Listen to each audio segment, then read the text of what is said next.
Chapter 51. No. 51 day to day. What's that? That's a penguin. Ah. What about that one? That would be a sea otter. Plus 15 SP. Arie smiled at the playful otter from her spot on my shoulders as I stepped closer to the enclosure.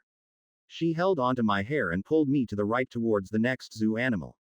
Arie's newly appointed guardian jellyfish Shikigami, Jello, floated above her like a sentinel. Look at that. A panda, Himiko said as she grabbed my hand and pulled both me and my passenger to the next exhibit. Oh, let's take a picture. I'll do it. I'm an excellent photographer. Jin raised his Canon camera from over his chest and began snapping several shots of us three. Zyko grunted from his spot around Jin's shoulders as the unmasked man moved around to get different angles. From beside him, Kana smiled softly from behind her thick glasses and newly dyed shoulder-length black hair. Kana, get in there, Jin said, turning to the woman. I don't know. Please, Onichan, Arie said with a small smile, causing Kana's weak defenses to crumble. Okay. After counting down, Jin took a picture of us four with a thumbs up. Jello. If you would, I said as I looked over to the jellyfish. Jello floated over to Jin and took his camera. Dashing over, Jin joined the four of us as Jello took our picture. At the sight of the floating camera, several other of the zoo visitors paused and stared in confusion. It didn't take long for them to get over the odd sight, chalking it up to some sort of camera or levitation quirk one of us had. Over the next 2 hours or so, the five of us continued exploring the Kanazawa Zoo, going from exhibit to exhibit as Arie wanted to see all the different kinds of animals with a childish curiosity. The reason we were here was because Jin wanted us all to celebrate Himiko's and my acceptance letters to UA. I didn't particularly care to celebrate, but Himiko suggested we all go to the zoo. After hearing what a zoo was and what it entailed, Arie was super excited to go. That was a blast, Himiko exclaimed as we strolled out of the zoo. She glanced down at Arie from beside her, their hands intertwined. Did you have a good time, Arie-chan? Arie nodded with a smile as she held up her bag of cotton candy. I had a lot of fun. I'm happy to hear that.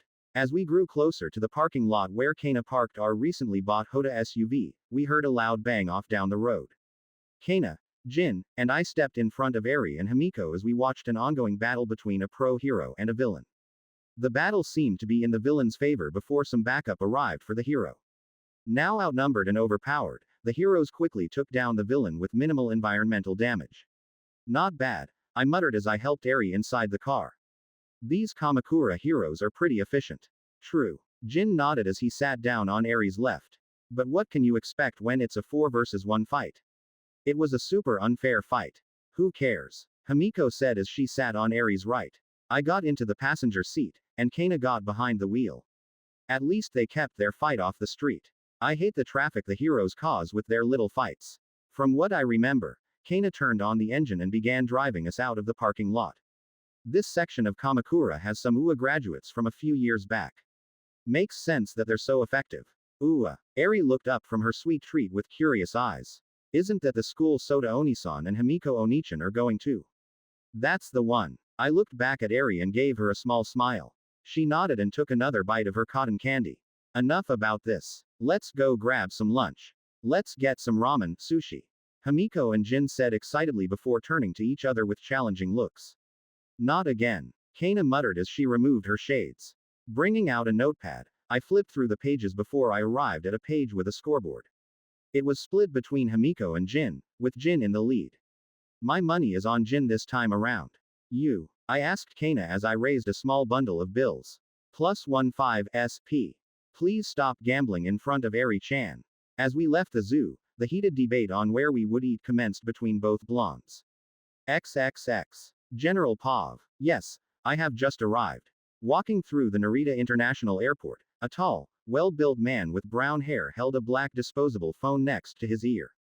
As he walked, he made no attempt to walk around or avoid all those who crossed his path. Those who were shoved away were quick to anger, but one look into the brown-haired man's dead gray eyes caused them to freeze in their curses.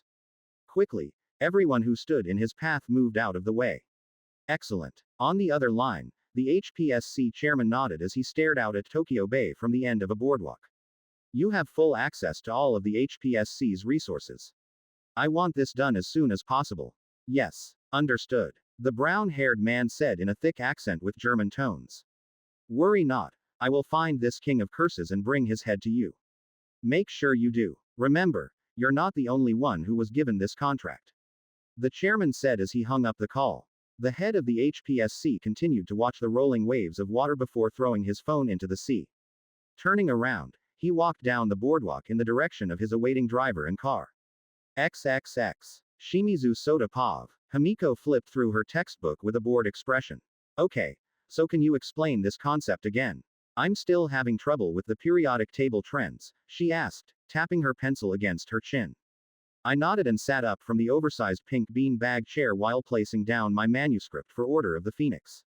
After stretching, I walked over to her desk and peered down at her work. Currently, the two of us are located in Himiko's room. It was full of bright colors and full to the brim with girly knickknacks, and a large makeup table sat along the wall. Sure. Think of it like a map. As you move down the groups, the atoms get bigger because of the added electron shells. And as you go across a period, the nucleus gets stronger, pulling those electrons closer, I explained, drawing a quick diagram on one of Himiko's notebooks. Get it? Himiko held her chin and nodded. I see. I don't get it, she replied, smiling. As that's so. +15 SP. Sorry, Himiko muttered with a small bow. It's only thanks to all those nights of cramming we did that I was able to pass the UA entrance exam. Sighing, I rubbed the top of her head. Thanks to her hair being down, as it usually was at home, I was able to pet her unimpeded. It's fine. We just gotta get you to the point where you won't struggle in class. After we start school, I'll help you study some more. +20 SP. Sukuna-kun. Himiko faked, cried, and jumped into my arms. Much to my chagrin. You're so kind. Now, get back to work. I told you no television if you don't finish this set of problems. I grabbed her head and pushed her back. So mean. It's been 30 minutes. I've studied enough. Himiko whined and gave me her best puppy dog eyes. Please. No more. Fine. I reached down and grabbed her pencil from her hand. Unknown to me, Himiko's thumb traced my own as I plucked her writing utensil away. Flipping to a new page, I scribbled down a graph drawing alongside some numbers. Only if you can answer this question. Quote. I'll continue studying. Himiko cried as she flipped open her textbook. You do that. As Soda Onisan being mean to Himiko Onichan? Arie asked from the cracked door. Behind her, Jin nodded as he watched as I explained several problems to a sulking Himiko.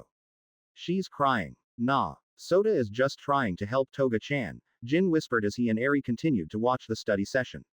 At some point, Himiko tried to sneak away, but I placed my hands on her shoulders to keep her in place. Quote. I think. XXX. So you're saying that what you did back in the Florum ward was only half of the size it could have been?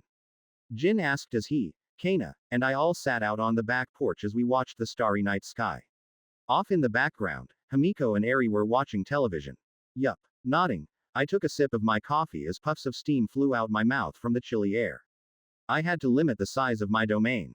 Otherwise, the scale of destruction would have reached out another 100 meters. +25 SP. +25 SP. Kana and Jin blinked at the revelation and thought back to the images of the Florum ward from the news. The scale of destruction was already quite wide and horrifying, but to hear that it could have been 3 times worse than that was eye-opening. That's rather impressive, Kana muttered as she took a sip of tea. It's one of my most destructive abilities. I closed my eyes and thought back to the moment Malevolent Shrine was slicing and shredding everything apart around me.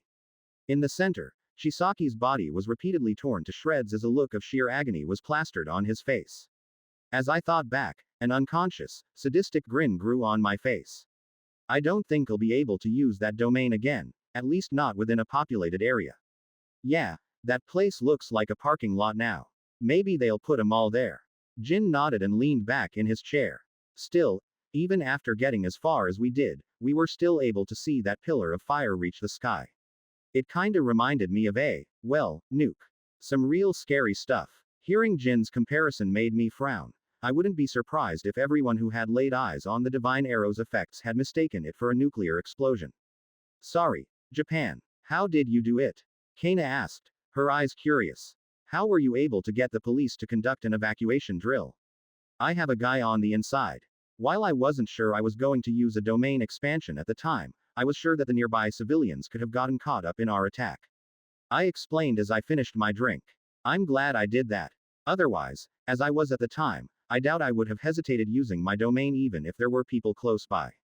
+20 SP. +15 SP. Quote.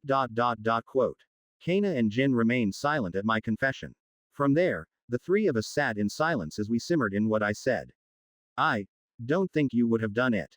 Kana turned to me. Despite what you think and have done, I don't think you'd disregard those around you without a second thought. Otherwise, you would have killed me instead of offering me to join you. Kana-chan is right, Soda. Jin nodded. I believe you're a lot kinder than you believe yourself to be. Looking down at the few drops of black liquid in my cup, I wondered if what they said about me was true. Would I not have used my domain if there were people still nearby? Or would I not have cared and used it to erase Chisaki and anyone else who was unlucky to be there from the world? No matter the consequences, I'm not sure. You two might be right. Forcing a smile on my face, I raised my head and turned to them. Raising my empty cup, I stood up and motioned indoors. I'm gonna grab another cup. Be right back. They both nodded at me and began a new conversation between themselves. As I walked inside, I lost my fake smile and grabbed the pot of coffee. Yes, I hope you're both right. Sukuna-kun, Himiko said as she walked up behind me. What's the matter? You all right? Turning to her, I blinked in confusion as she was once again able to pick up on my troubled state. Looking back, I saw Arie focused on the childish anime that was on the television. I'm fine, I said after filling my mug. I was just in my head, is all. Turning to her, I saw that she was unconvinced. Walking forward, she walked up to me and brought me into a tight hug with her head on my shoulder. Placing my mug on the counter, I slowly returned the hug. Don't forget what I told you that night, okay? Yeah, I know. +35 SP. After a few seconds, she pulled back slightly and reached up to my cheeks. Her fingers brushed against my cheeks, causing me to stare at her with half-lidded eyes. At Nobleman at. Closing her eyes, Himiko began to lean in. Himiko Onichan, you're going to miss the show, Arie said as she walked into the kitchen, causing Himiko to jump back and turn to her with a flushed face. Tilting her head in confusion, Arie looked back and forth between me and Himiko. What's the matter? Your faces are all red. Are you too sick? +55 SP. No, it's just a little warm here. Himiko fanned herself as she turned to me with a shy and alarmed expression. Sukuna-kun here must have the heat on too high. Let's go lower it. Okay, Arie-chan. Okay. Grabbing her little hand, Himiko pulled Arie along toward where the thermostat was. Before they left the kitchen, Himiko turned back and offered me a little wave with a smile. Not waiting for a response, she turned the corner and left. Standing still, I blinked several times before rubbing my warm face with my hand. This complicates things. Chapter 52. No. 52 siblings. With a single leap, I crossed through the sky and watched the streets below pass me by in a blur of lights. The dark sky above hung over me as I moved through the city of Tokyo with no real direction. Was she going to kiss me? No, she definitely was. I muttered as I stared up at the crescent moon above. Has our relationship been leading up to this point, and I haven't been able to see it? No, I just didn't want to acknowledge it. My mind replayed back to the events of a few nights ago when Himiko leaned in to kiss me in the kitchen. I had always thought that our relationship was more of a platonic friendship rather than a romantic one. After all, her future was to someday fall in love with Izuku. Just like in canon. I sighed and shook my head. At this point, I've messed with this world so much that nothing is guaranteed. Shit. What if I pushed Izuku away from his future of meeting All Might? Landing on a tall water tower, I stared out the twinkling city skyline with an annoyed look. Should I have not gotten involved? Despite my thoughts, it was too late to complain about what my actions may or may not have done to the future. What was done was done. I just have to go with the flow and make sure that Izuku got one for all. Somehow, at least. What am I going to do about you, Himiko? It's not that I didn't think she was attractive. No, she was a very pretty girl. She was also one of my closest friends. I'd tear this whole city to shreds for her, but I never thought of her in that light. Or anyone, for that matter. Sure, I've ogled some of the female heroes here and there. But who can blame me? They walked around in these ridiculous skin-tight costumes all the time. What's a young man like myself supposed to do? I've never considered pursuing a relationship with anyone, mainly because I was always busy. My time was filled with various responsibilities. Working at my job, helping Mei with her babies, gathering evidence on the HPSC, training Izuku or Keiko, spending time with Jin, Kana, Himiko, and Arie, writing my books or manga, developing my body and skills, and going out at night as Sukuna. My plate was stacked, not to mention the upcoming headache that will be Ua. Would it be so wrong to be with her? I sighed for what felt like the 100th time and looked over at Zyko. What do you think I should do? Gia. Go for it. But what if something goes wrong and we, stop being friends? Gia. Yeah, that would be bad. We do live in the same house, too. Maybe I should act like that almost kiss never happened. Gia. You're right. That would be a pussy move. I nodded at my wormy inventory and rubbed the side of my head. You can be pretty wise, you know that. Hearing that, Zyko nodded sagely. I guess I'll sleep on it. I jumped up and used the window ledges of the apartment building in front of me to reach its roof. Landing in a crouch, I looked out at the now peaceful city with a small grin. It's nice to see my hard work pay off. Hey, boss, Crow Maki said as she landed on Zyko's head. I found something nearby. So much for that. Bonito flakes. Crow Inamaki nodded as he perched himself beside my foot. That right. Let's go check it out then. XXX. General Pav, Todoroki Fuyumi and her younger brother, Natsuo, walked leisurely together towards their home. Due to having been behind on some of her work, Fuyumi ended up working into the long night. But when she finished and noticed the time, she had called her brother to help walk her home. At a nobleman at. Despite the city streets being safer now than a few years back, Fuyumi was still a little nervous about walking home alone. Todoroki Fuyumi is a young woman of average height with gray eyes. Her hair is mostly white, with noticeable strands of crimson throughout. It is shoulder length, except for the ear-length side bangs she has and a short clump that falls down her forehead. It's fine, Nichan, Natsuo muttered as he helped carry some of his older sister's paperwork through the dark streets of the Shizuoka prefecture. I actually prefer you call me when you get out this late. That way, I don't have to worry if something might happen to you. Todoroki Natsuo is a young man of above average height with a rather well-built figure and gray eyes. He sports white spiky hair with two short strands hanging down the middle of his forehead. Are you sure? What about your classes? Don't you have any assignments to work on? Fuyumi asked with worry. Like I said, it's fine. Smiling, Fuyumi nodded at him as they continued their walk home. Stepping out of the corner in front of him, a figure appeared in front of them, a dark hoodie pulled low over their face. Fuyumi's heart raced as she watched the figure swiftly reach into his pocket, revealing a knife with a glint that caught the last rays of sunlight. Give me your phones and wallet. Now, he demanded, his voice low and threatening. Be quick about it. Fuyumi froze, adrenaline pumping through her veins. Despite her fear, she stepped around Natsuo. Natsuo, stay behind me, she whispered urgently, trying to shield her brother. She clutched her bag tightly, trying to think clearly. Nichan, Natsuo hissed, his eyes locked on the man with the knife. Please, just take what you want, Fuyumi said, her voice trembling. We don't want any trouble. The robber's eyes narrowed, clearly agitated by her hesitation. Stop wasting my time. From behind the Todoroki siblings, two more figures stepped out of the shadows. Their wide grins broadened as they looked up and down the siblings. You heard the man. Give us your stuff, and you both will be on your merry way. More of them. Natsuo spun around and stepped in front of his older sister. His gray eyes looked down at the metal pipe and knife in their hands. Shit. What do I do? Natsuo thought in panic. Just do what he says, Fuyumi urged, trying to maintain her composure. Slowly, she unzipped her bag and pulled out her phone, wallet, and any other valuables she had. As she did so, she could feel her heart racing. Here, take it, she said, holding everything out to the man in front of her. Her other hand was still firmly gripping Natsuo's. You too, boy, the man with the metal bat snapped, glancing nervously at the street as if expecting someone to intervene. Natsuo reached for his wallet, feeling a mix of fear and anger bubble within him. In one swift motion, he threw everything he had over at the two before him. There. Now leave us alone, he said, his voice steady despite his shaking hands. The pair in the back grinned and picked up Natsuo's belongings while the man in front of Fuyumi grabbed her items. Placing them away, the man with the bat looked Fuyumi up and down. His eyes hungrily took in her rather developed figure.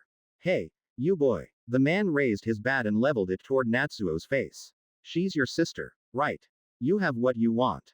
Now leave us the fuck alone. Natsuo roared, his body moving protectively in front of his older sister. Rage and terror burned within him.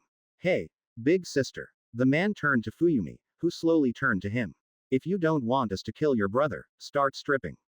Hearing such a demand, Natsuo exploded with rage and rushed the man. You. Wham. Natsuo.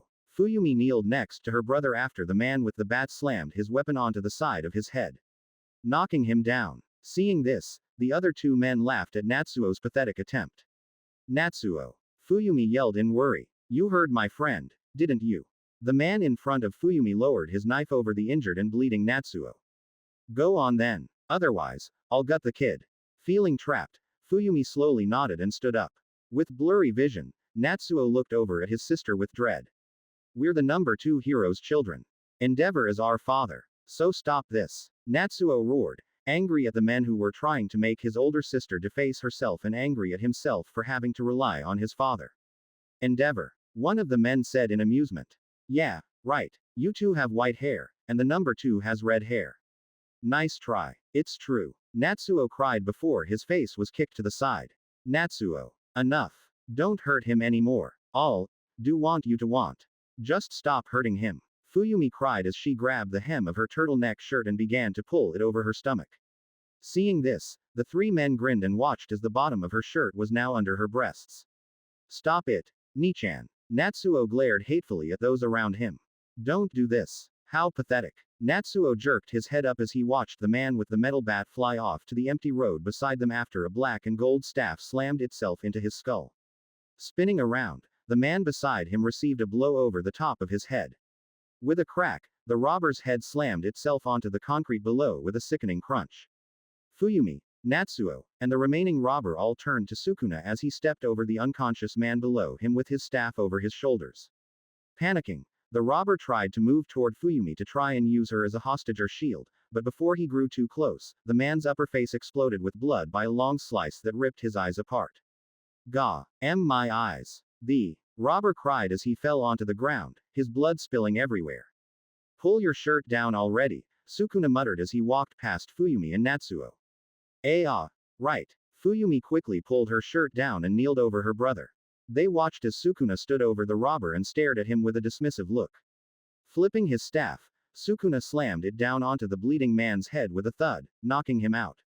Shaking his head, Natsuo's vision started to clear. As he looked up at Sukuna, he couldn't shake the feeling that the man seemed familiar.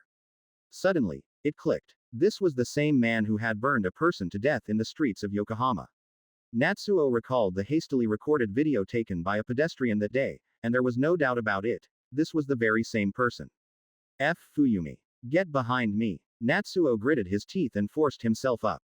His gray eyes focused on the very dangerous man before them. How pathetic, Sukuna said as he turned to Natsuo, causing the college student to balk. You couldn't even protect your sister. You call yourself a man. What? Who? Be quiet, Sukuna muttered in a low tone, promptly causing Natsuo to grow silent. Trash like you don't get to talk. Walking over to the other 2 men, Sukuna swiped his hands and sliced their eyes apart as well. Seeing the violent sight, Natsuo flinched and stepped back in fear. Just as Sukuna was about to leave, Fuyumi stepped forward with trembling legs. Thank you for saving my brother and me, Fuyumi said with her hands in front of her. She then gave him a slight bow. Thank you. Remaining still, Sukuna didn't offer a response before he leapt into the night sky, leaving the 2 Todoroki siblings alone on the street with 3 mutilated men. XXX. Shimizu Soda Pav. I watched the cops and paramedics collect the 3 bleeding but still alive fools that were strewn around on the street. Off to the side, Fuyumi and Natsuo were being attended by a curvaceous young woman who had big red-orange eyes and pointy teeth. Her most distinguishing feature is her long, flaming yellow-green hair, with 2 bangs on each side and a wider bang extending from the center of her forehead to the right. This is the pro-hero Burnin, also known as Kamiji Mo. So that's Burnin. I stood in the shadows down the street and watched everything proceed with an appreciative nod. She's a looker all right. Moving on from the attractive hero, I looked over at Fuyumi and Natsuo. The female Todoroki looked shaken and was being comforted by Mo. Off a few feet away, Natsuo had a bandage around his head. He had a thoughtful but angry expression on his face. I think you went too far. Standing beside me, a clone said as he looked Mo up and down. It was a tough situation he was in. You can't expect everyone to be a kick-ass fighter. Yeah, I know. I nodded and leaned against the cool wall behind me. Hopefully, he can get over this so he can grow from it. I know Endeavor ain't teaching him how to be a man. Or, well, raising him at all. It was a 3-on-1. With weapons. My clone thumped my chest with an eye roll. Cut him some slack. I'm sure after tomorrow, he'll join a martial arts gym and hit the weights. Either that or blame it on his dad. Nodding, I watched the scene continue for a while longer. Looking around, I still didn't see a sign of Endeavor showing up. An action that Fuyumi seemed to copy me in. Poor girl. A very fine girl, though. Dude. Right. My bad. Dismissing my clone, I turned around and leapt up onto the rooftops to begin to head home. As I moved around, I looked over at my accumulated points. Total SP. 5,701. Use 1500 SP, I said while spinning the gacha machine dial in midair. You have pulled Inamaki Toge's cursed technique, cursed speech. Rank. Diamond. Mustard leaf. Crow Inamaki said as he, Crow Maki, and Crow Panda flew alongside me. Couldn't have said it better myself. Chapter 53. No. 53 New Pupil. I hummed as I stared into the nervous eyes of Shinso Hitoshi. Standing a few feet away from him, Izuku and Keiko looked at one another with nervous smiles. Sitting beside one another on a bench next to the two, Mei and Himiko sipped on some milk tea as a gust of wind blew through the public park we were at. Tell me, boy, why are you here? I asked Hitoshi as I leveled a serious look at him. He looked at Izuku nervously, only to receive a go-on motion from him. +10 SP. Ah, well, I was hoping you'd take me on as a student. Hitoshi rubbed the back of his head as he stared me in the eyes. You see, I want to be a hero. And Midoriya-san has told me that you're the reason he's as strong as he is. So, please, I'll ask you to take me on as your student. The purple-haired boy finished by offering me a bow. I see. Nodding, I walked around him and inspected him closely, much to his discomfort. I stroked the beard I didn't have and nodded to myself, much to Hitoshi and everyone else's confusion. Himiko, however, found my teasing funny. A hero, you say? So you want to help people? With a serious expression, Hitoshi nodded. I do. My quirk allows me to control people after they answer any question I ask. Everyone says that it's a villain's quirk. But I don't agree with that. I want to help people and be a hero. To do that, I want to make it into UA to become the best hero I can be. Ho, that was pretty solid. I looked over my shoulder at Izuku. At his nod, I turned back to Hitoshi and patted his shoulder. Okay, I'll help you out. I smiled at him and stepped back a few feet. From this point on, you'll call me Shimizu-sensei. You'll follow all my instructions without complaints. As long as you agree to that, I'll whip you into shape. +25 SP. Smiling, Hitoshi nodded. Thanks, thank you, Shimizu-sensei. Great. Now then, let's see what you got. I took off my light jacket and threw it down on the grass.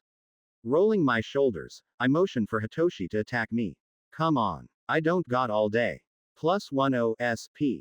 Hold on. You mean we're starting right now? Of course. You only have a year or so before you can take UA's entrance exam. That doesn't give me much time to beat you into shape, I said as he quickly removed his hoodie. +15 SP. Beat me into shape. Stepping forward with a nervous look, Hitoshi slipped into a stiff and unrefined fighting stance. I see Izuku has taught you a few things already, I said as I picked up on all the openings he was showing. Yeah, I asked him if he could teach me. But he told me it would be better if you taught me instead. Hitoshi said as he and I moved closer to one another. The most he taught me was his stance and a few punches. That true, Izuku? You giving out my teachings? I asked Izuku without turning to him, causing him to freeze up. Keiko chuckled at him as he blushed in embarrassment. I told you to ask first, Keiko whispered as she patted Izuku's shoulder. +5 SP. +15 SP. I did. Sorry, Soda-san. I should have asked you first, Izuku said with a little bow. Waving him off, I raised my fists and grinned. It's fine. Now then, show me what you got, Hitoshi. XXX. General Pav. I was hoping Su-chan would have held back a little. Maybe ease Shinso-kun into it. Keiko muttered as she and everyone else watched as Soda repeatedly assaulted Hitoshi with punches and kicks. But that I was probably asking for too much. The purple-haired young man tried his best to dodge or attack back, but His inexperience was clear as day. Soda grinned at the sloppy left punch Hitoshi tried to use to strike him in the face. Grabbing his wrist, Soda used an over-the-shoulder toss to slam Hitoshi on the floor. He is holding back, Izuku said with a wince. Otherwise, Shinso-kun would have been out cold already. That's true. Himiko nodded as she watched Soda slap the back of Hitoshi's head. Whenever we train together, Soda-kun doesn't generally hold back too much. Says it's because the real world won't hold back either. I didn't know he was training you too, Himiko-chan. Mei turned to Himiko with a surprised look. Do you wanna be a hero, too? With your quirk, I'm sure you'd be a great hero. Ever the quirk enthusiast, Izuku turned away from the merciless beatdown of his newest friend to look at Himiko with excitement. Your quirk would allow you to be one of the best infiltration heroes ever. The sheer potential of becoming anyone is way too high. And all you need is a bit of their blood. Sure, getting the blood itself may be a challenge, but I'm sure with the right support gear, you'd. All three girls smiled as Izuku fell into another one of his extensive quirk analysis rambles. He was speaking so quickly that his sentences sounded like an incoherent mess. However, this was nothing new for the three of them at this point. So, as always, they nodded along with easygoing smiles. As Izuku-kun said, your quirk has a lot of potential, Keiko said as she walked around Izuku and clamped a hand over his mouth, causing him to blush in embarrassment as he finally realized he was rambling. I know you and Su-chan start UA in a week, but do you want to eventually become a hero? A hero? Himiko muttered in wonder as the memories of her parents' harsh words filled her head. Demon, monster, and non-human came to mind. I don't know. I don't think I'm suited to be one. I think you'd be a good one. Surprisingly, it was Mei who said this. Everyone turned to the pink-haired inventor as she gazed warmly at Soda as he sat on Hitsuhi's battered body while drinking a water bottle. But in the end, that'll be your choice to make. And if you ever become one, I'll support you 100% as your personal hero support gear specialist.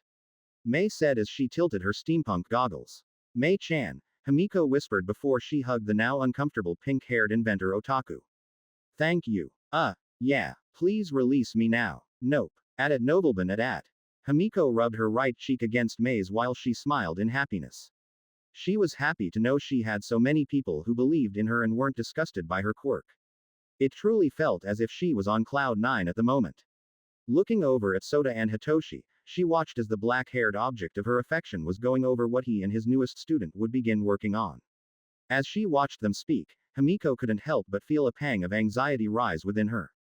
After the incident in the kitchen all those days ago, she and Soda have been awkward around one another.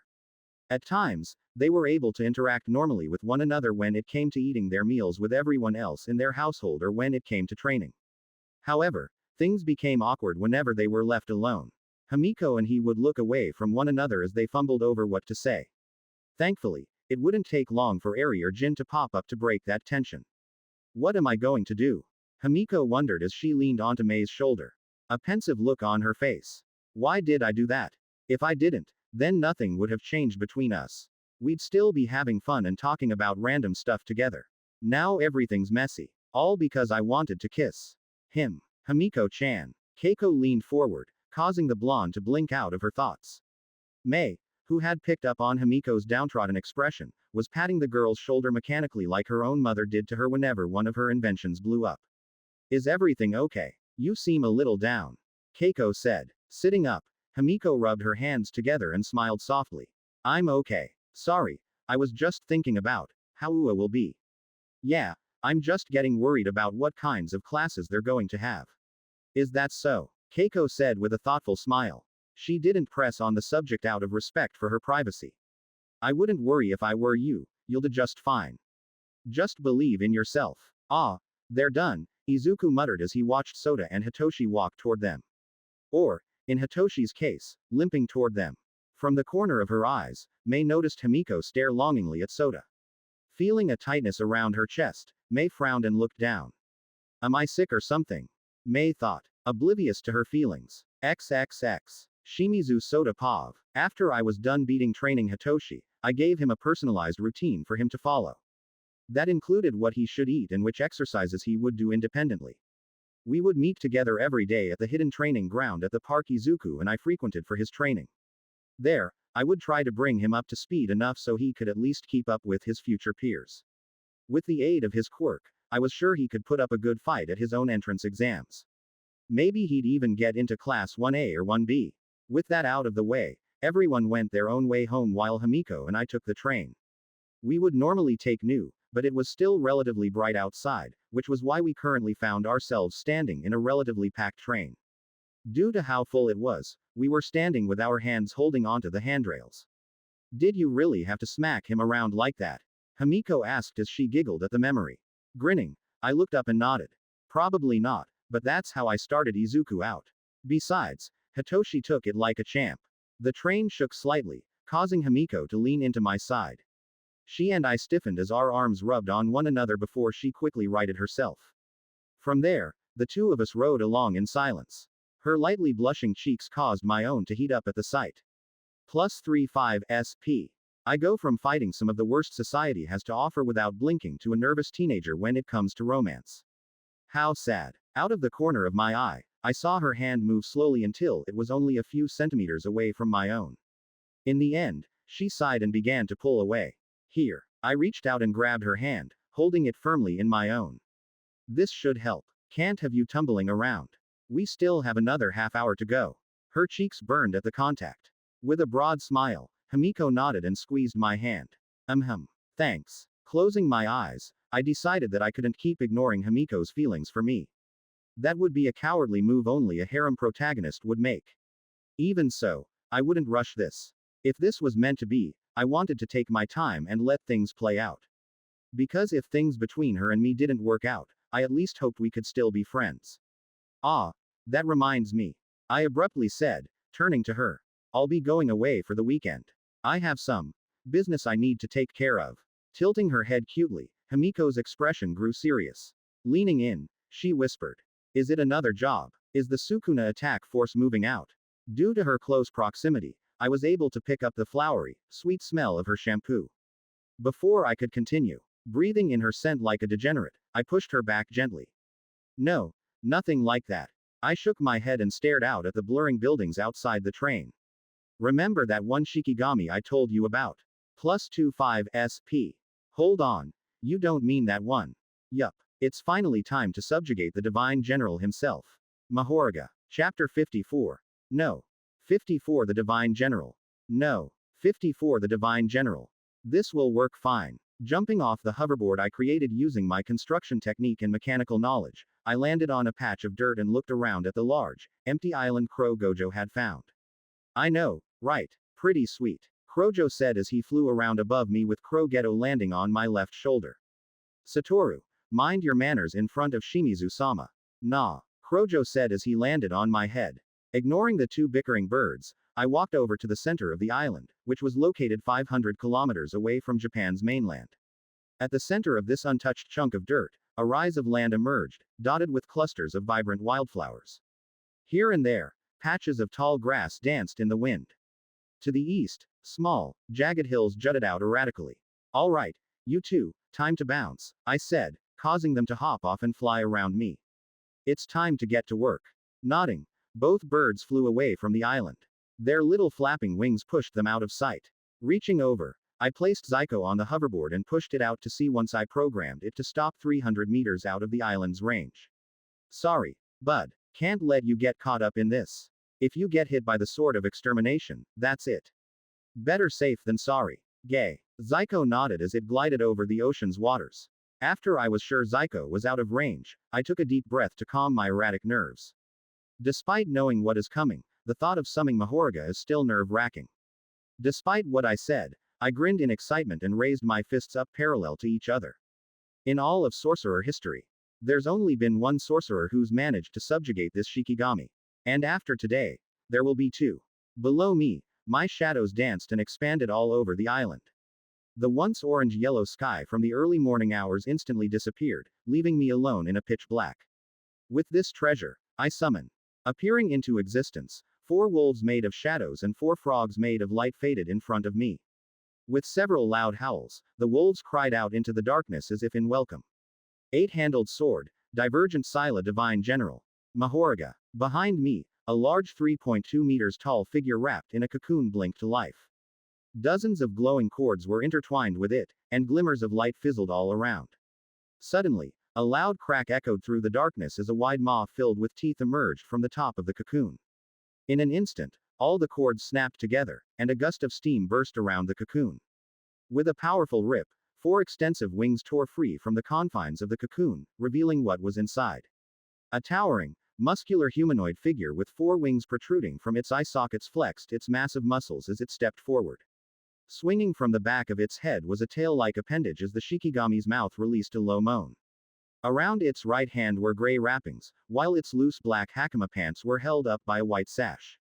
Hovering just above the Shikigami was a large 8-handled Dharma wheel. Jumping as far back as I could, I narrowly dodged a downward punch that split the ground where I once stood. Grinning, I looked over at Mihoriga as he turned me with a large frown. Jutting out of its right fist came the sword of extermination. Amazing. The Divine General himself. I yelled as we stared at one another. Stepping forward, I raised my hands and made the Enma palm sign. Sorry, Mihoriga, but I can't risk you adapting to Shrine. So let's hurry this up and have you join the team. Domain expansion. Malevolent Shrine. Due to being composed of cursed energy, Mihoriga was subject to being affected by my shrine's cleave attack. An attack that automatically augmented itself depending on its target's cursed energy reserves. This was an attack I couldn't properly use in a world where its humans lacked cursed energy. This left me to rely solely on dismantle unless I could place my hands on my intended target to manually use cleave. Unfortunately for the Divine General, he was immediately bombarded by both deadly attacks within the domain's sure hit area of effect, which was a whopping 200-meter radius. This resulted in the island and sea around us being ripped to shreds until nothing was left. He's trying to adapt. I smiled at the Shikigami. Unfortunately for you, I didn't give you the time to adapt to cleave or dismantle. Within a few seconds of my Domain's activation, Mihoriga was torn to shreds, leaving behind a rolling Dharma wheel on the torn apart ground. Deactivating my domain, I walked toward the wheel and picked it up. With a satisfied grin, I dropped the wheel back into my shadow. That makes 10. Raising my hands, I resummoned Mihoriga. With this treasure, I summon. Rising from my shadows, the subjugated Divine General stood behind me. Ready for my command. Let's see. We have 2 days to get you as beefed up as we can, I said as I raised my hands, causing roaring flames to appear over one arm while wisps of ice appeared over the other. With 18 cursed techniques available to me, 17 if we don't count the limitless since I still can't use that properly, I'm sure we can get you to adapt to most of them. Mihoriga said nothing. He merely nodded as he understood my intentions through our connection. The Divine General's most notable power is its adaptation to any and all phenomena, made visible through the turning of its wheel. If the General is hit by a particular attack, the wheel turns once the attack is analyzed, and Mihoriga adapts. If its adversary uses that same technique again, Mihoriga will counter it from then on. Mihoriga's adaptation process begins when it analyzes an attack as soon as it experiences it. The progress of this adaptation is measured by the number of times the 8-handled wheel spins. After a certain period, the adaptation is complete. During this time, if Mihoriga is struck by the same attack again, the adaptation process speeds up with each additional hit. Even after its adaptation is finished, Mihoriga can continue to analyze the attack and develop various strategies to counter it. Generally speaking, Mihoriga's adaptations can be defensive in nature, allowing it to become physically resistant or immune to attacks while also healing any injuries sustained prior to the adaptation. Additionally, these adaptations can be auxiliary, enabling Mihoriga to perceive normally invisible attacks. Moreover, Mihoriga can also adopt offensive adaptations, which allow it to modify the properties of its own attacks so that it can bypass enemy defenses. If done carefully, it was possible to have Mihoriga adapt to the point where almost nothing could affect it, making it the ultimate weapon and shield that no living being could hope to overcome. That was unless its opponent had a powerful cheating ability as well. But I'll deal with that issue when it rolls around. I knew I wouldn't be able to push Mihoriga to adapt as far as I wanted in these short 2 days.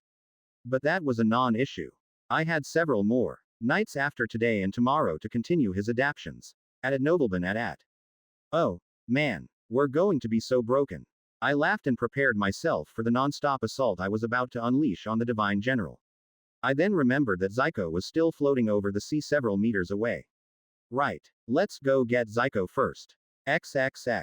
General Pav. Amidst the hum of machinery and the soft glow of fluorescent lights, Hatsume Mei stood focused, her brow slightly furrowed in concentration from within her workshop.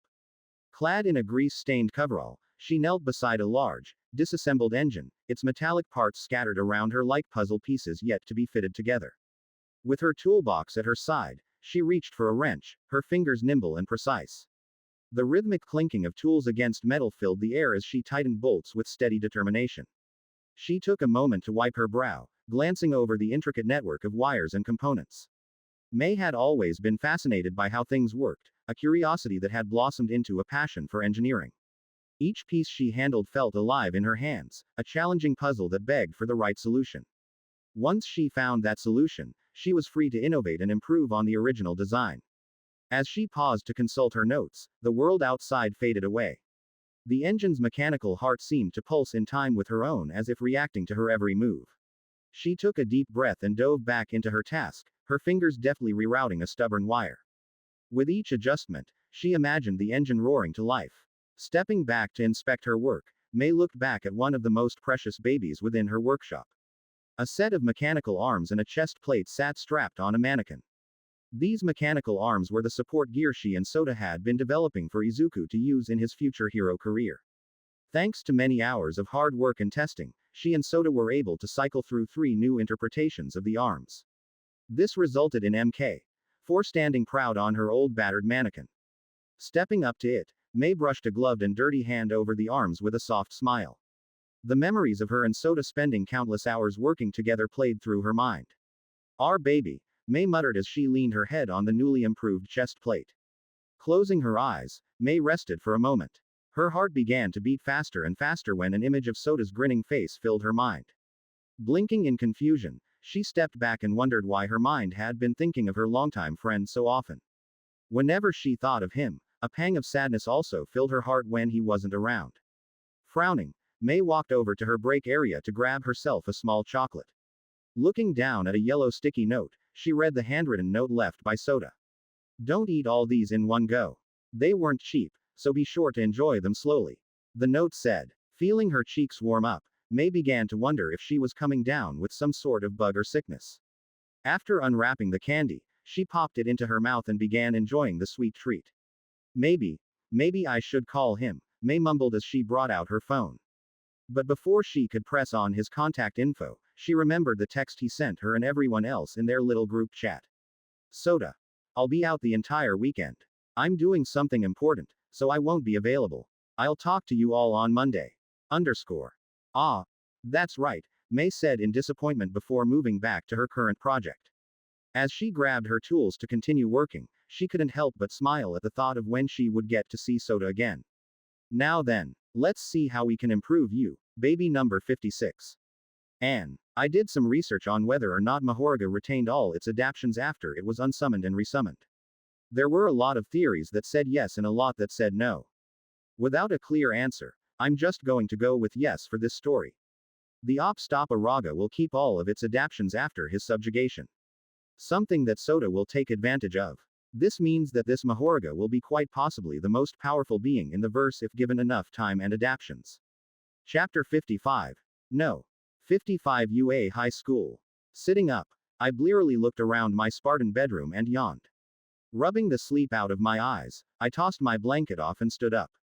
After performing a few stretches, I walked inside my bathroom and let my body go on autopilot as I brushed my teeth, showered, and did my business. Once I was done, I quickly got changed into my new school uniform. Said uniform consists of a long sleeve, button-up white shirt, dark blue-green pants, a gray blazer with blue-green stripes on the collar and hem of the sleeves, and a red tie. Eyeing the tie in annoyance, I tossed it over my shoulder and slipped on Yuji's Jujutsu uniform under my blazer. Its red hood sat over the gray blazer rather comfortably. Before I left my room, I grabbed my backpack and lifted Zyko over my shoulders, disturbing his own sleep. "Gay. Time for school, bud." "Gay. No, I can't leave you behind." Reaching the main living area, I noticed Kana was up already with a mug of coffee in her hand. She was reading a book on child development while a stack of pancakes and fruit sat on the dining table. "I see you're taking the role of Arie's caretaker seriously," I said as I served myself some breakfast and coffee.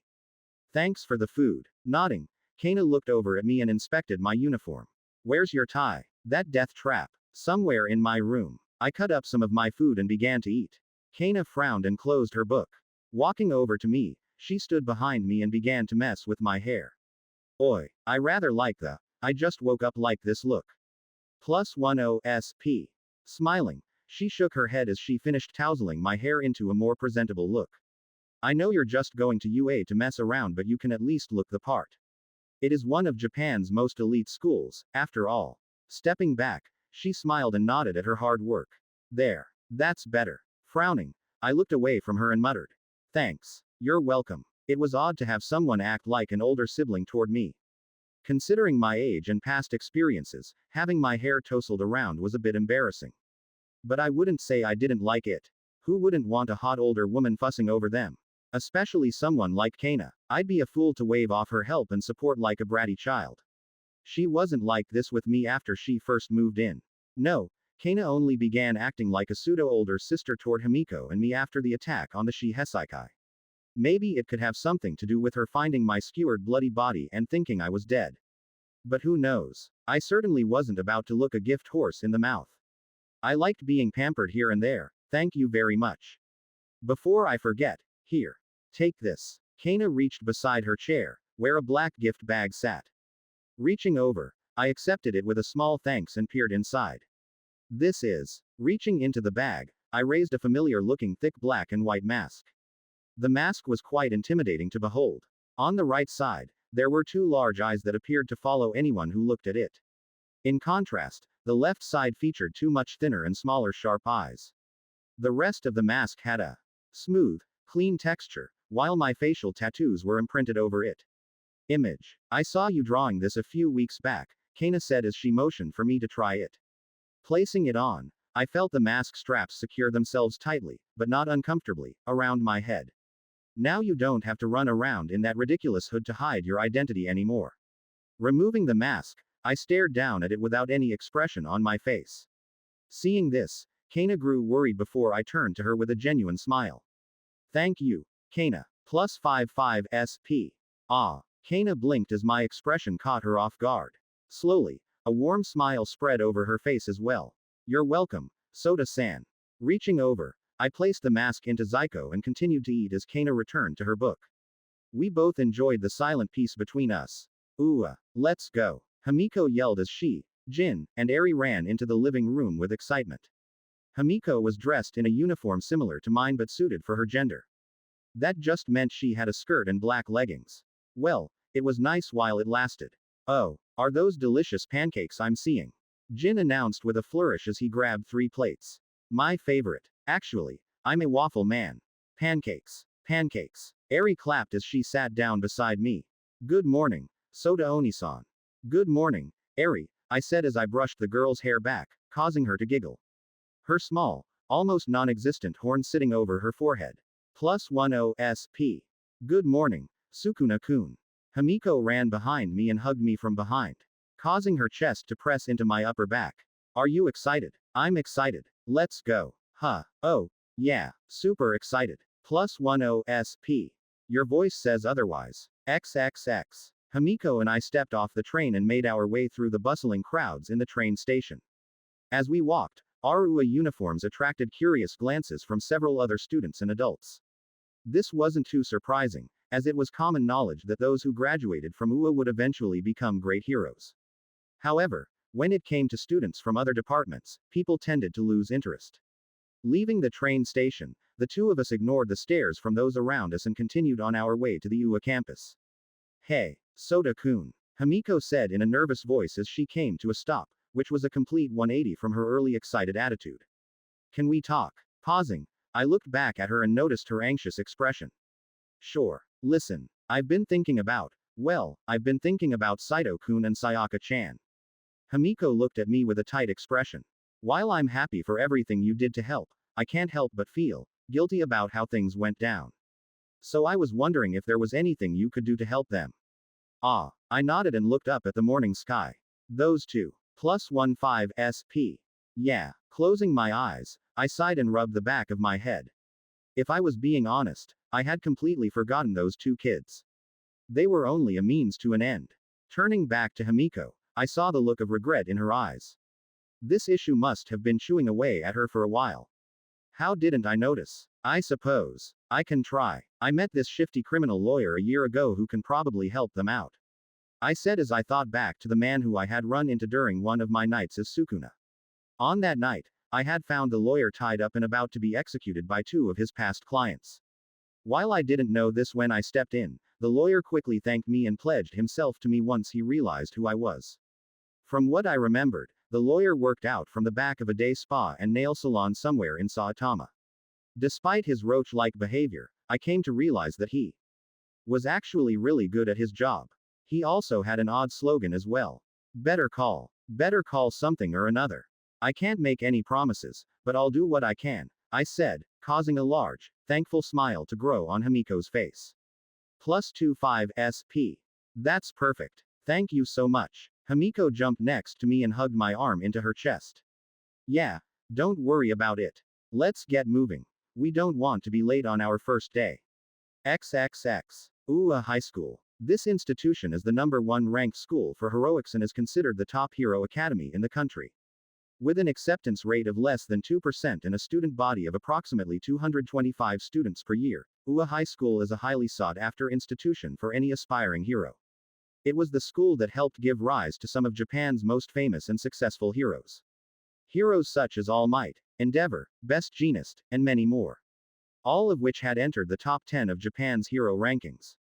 With all this in mind, if you wanted to guarantee your position as a great future hero, you'd do everything in your power to attend UA. But if your name is Shimizu Soda, then you couldn't care less about all these accolades or fancy-smancy state-of-the-art training facilities. Class 1D, I muttered as Himiko and I walked through the bustling hallways of UA in search of our class. As fate would have it, Himiko and I were lucky enough to be placed in the same class. A fact that made her super happy once we found out about our classroom placements. Oh, over there, Himiko said as she pointed over at the ridiculously big door down the hall.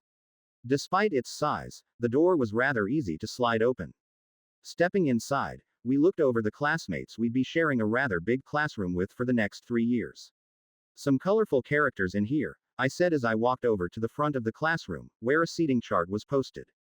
It's in alphabetical order. Himiko scanned the seating chart and jumped for joy when she saw that she would be sitting behind me. Considering her last name started with AT while mine was with an S, this wasn't very surprising. Let's go say hi to our new neighbors. Himiko grabbed my hand and dragged me to our seats. Once there, I threw my backpack down beside my chair and slumped down. Placing her own backpack down, Himiko looked to our left, where a rather plain boy with brushed back red and black hair sat. He had a disappointed expression on his face as he stared blankly at his desk. I didn't make it into the hero course. I'm a failure. The boy muttered. From what I recalled from the seating chart, this guy's name was Konya Toshio. Who's this sad sack? Himiko uttered, unimpressed. Ever hear of not kicking a man while he's down? I said, turning to her. You want this sad sack to cry or something? +5 SP. Who the hell are you two? Toshio rose to his feet, an annoyed expression on his plain face. Don't you know that talking about others is rude? Apologize right now. Nah, Himiko and I said. +8 SP. What do you mean, nah? Okay. Pause. Sliding between us was a short girl with long black hair and green eyes. Tied around one of the bangs that framed her face was a long red string. Let's all get along, okay? We're going to be classmates after all.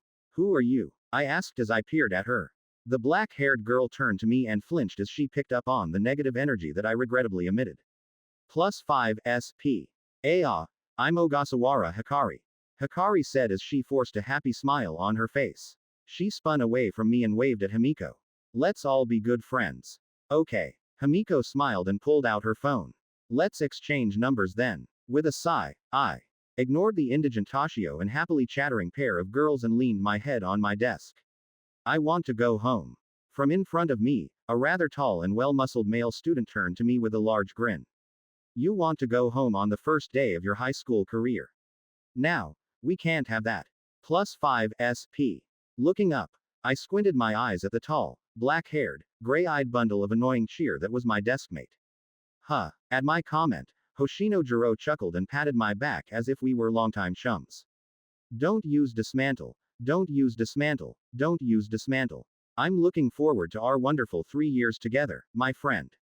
Jiro's teeth sparkled as he offered me a thumbs up. My negative energy seemingly had no effect on him. Ah, where are my manners? My name is Hoshino Jiro. It's a pleasure to meet you, Shimizu-kun. Quote. Is it too late to drop out? I ignored everyone around me as all the remaining students who would make up my class filled the classroom. As everyone talked and mingled, I let my mind wander to the successful release of the TMNT movie that came out 3 months ago. The movie itself had some of the best animation the series has had thus far while adapting one of the most famous runs from my old world, The Last Ronin. While I tried to push for that R rating at the beginning, I was outvoted by the NAPA's president and TOHO's board of directors. Keeping the movie PG-13 would help secure more ticket sales and not alienate a large part of our younger audience. Despite the lack of excessive blood and violence, the movie performed extremely well and tied a neat bow to the Turtle Brothers story.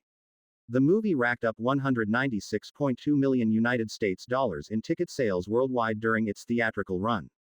Or 29,490,455,498.40 in yen. Earning me a very decent chunk of change. I used some of that money to decorate and customize the hell out of Arie's room. Hopefully, this trend will continue once my very popular DBZ manga anime has its first movie release. Unlike in my original world, I would weave the non-canon films into the canon proper to maximize my earnings. The movies were set up to be events one couldn't hope to miss in order to get the full experience. At least, that's what NAPA's president and I agreed we'd call it after seeing the success of The Last Ronin. It was a little scummy to push my audience to watch a movie to get the whole story, but hey, I have to make my money. Thinking back, I could still remember the amazed expressions on everyone's faces when I took them all to the Toho Theater for the movie's opening night. Izuku and Kiko's expressions were still the funniest of the bunch. Usually, tickets like these were incredibly hard to get a hold of, especially the seats I had. When they asked where I got the tickets, I told them I won them in a raffle, considering I still hadn't told everyone outside my household that I was Gerger. When should I do that? Alright, everyone, take your seats. A slow, monotonous voice called out as a relatively young woman with short, slightly curly, light hair and ram's horns on her head walked through the large classroom door. The woman's face had a drowsy appearance as if she was mentally checked out. Keeping up the hero motif the school had going on, the woman was dressed in a hero costume. Said hero costume consisted of a Chinese cheongsam mini dress with long funnel-shaped sleeves that hid her hands, high-heeled shoes, and a domino mask covered over half her face. Stepping behind the lone podium in the front, the woman turned to us with a bored expression. Her eyes quickly scanned each and every single one of us. My name is Shinya Onamu. I will be your homeroom teacher from today onward. Hey, isn't that the pro hero, Moonlight? One of my classmates said in awe. Like a domino effect, his comment caused a wave of whispers and chatter. She used to be Ingenium's sidekick. Why is she here? Settle down, settle down. Why did I let Ingenium talk me into this? Onamu muttered under her breath as she leaned on the podium. At the homeroom teacher's instruction, everyone quickly stopped talking. We have some time before the entrance ceremony, so why don't you all introduce each other? Let's start over here and go down the line. No problem. Rising to his feet, a brown-haired male student turned to us and grinned. The name's Ishimoto Keiichi. My quirk is called Animal Shifter. I can transform into any animal I want for a full 3 minutes. How awesome is that? Everyone in the class, except for me, clapped and eagerly asked Keiichi questions about his quirk, much to his delight. Following that, each student began introducing themselves and explaining their quirks. For the few heteromorphic students in my class, they described their abilities instead. Eventually, it was my turn. With a sigh, I stood up and stared up at the ceiling. I'm Shimizu Soda. Unlike you all, I don't have a quirk. But what I do have are these hands. They're rated E for everyone. I raised my fists and wiggled them. What else? Let's see. Ah, I also like coffee. 5x20 equals plus 100 SP. Ooh, not bad. Maybe I should say some more out-of-pocket shit around here. At Nobleman at. With my introduction done, I sat back down and took in the surprised looks from everyone around me. Their expressions weren't anything I hadn't seen before. After all, meeting a quirkless individual was rather rare these days. I was even able to pick up some frowns and looks of uninterest. Ah, I'm next. Jumping to her feet, Himiko stole everyone's attention from me and began her introduction. My name is Toga Himiko. I can't wait to be friends with everyone. My quirk is called Transform. As long as I can drink someone's blood, I can take on their physical appearance, as well as copy their voice. At the description of her quirk, I saw some disgusted looks thrown Himiko's way while some of our classmates looked intrigued. Our homeroom teacher had a pensive look as she smiled at Himiko. It seems she was able to pick up on the potential of Himiko's quirk. After Himiko's introduction, I lost interest in listening anymore. Once everyone was done with their introductions, Nomu got the class moving out of the class to begin heading to the school's large auditorium for the entrance ceremony. Standing with my class, I looked over to the large podium at the back of the auditorium, where a small white bear, mouse, and dog-looking chimera stood. Off behind him were other pro heroes, such as Recovery Girl, 13, Hound Dog, Present Mike, Midnight, Cementos, and many more. Hello to you all. I am Nezu, and I will be your principal for the next 3 years. You can call me Principal or Principal Nezu, either is fine with me. Ha ha, Nezu said into a microphone with a smile. Now then, let's get things underway. Chapter 56. No. 56 School Life. Hey, did you hear? All of Class 1A was expelled. Like, on the first day. Shit. Really? Is that allowed? Apparently. The teachers here have much more freedom to do what they want. That's ooh for you. Gossip filled the cafeteria loudly. All of which revolved around the hot button topic of the expulsion of every student in Class 1A. Everyone was either talking about it or trying to dig up more details. Aizawa doesn't play around. Hey, scrub, I said, looking at my frozen classmate, Konya Toshio. You still upset you didn't make it into Class 1A? I then took a bite of my onigiri as he mechanically looked over to me. +5 SP. That could have been me. I could have been expelled on the first day. Toshio said dramatically as he held his chest as if in pain. This must be fate. I was placed in Class 1D, so I could one day take up one of those empty spots in Class 1A.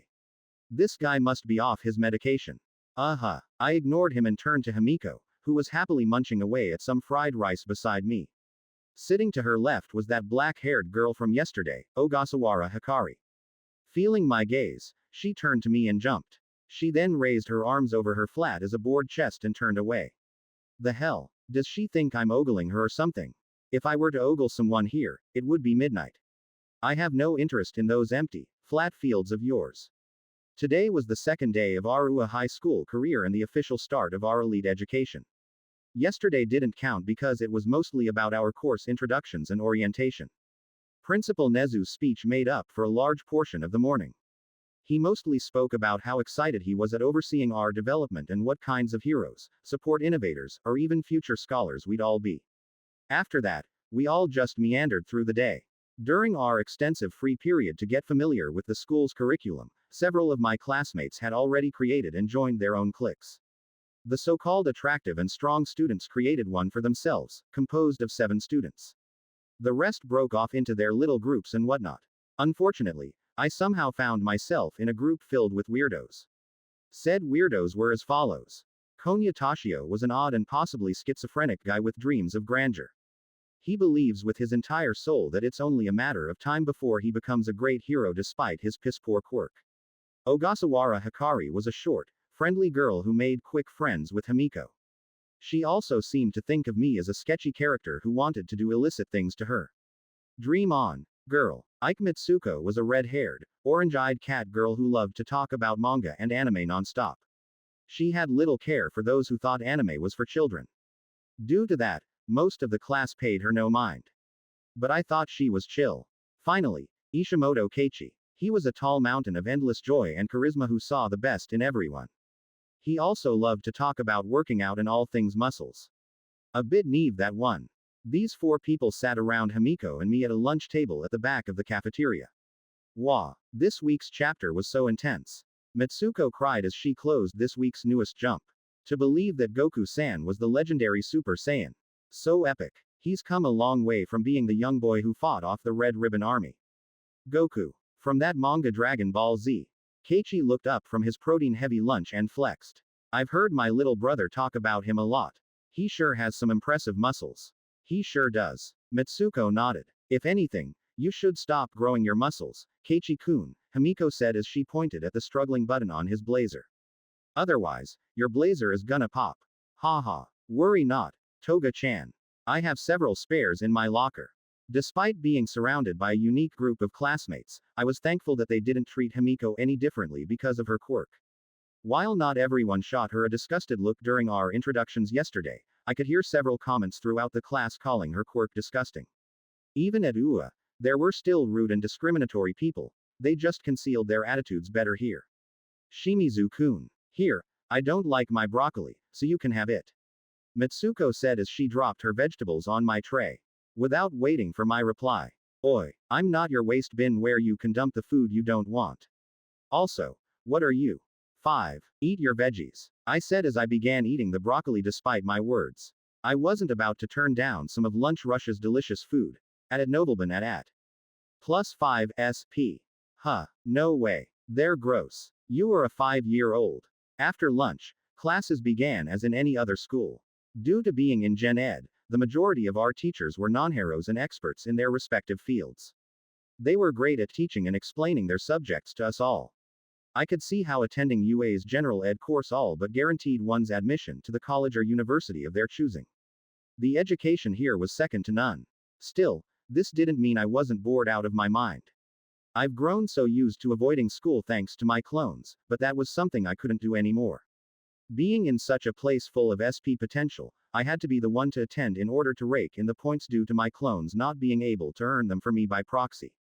Shimizu-kun. Unconsciously, my hand flew up and caught a flying piece of chalk that would have hit my head. Breaking out of my daydreaming of napping under a tree, I looked forward and saw my very annoyed teacher. All around me, I received annoyed and amused expressions from my classmates. 5x20 equals +100 SP. Since you want to stare out of the window so much, how about you answer this question, Shimizu-kun?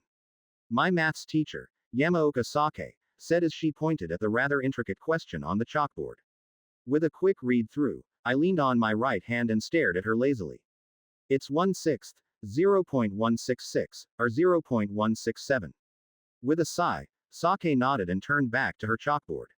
That's correct. Good work, Shimizu-kun.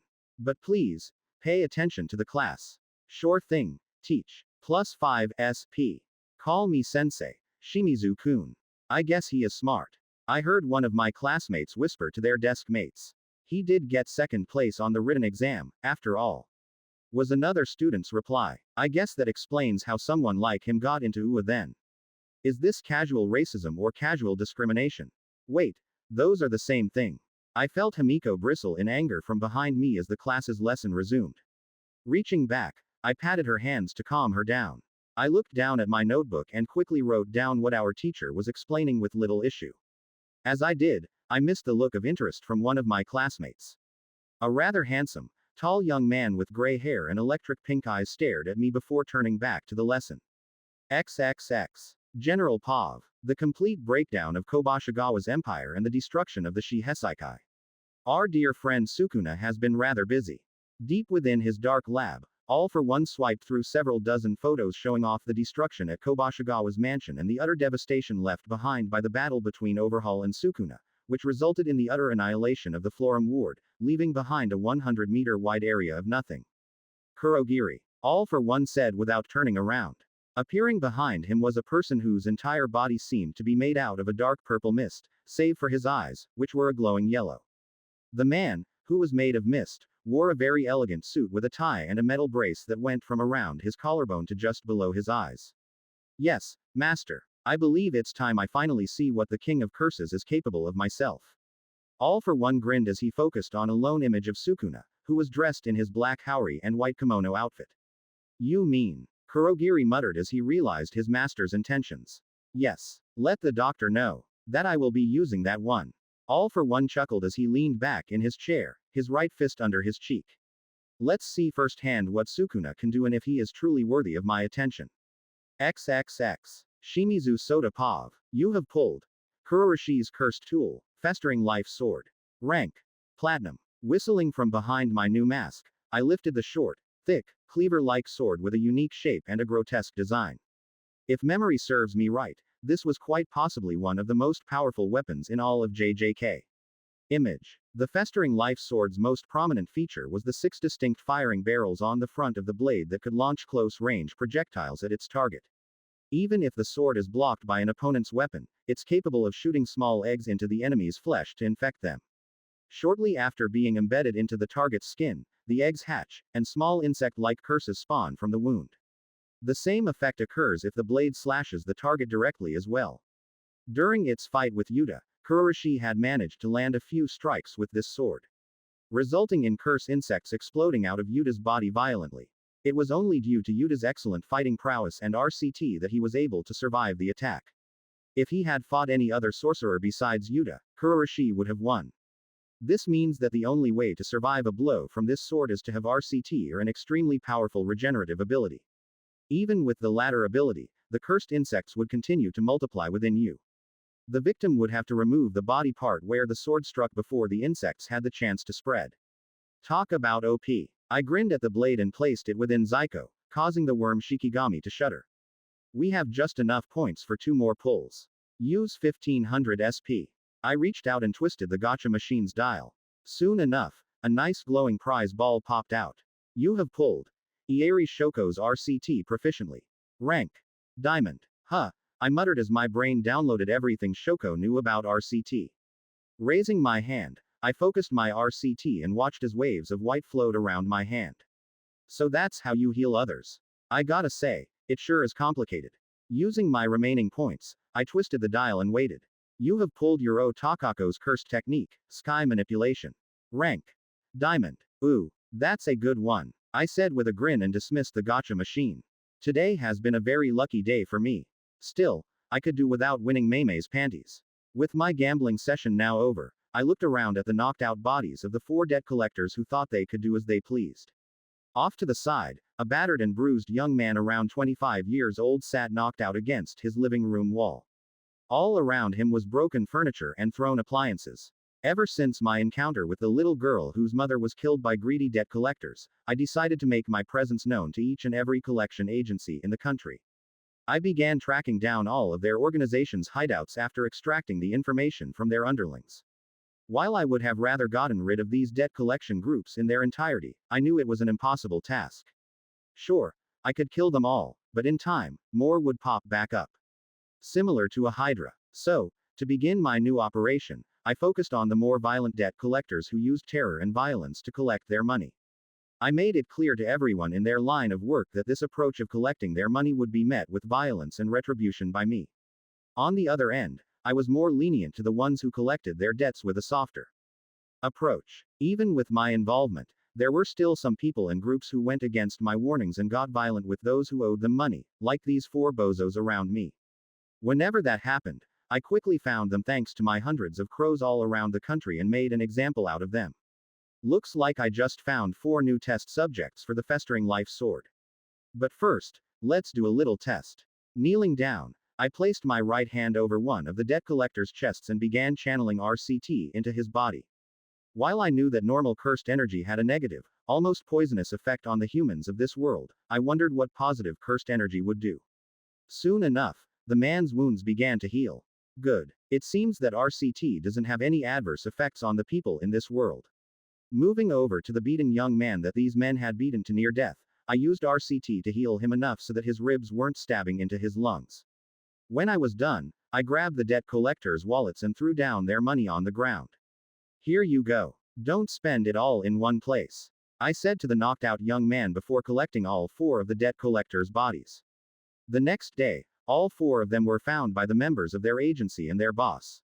Their bodies were torn and ruined by dozens of hungry insects, leaving their corpses a bloody and ruined mess. Safe to say, they quickly fell in line. Unknown to me at the time, my actions were beginning to have a ripple effect on the criminal underworld. The name Sukuna was beginning to have more than one effect. Instead of just causing fear and dread within all those who heard it, my name was now garnering respect and admiration from several individuals and groups. Chapter 57. No. 57 Morning Walk to Work. Eat up, you 3. You earned it. Nodding tiredly, Izuku, Keiko, and Hitoshi all gave thanks and began eating the large bowls of beef gyudon before them. Smiling, I picked up my own bowl and ate as well. Our isolated training ground, composed of a grass field with surrounding trees, offered us a nice pocket of peace. Izuku and Keiko were both covered in bruises and dirt from their usual training regime. Hitoshi himself was in a worse off state because he had just recently started my training from hell. Due to there only being one short year left for them to prepare for the UA entrance exam, they had asked me to up their training as high as I deemed safe. Sadly, they quickly regretted the decision of theirs due to the dozens of new aching pains throughout their bodies. Despite the pain, they were making significant progress on their bodies and abilities, respectively. Izuku's body was now a wall of tight, well-packed muscles that could make any personal trainer proud. His reflexes and combat abilities were second to none. While he may not yet be a master at any of the martial arts I taught him, he was quickly getting there. Give him another 5 years, and he'd be able to give me a somewhat decent fight. I had no doubts in my mind that when he got one for all, he'd be able to use at least 15 to 25% of its power right off the bat. Hiko's progress was remarkable as well. Due to all her hard work and Izuku's advice, she's been able to make fantastic progress with her quirk. As we suspected, she was now able to use her once defensive barriers in several offensive and creative ways. She could even manipulate a barrier beneath her to allow her to essentially fly around like a hoverboard. To add to her quirk training, I also had her up her speed and strength training as well. I even had her learn Wing Chun as well. I didn't want her to find herself in a situation where she would be defenseless if her quirk was somehow unusable or locked away. Her progress in learning the martial art was slow, but she was getting there. Finally, my newest mound of clay, Hitoshi, was a rather interesting person to train. He was definitely no prodigy in hand-to-hand combat or a physical beast. No, he was actually rather slow at learning the things I taught him. However, this didn't mean he was falling behind. No, the purple-haired kid was a hard worker. Much like Bruce Lee's saying goes, Hitoshi didn't practice 10,000 kicks once, he practiced one kick 10,000 times.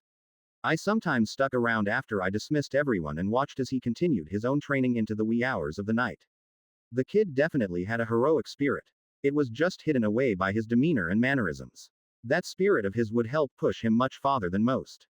Not to mention his relatively strong quirk. Brainwashing. In order for his quirk to work, Hitoshi only needed to have his opponent answer his question once to ensure his victory. So, after much brainstorming between Izuku, Keiko, and I, we all came up with several ways to help Hitoshi improve his meta ability. One way was for him to learn how to throw his voice around in order to better trap his opponents to answer him. Another was to have him wear a mask with a voice modulator that would change his voice. This would allow him to confuse and trick his targets into answering him even if they knew how his quirk worked, which I already had May working on a prototype. We even tested to see if using a voice recorder with his voice would still activate his quirk. Much like how Inamaki did during the fight against Sukuna in order to freeze the King of Curses just enough to be caught in a domain. And if the mind-controlled Izuku was anything to go off by, it was a resounding success. Everything hurts, Keiko muttered as she placed some of the lunch I bought everyone into her mouth. But this food sorta makes up for it.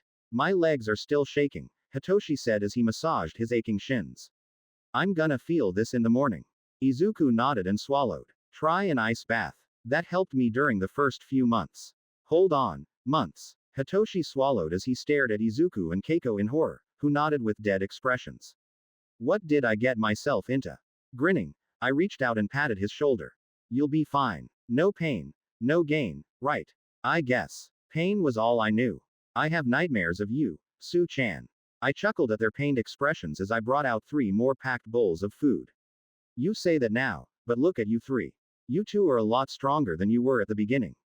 I'm sure you two will be little monsters once you enter UA. I said to Izuku and Keiko, who blushed at my praise. I then turned to Hitoshi. And you, Hitoshi. You may have just started, but I'm certain you'll catch up with them soon.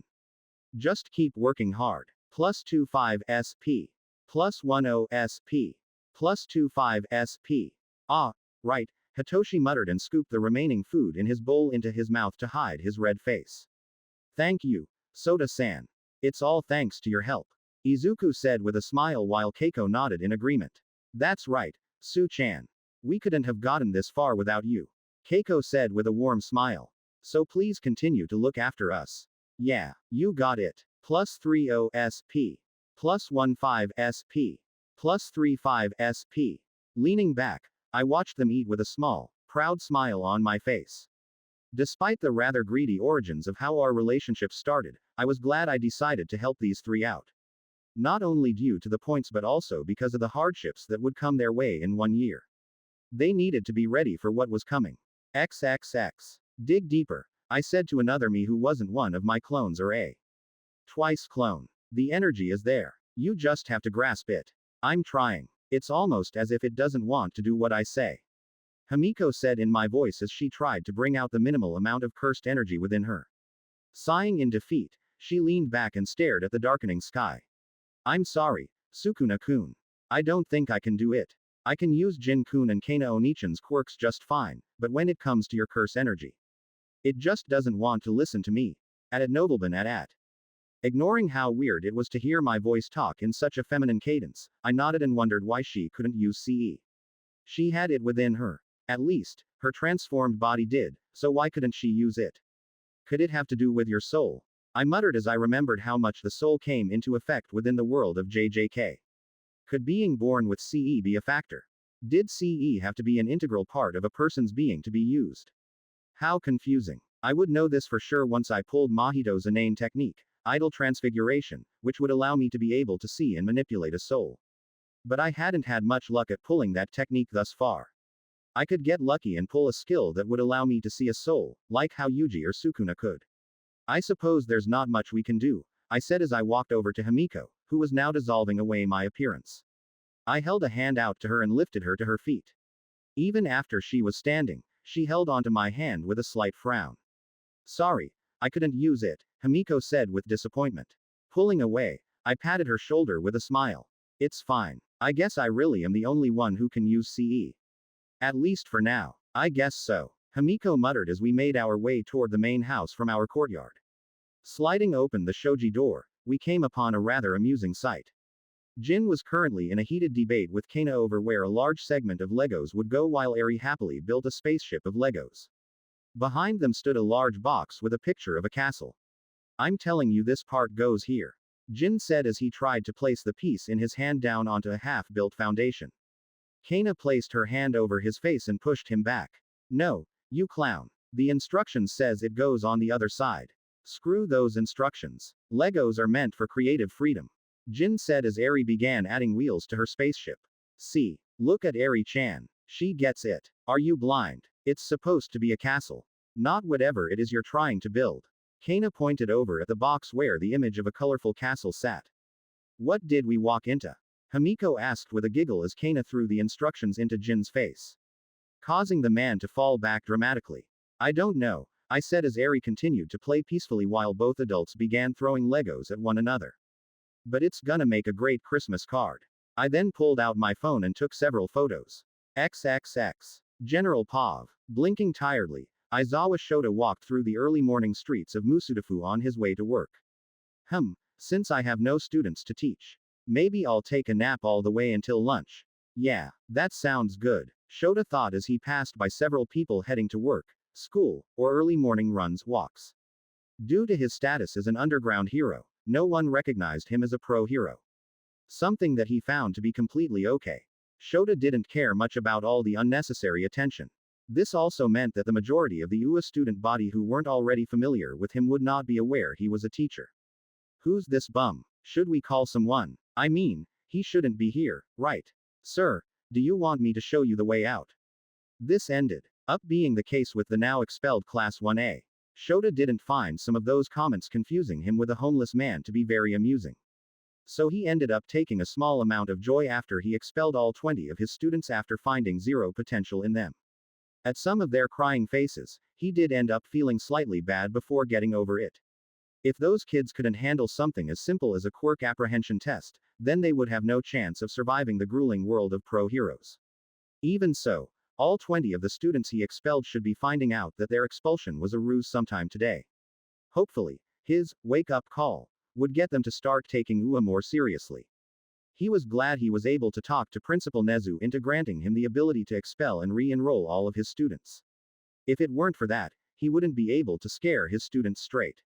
It also had the side effect of granting him the largest explosion rate in UA history. At least on paper. Maybe I'll get a coffee, Shota muttered as he came to a stop to watch an alleyway cat jump out of a trash bin with a small piece of meat in its mouth. Stop. Help. He stole my purse. Sighing in irritation, Shota looked across the street and watched a tall, hooded man sprinting down the street with a white purse in his arms. Down the sidewalk was a short, older woman with an antenna on her head was desperately looking around for help.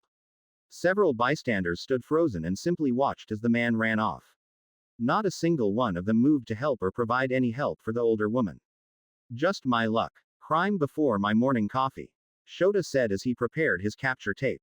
Just as he was about to sprint after the criminal, he noticed two students dressed in UA's blazers in the criminal's path.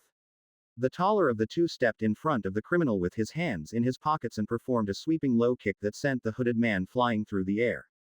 In a snap, the boy snatched the purse right out of the man's grasp. The student's unruly black hair swayed as he stood up and walked over to the downed man, the white purse now in his grasp. The blonde girl beside him just watched without worry before walking off down the sidewalk toward the older woman.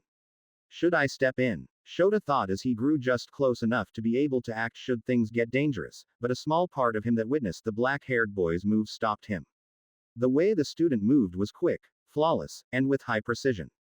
No, as long as he doesn't use his quirk. It should be fine. Let's see what this kid can do. The hooded man quickly stood up with an angry look on his bird-like face as he noticed the purse he stole was no longer in his possession. Finding it in the young boy's hand, the criminal moved toward him to take it back with a desperate look. What Shota witnessed next was impressive. The boy effortlessly dodged the man's swiping taloned hands. He then pulled the birdman's hood over his head, causing him to lean forward. Grabbing the man's left bicep, the student pulled him in and kicked out his leading leg, effectively tripping him. After the man fell onto the ground, the student pulled the thief's right arm behind his back and pressed his left knee over their wrist, locking them into place. The man tried to wrestle his way out of the student's grip, but it seemed that despite his age and size, the student was much stronger than him. All of that without using his quirk. At least seemingly. Shota muttered as he watched two police officers jog over to the scene with the blonde girl and older woman trailing behind. The officers instructed the student to step away from the thief as they quickly bent down and fastened handcuffs around the man's wrists. Shota observed as the blonde student helped the elderly woman walk over to where the black-haired student was. Seeing her, he then returned her purse with an easygoing grin. The woman expressed her gratitude to both of them before the officers approached to ask questions about what had occurred. Interesting. Shota thought as he turned around and continued on his way to Ua. I'll keep an eye out for those two. Especially the one with black hair. Going off their uniforms, it seems like they're first-year general education students. I wonder what quirk he has. Chapter 58. No. 58 The Monster. Quirk Development and Practical Combat. UA offered 2 quirk-focused classes for students in general education, even if they weren't part of the Hero course. Unlike the Hero course, which included daily quirk and combat-focused classes, these classes met only once a week, with the quirk development and practical combat classes alternating with each other. This week was the practical combat class, where we were allowed to use our quirks against one another under the supervision of our teacher, Ectoplasm. Good work, you two. Ectoplasm nodded at 2 of my classmates. They smiled at the hero's praise and walked off the training pad. Okay, you two are next. Right. Ha. Get ready to lose. In front of me, a nervous Ogasawara Hikari and a confident Ishimoto Keiichi walked forward and stepped onto the training pad. Looking around, my class was within one of the somewhat over-the-top and impressive training rooms south of UA's campus where all of the practical training took place. Off to the side was an array of workout equipment and combat gear. To the back were several more training pads where the rest of my classmates were using their quirks to fight one another with a clone of Ectoplasm watching over them. I focused on the ongoing fight between Himiko and some blue-haired guy who seemed to have large mechanical boxing gloves over his steel arms. She weaved in and out from her opponent's jabs with practiced ease, using her great speed and agility. Seeing this, the blue-haired guy, Yamazaki Kazuhiro, began to grow agitated that he couldn't land a strike on what he thought was a weak opponent. Atta girl. Focusing back on the ongoing fight in front of me, I watched Hikari squeak as a brown-haired tiger pounced after her. The brown-haired tiger was actually Ishimoto Keiichi. His quirk, Animal Shifter, allowed him to transform into any living animal from the animal kingdom for a solid 60 seconds. The downside to his quirk was that once transformed, he couldn't switch to any other animal or change back before the full 60 seconds were up. In a rush, Hikari used an ink pen to draw on a large sketch pad. Exploding in a burst of ink from her sketch pad was another tiger made entirely of ink. Seeing this, Keiichi's eyes grew wide in surprise before the ink tiger pounced on him. Hikari's quirk, ink to existence, allowed her to bring anything she could draw to life. Usually, this would be a pretty powerful meta ability, but it seemed that her constructs were only as strong as herself, which ended up being the reason why Keiichi was able to quickly overpower her construct with a swipe of his claws. Just as he was about to attack a panicking Hikari, his body transformed back into his human form, resulting in him being thrown out of the training pad due to being in a mid-lunge. Gah, dang it. Keiichi punched the ground in irritation as he turned to a shocked but pleased Hikari. You just got lucky. Got that. Do you happen to be a sore loser, Ishimoto-kun? After they walked off the training pad, Ectoplasm called my training partner and me up. Strolling over to the pad with my hands in my pockets, I inspected my soon-to-be opponent. She had long orange hair tied into twin tails with ribbons. She was relatively well-developed with a pretty face. Her name was Muraoka Kohaku. She was apparently the daughter of some big-time CEO who worked for one of Japan's largest support gear companies. I can't believe I have to waste this week's combat class on a normie like you, Kohaku muttered as she gave me the stink eye. With a stomp of her foot, a stone golem rose from the ground and stomped its way over to me. Well, I'll just make this quick and move on to my next opponent. Normie, I said with a raised brow. That's a new one. +5 SP. Seeing the stone golem, Ectoplasm turned to me with a worried look. Shimizu-kun, is this an opponent you're comfortable combating? It's fine, teach. I took piano and calligraphy growing up. I rolled my shoulders and eyed the golem with interest. Despite her bitchy attitude, she does have a pretty cool quirk. I turned to Kohaku and saw a bead of sweat on the side of her face. Even now, it seems she's using a good chunk of energy just to keep it standing. +10 SP. Very well then. If you are comfortable with this, then you both may begin. Ectoplasm said as he backed away from the center of the training pad. Behold, the power of my glorious golem. Kohaku said with a wide grin as she sent her golem toward me.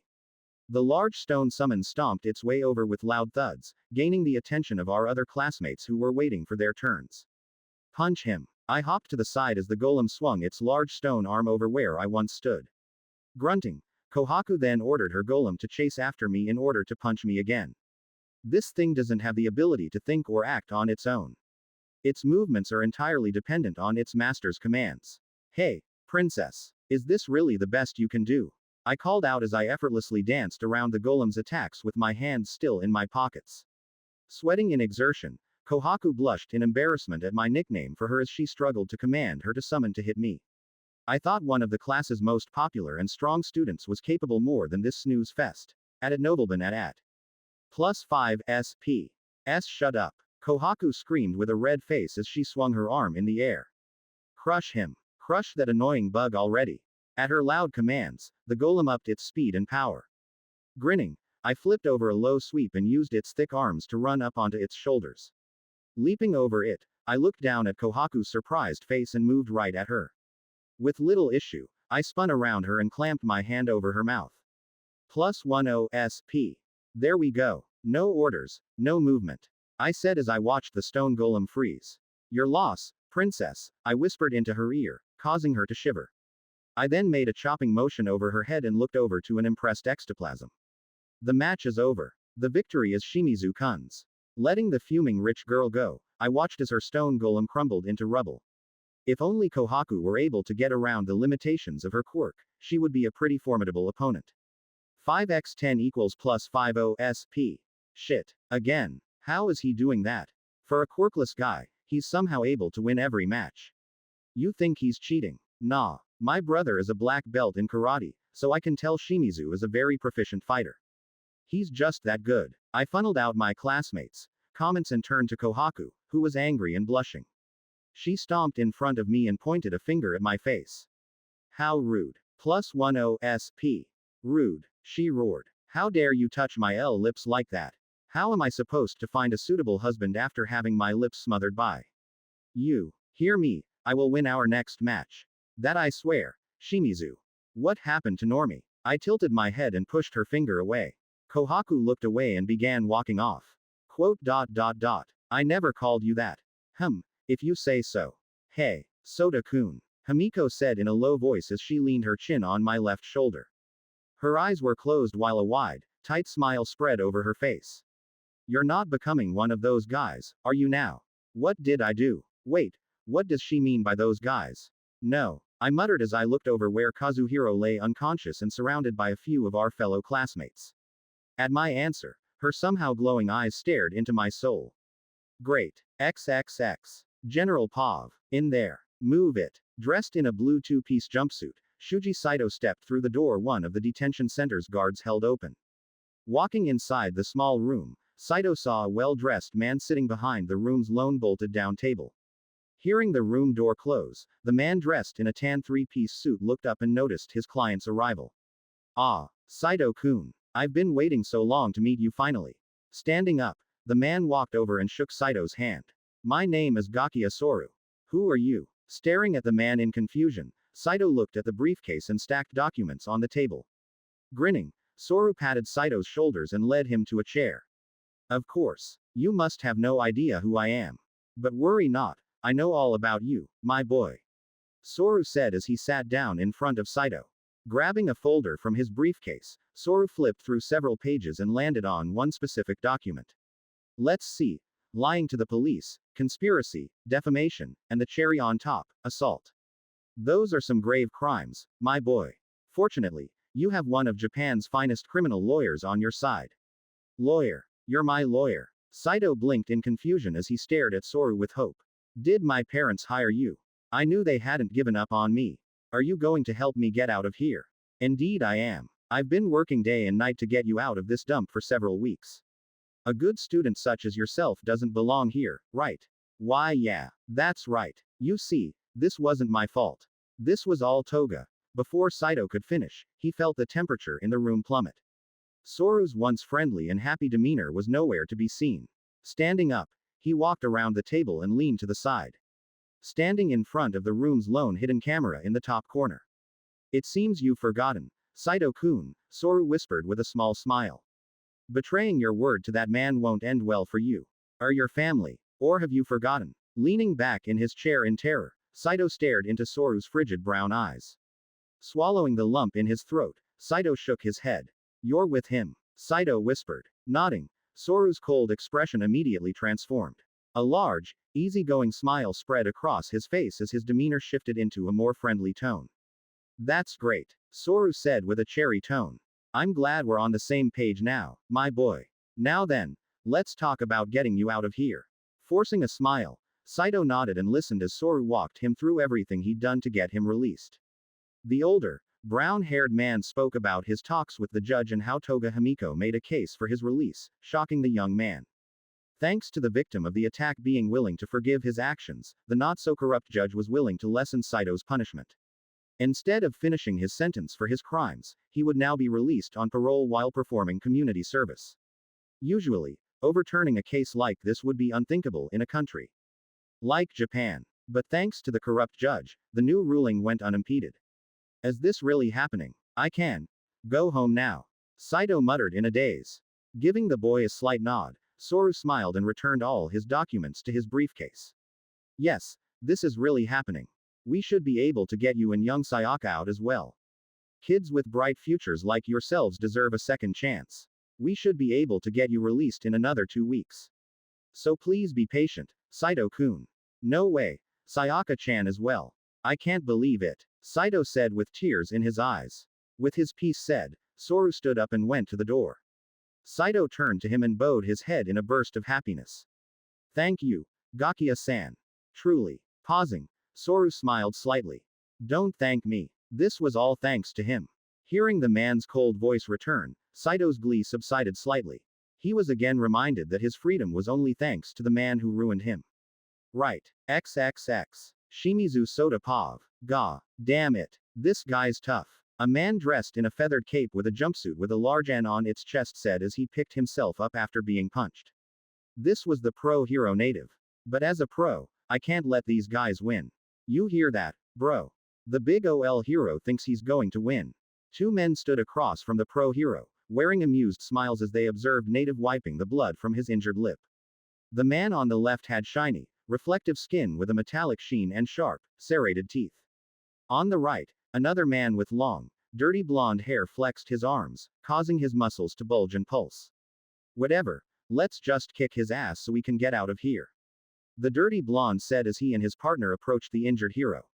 Up above on the rooftops, I watched the rather lackluster battle between Native and the two thugs unfold with a bored look as I chewed on some takoyaki.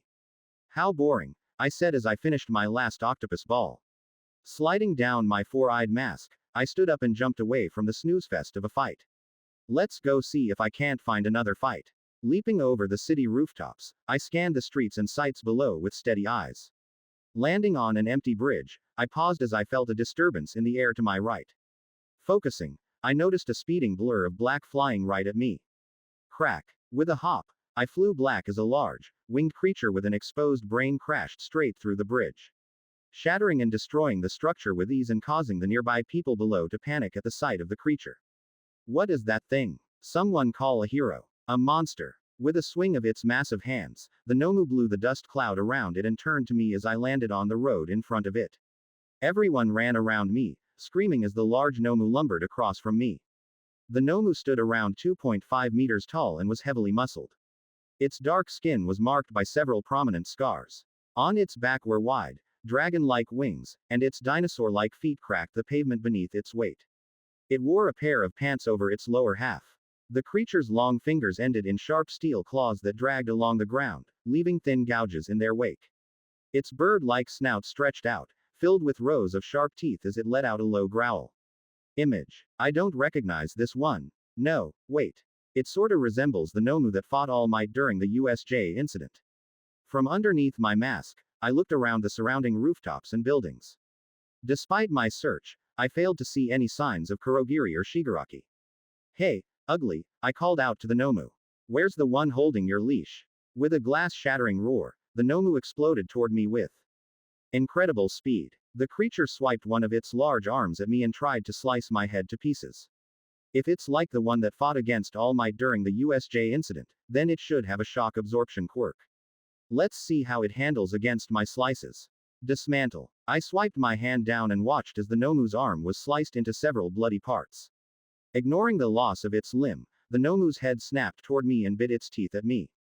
Weaving around its slobbering jaws, I swung my CE-enhanced fist and landed an uppercut into the bottom of its jaw with ratio. Gra. The Nomu groaned as its head snapped back violently before its body followed suit. Spinning in the air, the Nomu crash landed on a parked car. That attack didn't do much damage.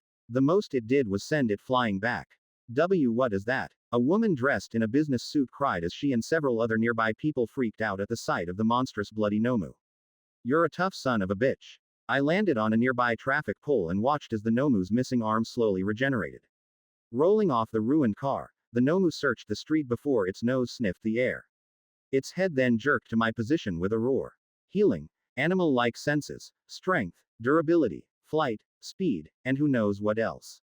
Stepping off the traffic pole, I grinned at the beast and rolled my neck. Good. This wouldn't be interesting if you weren't at least this strong. Chapter 59. No. 59 The number 2. General Pav. Walking down the busy sidewalk, 3 fashionably dressed girls strolled, their laughter ringing out like music amidst the urban noise. They wore high-waisted jeans with crop tops and oversized jackets. Did you see the latest episode? I can't believe what happened. One of the girls, Suzuki, gushed, her lengthy hair bouncing as she animatedly gestured with her hands.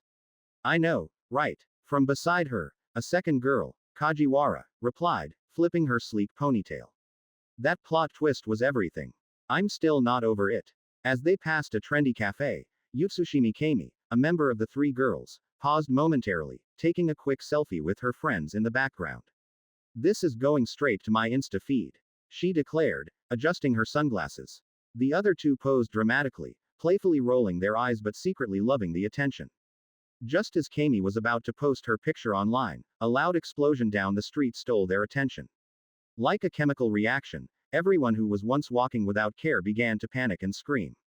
Kami and her friends remained still due to the sudden ball of fire that erupted from a black monstrous creature punching a parked car. What is that? Kajiwara screeched as she grabbed onto Kami's arm.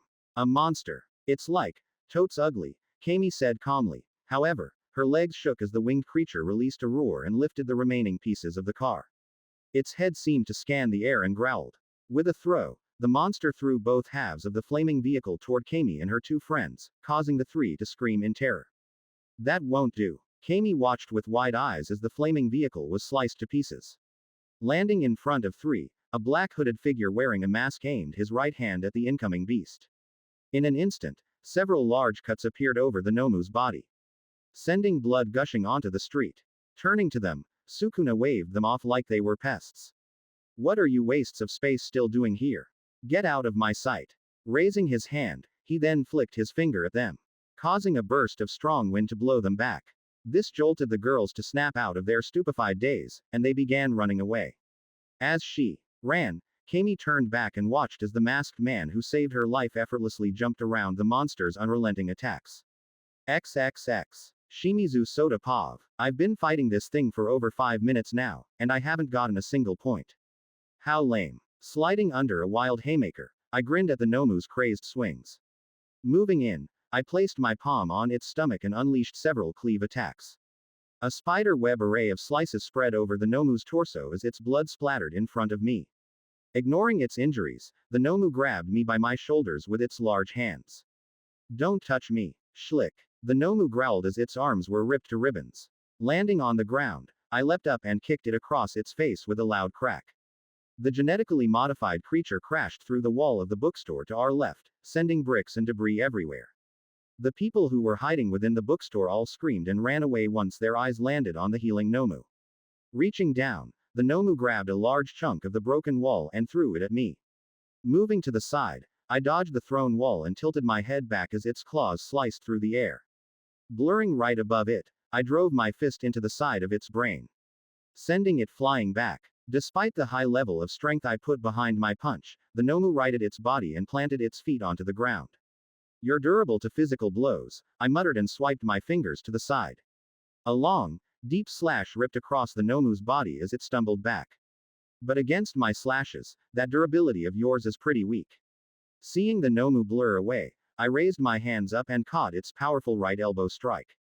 Due to the force, I flew back through the city street. Spinning midair, I landed on the pavement and used dismantle to skate along the street. The Nomu growled as it chased after me.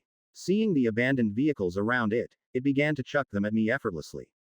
Seeing the cars fly right at me, I gracefully slid in and out from their trajectories. At my current level, you're not much of a threat, I said as I jumped to the side as the Nomu slammed its left fist onto the ground, shattering the street and breaking the surrounding windows. Still, from everything I've seen, you're much more powerful than the Nomu's Endeavor and All Might fought in the original timeline. I wonder how they would do against you. The Nomu before me growled in anger at the fact it continued to fail to land a blow on me. Turning to me, it opened its large maw, and a ball of blue energy began to form in front of it. That's new. Dashing to the side, I watched as a bright beam of energy shot through the building in front of me. The beam's loud screeching noise filled the air, causing all those still around us to cover their ears. The beam slowly began to fizzle out until steam flowed out of the Nomu's mouth. Not bad, I yelled as I moved in to strike the Nomu's chest with ratio. The creature groaned as its body snapped back from the critical blow. What else did they shove into you? The Nomu had no chance to reply as I punched and kicked its body down the street with ratio. The people who hadn't yet managed to escape all screamed and moved out of our way in order to not be crushed. Growing fed up, the Nomu tried to skewer me with its claws, but it watched dumbly as its claws were sliced off. Reaching up, I grabbed its bottom jaw and pulled my right arm back. Black flash. Wham! Combining the sparks of black with my ratio technique, the Nomu shot straight up into the sky with a resounding crack that shook the streets. Its spinning body crashed through a tall building that was in its path. Jumping after it, I turned to my right and swiped my arm to the side, unleashing a dismantle on a fast-approaching fireball the size of a small house. Sighing in irritation, I landed on a nearby rooftop and looked up, where a flying endeavor glared down at me. Fuck, the heroes are here. Standing all around me were several more heroes, most likely his sidekicks, with their quirks primed and ready to be used. I looked them over and found Burnin among them, a confident look on her masked face. Sukuna. Endeavor yelled out with a frown. I suggest you turn yourself in now while you have the chance. Even so, I was wondering when I would run into you, number 2. I turned my head back up to the flaming man and shook my head. If it isn't the number 2 hero himself. Domestic abuse man. Tell me, hero, what are you going to do about that? Plus 25 SP. Glaring at me in anger and confusion, Endeavor turned just in time as the Nomu flew right toward him with its claws aimed straight at his chest. Let's see how well you do, number 2. XXX. General Pav. Raising his flaming hands up out of instinct and several years of experience, Endeavor used a wall of fire to push back the incoming Nomu. His intense flames caused the beast to growl in anger as it was blocked from reaching its actual target. What is this creature? Endeavor said as he looked over the Nomu's monstrous body. The injuries left from his powerful flames were quickly healing. Are you working with Sukuna? Hearing its target's name, the Nomu blasted forward with a mighty flap of its wings. Seeing the creature moving toward him again, Endeavor propelled himself forward with his flames and charged his right arm with fire. Flash fire fist. Endeavor yelled and punched the Nomu across the face, causing a large burst of fire to explode over the bioengineered beast. Grinning, Endeavor pulled his arm back, but he quickly moved to the side as the Nomu burst through the roaring flames. Due to the heat, the Nomu's sharp metallic claws melted off its fingertips. Undeterred, the beast made a fist and swung a powerful punch into Endeavor's stomach. Moving quickly, Endeavor raised his arms and used a wave of fire to help absorb the punch's strength. Ah! Endeavor grunted as the Nomu's fist launched him down the chaotic streets below. With a burst of fire, he slowed his descent and slid back along the road. Looking down, the number 2 hero watched as his arms shook. Even after dampening his punch, that thing still managed to hit me with this much power. I can't afford to be hit straight on. Crack. As the Nomu landed down the street, it glared at Endeavor. Its burns finally healed. In its mind, the Nomu reasoned that the man before it would try to stop it from reaching its true target. To accomplish its mission, the Nomu needed to swiftly eliminate the flaming man before moving on to its intended victim. A strong regenerative quirk and strength. By the looks of it, this thing seems to have several more abilities as well. Taking it in alive may not be an option. Endeavor thought, taking a calming breath. The Nomu roared and rushed him. In other words, I can't afford to hold back. XXX. Kamiji Mo, the pro hero Burnin, watched Sukuna weave in and out of her fellow sidekicks' attack with incredible ease. Strewn all over the rooftops were more than 20 of Endeavor's sidekicks. Their forms were battered and beaten, but fortunately, they were all still breathing. I can't believe it. He took them all down with such ease. Burnin thought with clenched teeth. Her original confidence was long gone. We don't stand a chance. Is this really the same guy who stepped in to save Fuyumi and Natsuo? Now, don't be so hasty. Sukuna mocked as he flipped over Onima's wide punch.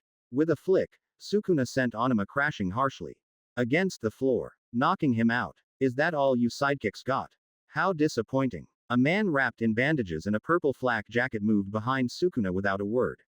Reaching into one of his flak jacket's many pockets, Kido pulled out several blue balls and threw them at Sukuna. The balls themselves were capture support items. Once they made an impact with their target, they would explode and release a thick gooey material that would quickly solidify and restrict the movements of whoever was caught. Turning his head slightly, Sukuna swiped a finger to the side, and all 10 capture items were sliced apart, causing them to explode. What was that? Kido said as he was suddenly pushed forward into the raining goo by some invisible force. The force was a small green toad, Shikigami, with little white wings on its back. Seeing himself caught in his trap, Kido tried to remove the gooey material, but his body ended up trapped within its confines. Sukuna walked toward Kido with a raised arm but suddenly moved back to avoid a ball of green fire that blazed past him. Turning, the King of Curses saw Burnin reach up and remove another ball of flames from her flowing hair. Get away from him! Burnin yelled as she threw away her current doubts and fears and flew toward Sukuna using her quirk. Reaching up, she pulled out 2 long flaming swords from her hair and swiped at Sukuna. I'll stop you. How cute. You think you're a threat. Sukuna and Burnin moved in and out along the battered rooftop as she slashed and swiped at him with her flaming swords. With each swing, Burnin grew increasingly angry and helpless as she noticed that Sukuna's full attention wasn't even on her. No, his primary focus was on the ongoing battle between Endeavor and the Nomu down below. He's playing with me, Burnin thought in despair as she swiped her flaming sword at Sukuna's head. Only for the man to weave under it with ease. How is he so strong? Burnin thought as she combined both swords into one large blade of fire. Thrusting forward, she watched as Sukuna swiped a finger across the air. Inexplicably, Her large flame sword broke apart into useless embers. How? I grow tired of this, Sukuna said as he appeared in front of her. Burnin tried to jump back, but Sukuna grabbed her wrists and held her in place. I expected more out of Endeavor's sidekicks. But in the end, you're all so weak. You won't get away with everything you've done, villain. Burnin yelled as she tried to pull away from his grip but failed to do so due to his great strength. Once Endeavor defeats that thing, he'll come and stop you. I'm counting on that, Sukuna said as he finally let her go. Moving too fast for her to see, he struck her straight in the stomach. Now go to sleep. At Nobleman at. Falling forward onto the ground, Burnin watched as Sukuna walked over to the edge of the roof to watch the ongoing bursts and flashes of fire down below. Before her conscience left her, Mo glared at Sukuna one final time before she fell unconscious. Chapter 60. No. 60 True Firepower. General Pav. TCH. How annoying. Merko glared at the large shark man she had beaten in less than a minute being cuffed by 2 police officers. Off to the side, 3 broken cash registers sat on the side of the road as excited and curious bystanders watched the ongoing arrest. Good work, Merko. Impressive as always, one of the officers said as she secretly fangirled over the rabbit-themed hero. Yeah, it was nothing, Merko said as she threw her hair back. This guy couldn't even get my blood flowing. What a disappointment, she thought. Once the officers had everything under control, Merko waved goodbye to some of the excited bystanders and leapt up onto the nearest rooftop. From there, she used her powerful legs and incredible jumping ability to continue her patrol through the city. What a bunch of weaklings. I need a good challenge. I haven't had a good fight ever since him. Merko growled out as she came to a stop on a rooftop water tank. Damn, Sukuna. Just wait. I'll kick your ass, and I'll show you just which of us is the stronger fighter. Ever since her fight with the King of Curses, Merko couldn't stop thinking and replaying their fight in her mind every day. There must have been a way to beat him that she didn't think of at the time. With that in mind, she pushed herself to train even harder than before. Merko was fully confident that her newly grown strength would help her beat Sukuna in their rematch. That was her belief until the revelation she and everyone else on the task force heard regarding Sukuna. If the reports of him being the reason for the utter destruction that occurred in the Florum ward were to be believed, then her or anyone else's chances of defeating him were doubtful. Bah, I'll believe he's as strong as they say once I see it with my own eyes. Merko said with a confident smile. Placing her hands on her hips, she eyed the streets below before her cell phone began to ring. Make it quick, Erasure Head. Merko. Where are you? Erasure Head's voice was strained. Raising an eyebrow, she looked up at the starry night sky. I'm in Osaka. Why? Good, you're close by. Sukuna is in Wakayama. Endeavor is currently on the scene, but we need to move fast. How fast? I'm on my way. Merko yelled and abruptly hung up. Flexing her thighs, she exploded off toward the direction Erasure had said Sukuna was in with as much speed as she could muster. As she ran, a wide, excited smile grew over her face. Ha, just you wait, Sukuna. I'll kick your ass. XXX. Shimizu Soda Pav. Hell Spider. I leaned to the side as several long tendrils of pure fire sliced across the streets below. The tendrils moved quickly and cut clean through some of the surrounding buildings. However, I noticed that Endeavor's attack had been focused and restrained to avoid causing too much collateral damage in his attempt to take out the Nomu. No wonder I pay so much in taxes. A lot of it goes into fixing the damage these heroes do. Then again, I did fuck up a good chunk of the Florum ward. In the ruined city streets below, the massive, monstrous Nomu swiftly evaded Endeavor's attack. Charging forward, the Nomu tackled the number 2 hero, knocking him back. Endeavor grunted in pain as he was thrown across the street, his body crashing into a damaged vehicle. Despite his accumulated injuries from his long, drawn-out fight with the Nomu, Endeavor pushed himself back up and glared at the beast. He won't last much longer at this rate. I leapt through the air and landed on a different rooftop to get a better view of the fight. It doesn't help that he's holding back due to being so close to so many buildings and people. Scanning the environment, I saw several people who, for some reason, hadn't evacuated. They were all watching the violent fight with wide, excited eyes. Some were even recording it as well. Idiots. One slip up, and they could get killed getting caught in the crossfire. I muttered and debated whether I should help Endeavor out or not. Not yet. I wanna see how far the Nomu can push this Endeavor. You damn beast. Endeavor said as he ignited his right arm with roaring flames. How is it you're that much stronger and faster than me? With a twist of his hips, Endeavor launched a blast of intense flames at the Nomu. Seeing the incoming attack, the Nomu opened its mouth and unleashed its own energy blast into the beam of flames. When both attacks met in the center, a bright flash of light illuminated the entire area. Squinting, I watched as both Endeavor and the Nomu tried to overpower each other. I won't let myself lose to you.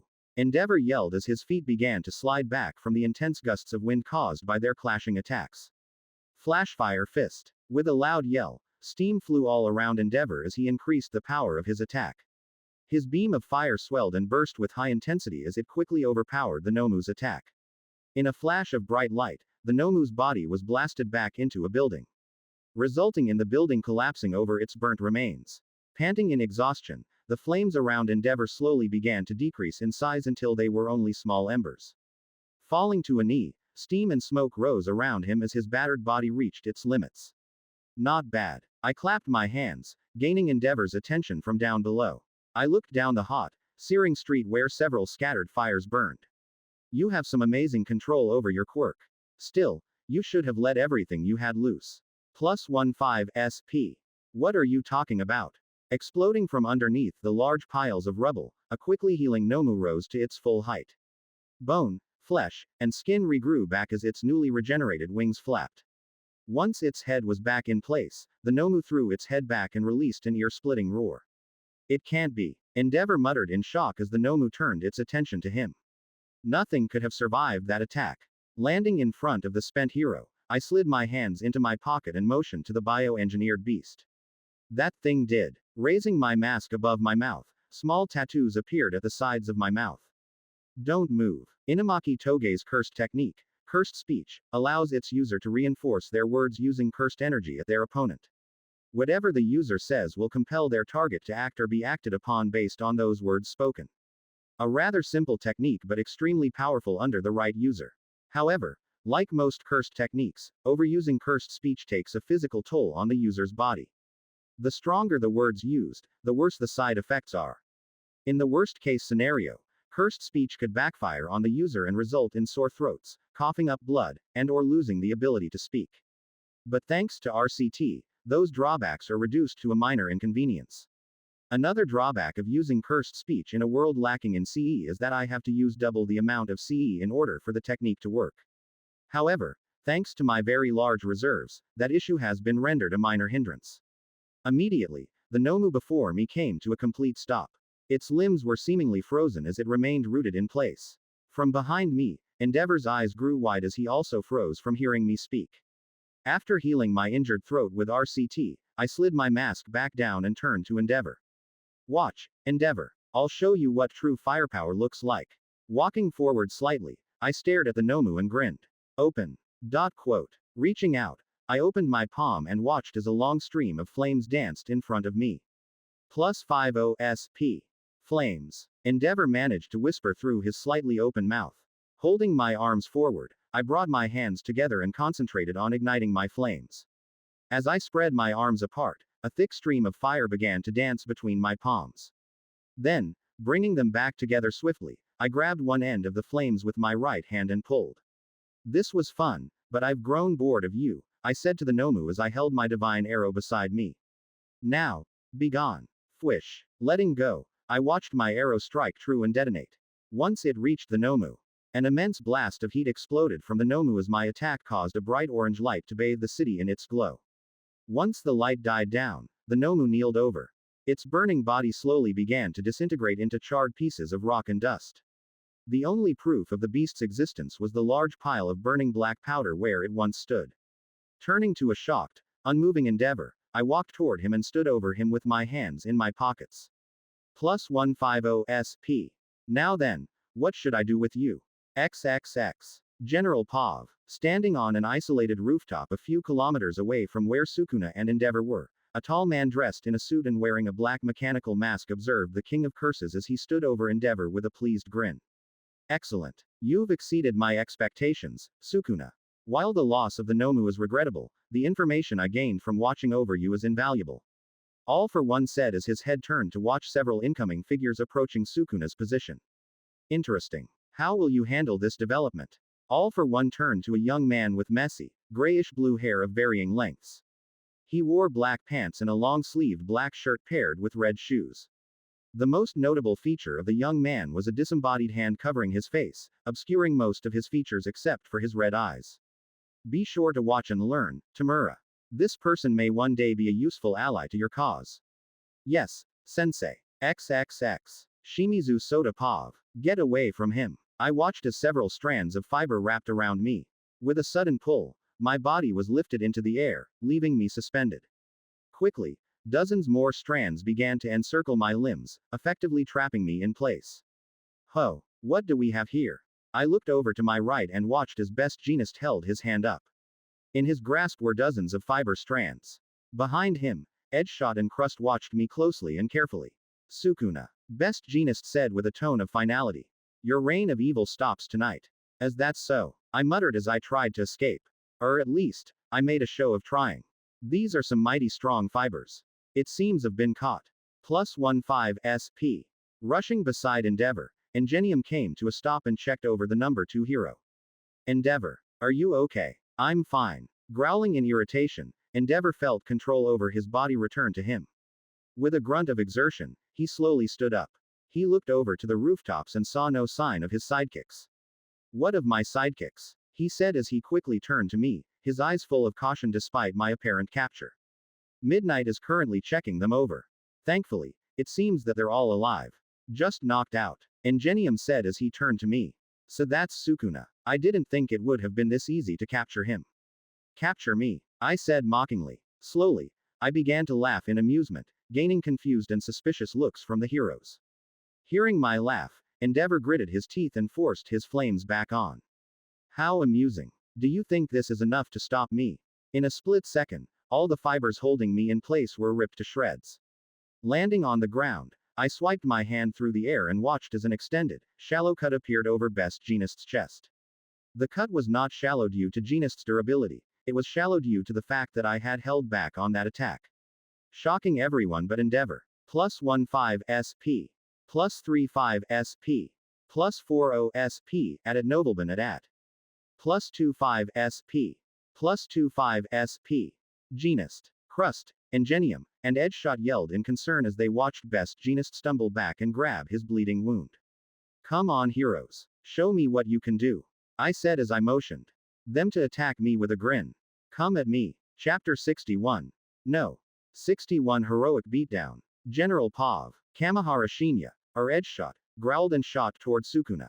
Seeing his longtime friend, Best Jeanist, be so ruthlessly attacked had made him angry. It was only thanks to his many years as a pro hero that he was able to cool his head just enough not to act irrationally. Spiral Spear Hand. Flattening and twisting his body into a sharp string, Edgeshot burst straight at the waiting Sukuna with blinding speed. From behind his mask, Sukuna grinned and snapped his hand out, grabbing Edgeshot's thin form. He grabbed me. The hero screamed in his head as Sukuna used his body to block one of Ingenium's flying kicks. Ah, sorry, Edgeshot. Ingenium yelled and hopped back, fearing he may force Sukuna to do something rash with Edgeshot within his grasp. I wonder, what would happen if I ripped you apart as you are now, Sukuna said as he stared at Edgeshot's thin form. Seeing something fast approaching, Sukuna released Edgeshot and dodged a large flying object. Hopping back, the King of Curses watched as Crust ran toward him with his arm cocked back. Upon release, the pro launched another chunk of his shield-based quirk at Sukuna. Swiping his finger to the side, Sukuna managed to easily rip apart Crust's attack. Recipro Burst. A blast of intense fire burst out of the engines from Ingenium's elbows, blasting him forward with incredible speed. Reaching Sukuna in a blink, the turbo hero threw out a powerful kick that would have pushed Sukuna back were it not for him spinning around Ingenium. Unfortunately, you don't seem to be able to change directions. Can you, Ingenium? Sukuna taunted as he watched Ingenium try to slow himself down to a stop down the battered street. Feeling a burst of heat from behind him, Sukuna turned and saw Endeavor launch a blast of flames at him. Unlike before, the man's flames were smaller and lacked the same intensity from his fight with the Nomu.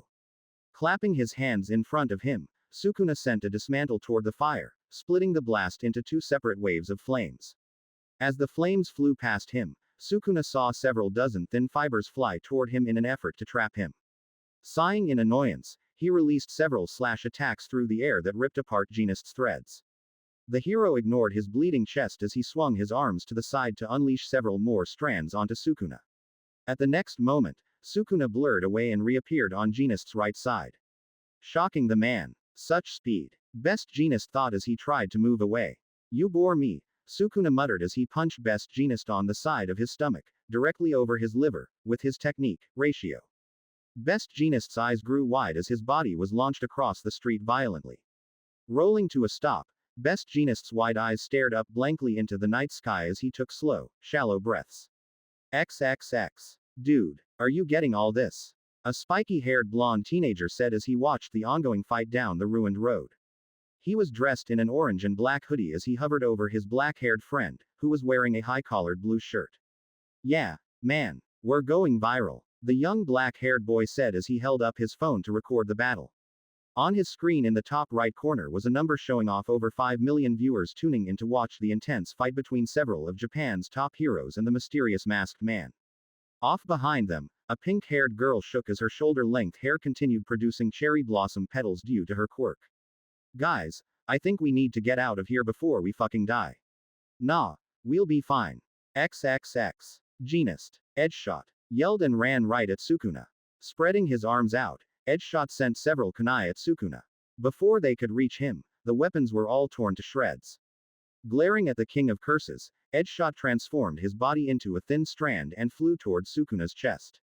Hoping to pierce the masked man's lungs in order to incapacitate him. Sleep. Raising his mask slightly, Sukuna used cursed speech at Edgeshot. The ninja hero's small eyes grew wide before his long, thin body fell onto the ground in a heap of string. Quickly, Edgeshot fell into a peaceful slumber on the pavement.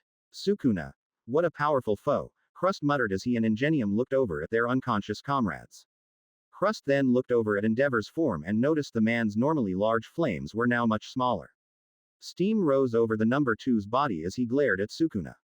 It seems that Endeavor is running on fumes. To think that Sukuna had pushed the number 2 hero so far. Crust thought. Suddenly, a large gust of pink gas gathered around Sukuna. Looking down, Sukuna tilted his head as the gas quickly rose up until he finally took a breath. Nighty-night, King of Curses. This is it for you. The R-rated hero, Midnight, said in a sultry voice as she held her costume's thin, torn off the fabric in her hand, exposing a large part of her shoulder and arm as she walked out from behind a building corner. At the sight of Sukuna's still standing body, Midnight froze as the masked man began to chuckle.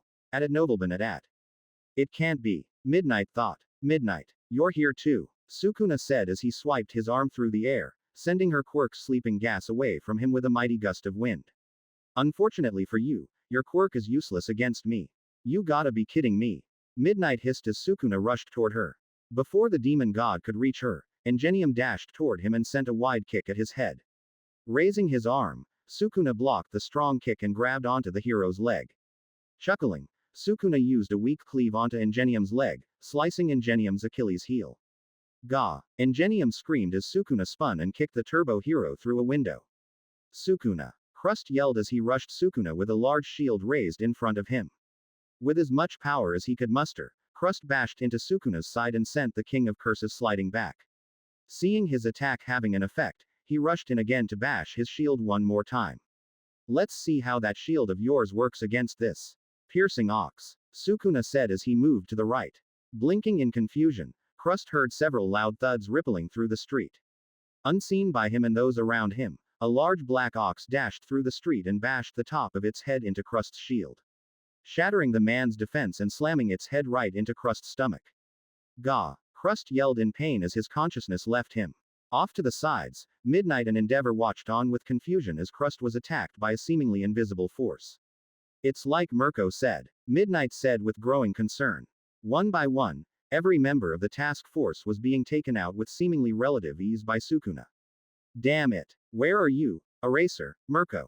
Piercing Ox continued running with Crust's unconscious body over its head until it dug its legs into the road, causing Crust to fly through a brick wall from the abrupt loss of momentum. How long am I going to stand here? Endeavor growled as he watched Crust be buried under the wall's debris. Taking a step forward, Endeavor clenched his teeth and ignored his overheating body in favor of dashing at Sukuna. With a roar of defiance, he summoned his flames back over his body and flew at Sukuna. Turning to the flaming man, Sukuna chuckled. Switch. Endeavor was confused by the word, but he had little time to think as a large wave of water rose out of thin air and impacted him with incredible force. XXX. Shimizu Soda Pav. Due to Endeavor's already overheated body, the crashing wave attack from Disaster Tides left him utterly helpless as the water extinguished any remaining embers around him.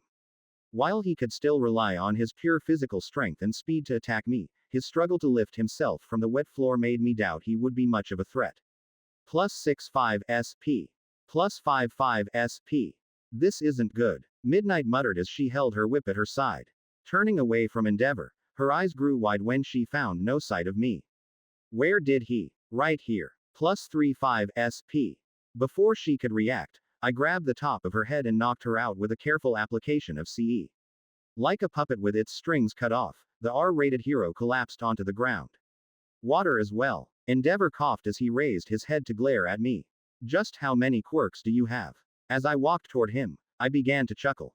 Would knowing the answer make your loss any more bearable?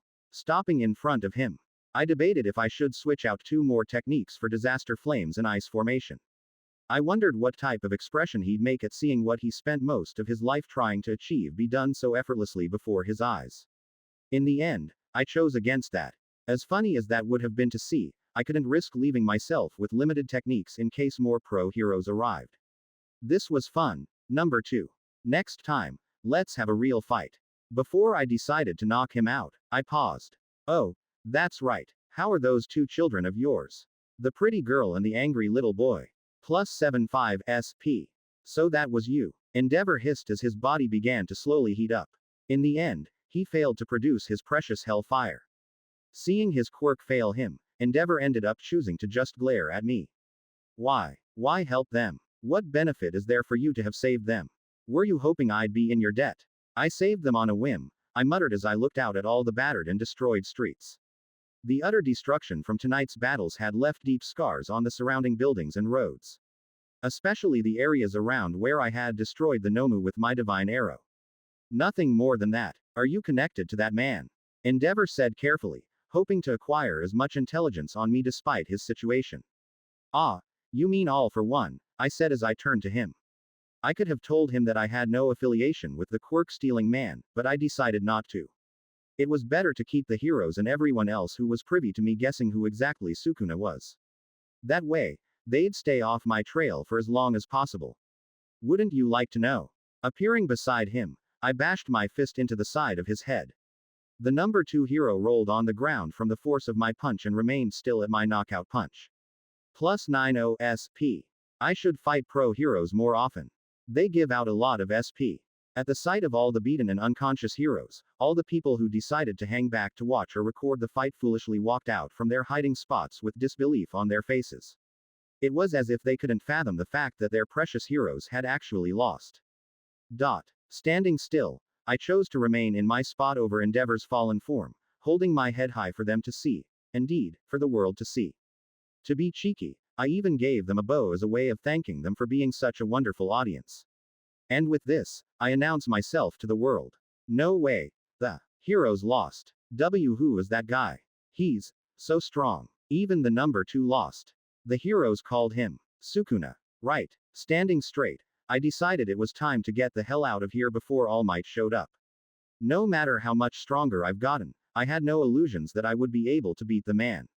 At least, not until I had the 6 eyes so I could use the limitless without worry of draining all my CE. Where do you think you're going, Sukuna? Whoosh. Raising my arms, I blocked a rather powerful blow that sent me skidding back. Looking at my attacker, I grinned at the sight of the rabbit hero, Merko. She was covered in a thin sheen of sweat as her chest rose and fell quickly as she breathed heavily. Her red eyes stared into me with hunger.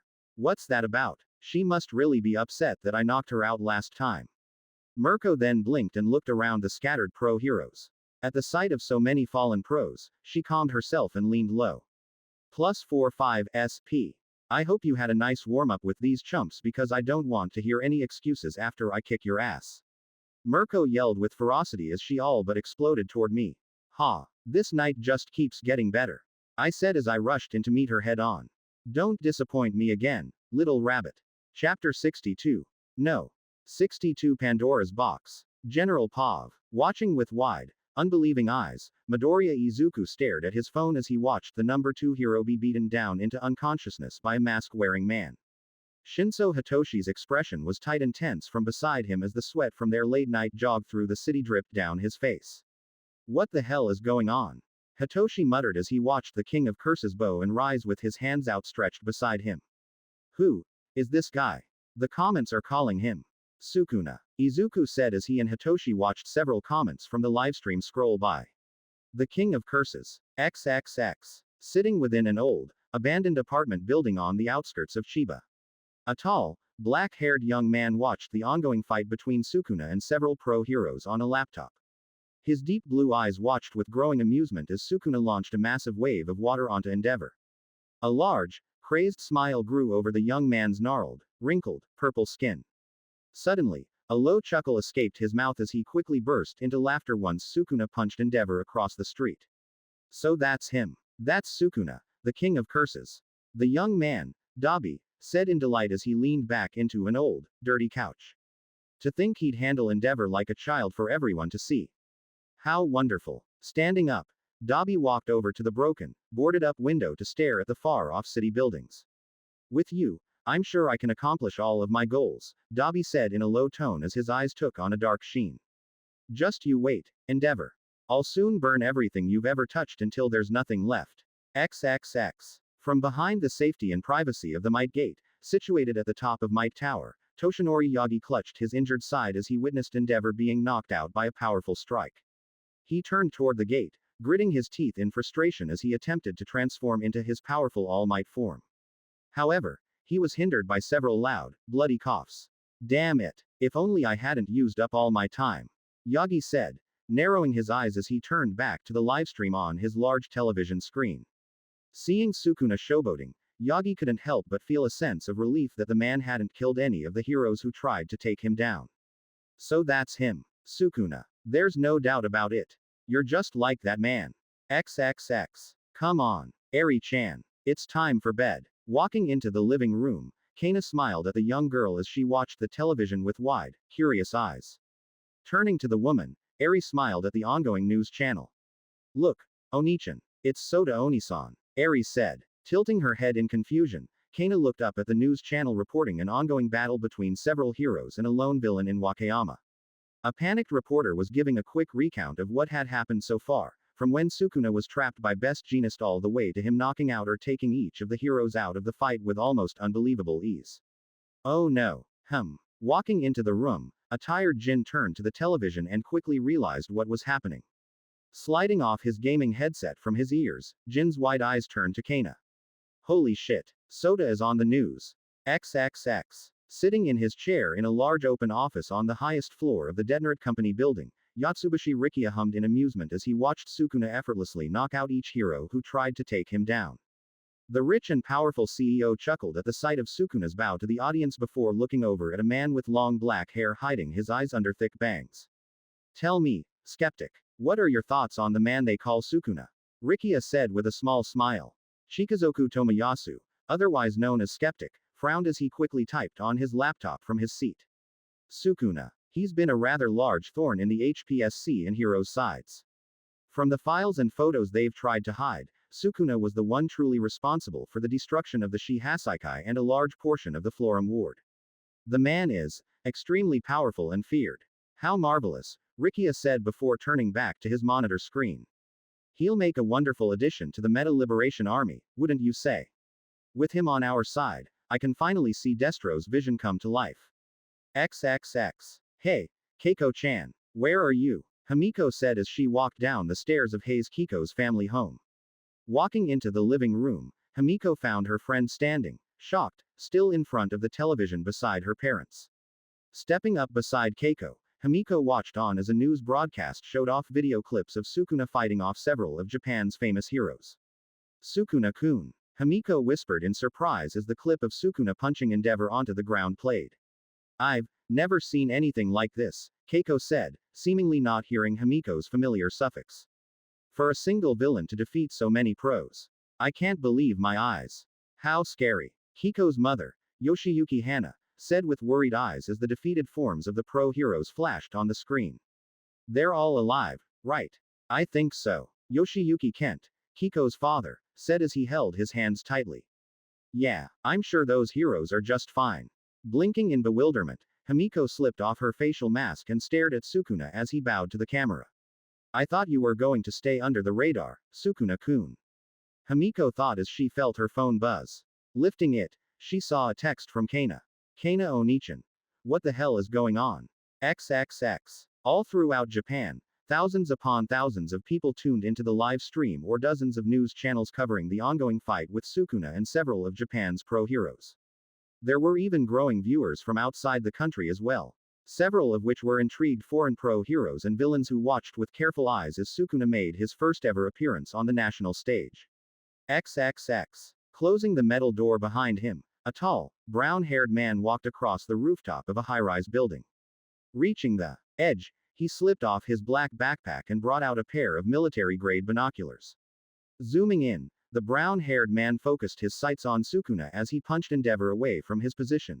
The King of Curses was approximately 25 kilometers away. The man then raised an eyebrow at the sudden appearance of the rabbit-themed hero, Merko. Placing his binoculars away, the man, Gunther, raised a cell phone up to his ear. I have Sukuna in my sights. But there seems to be a straggler. What should I do about her? The situation has already escalated far beyond my expectations. Merko is a small price to pay for Sukuna's death. If you have a shot, take it. No matter who gets in your way. The HPSC chairman said from the other line. Finish this. Tonight. Understood. Gunther man said as the chairman hung up. Stepping back, he removed his black jacket, leaving him shirtless. For the past decade, Gunther, a man born in Germany, had been working as one of the world's most elite assassins. Gunther has built quite a legend for himself, with a 99% success rate in eliminating his assigned targets. Thanks to his reputation and powerful quirk, he only accepted jobs with the highest payouts. So when the chairman of Japan's HPSC offered him one of the most lucrative contracts he had ever received, Gunther didn't hesitate to take out the man known as Sukuna. Taking a deep breath, Gunther's torso began to twist and shift as steel, cables, and machinery grew out of his flesh. The man grunted in pain as the machinery continued to grow and change until it formed a large railgun. Snapping out from under the barrel, a bipod planted itself on the ground.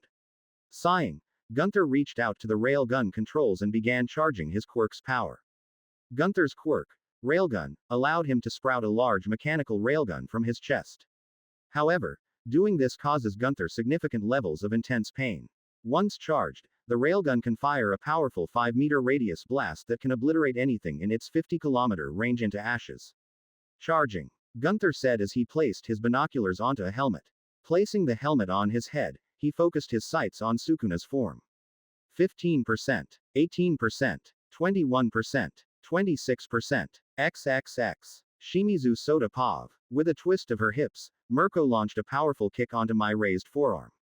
Using CE reinforcement, I grinned behind my mask as I swiped her foot away. What's up with that mask you're wearing? Don't tell me you're getting shy. Merko yelled as she slid back. Rushing in again, she unleashed several kicks at me. And where's that fancy stick of yours? Don't tell me it broke. Parrying and weaving around her attacks, I flicked out a punch she barely managed to block at the last second with her arms. Grimacing at the punch, Merko grabbed my forearm and used it as leverage to try and kick the side of my head with an elegant spin. I figured I'd give you a handicap. Ain't that considerate of me? I said mockingly as I leaned back, avoiding the kick. Plus 35 SP. Bastard, Merko said with a wide grin as she flipped back.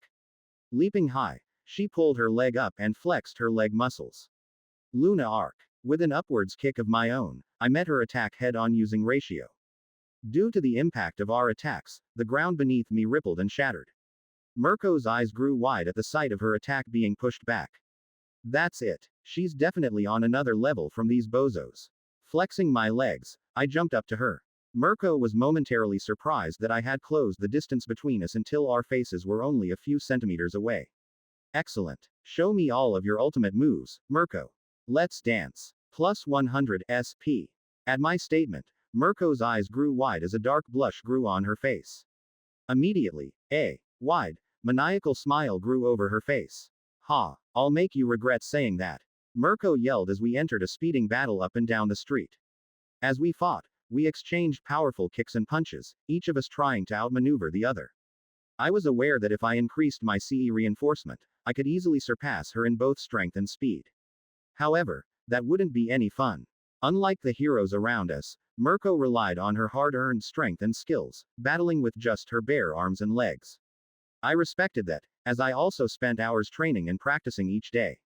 Lunar Tijeras. Merko screamed as she quickly pressed her thighs against the sides of my head. Should I get out of this or not? Before the rabbit-themed hero could spin to slam my head into the pavement, I slid my hands over the insides of her thighs and pushed. Merko's eyes grew wide in disbelief as I overpowered her leg strength in seconds. Plus 55 SP. With her legs spread out before me, I drove my fist right into her face. As her head snapped back, I twisted my hips and swung my left arm. Black flash. Plus 65 SP. Merko gasped in pain as she was flung back across the street in a wild heap from my punch striking her left thigh. As she rolled, I appeared behind her and landed a kick on the side of her torso.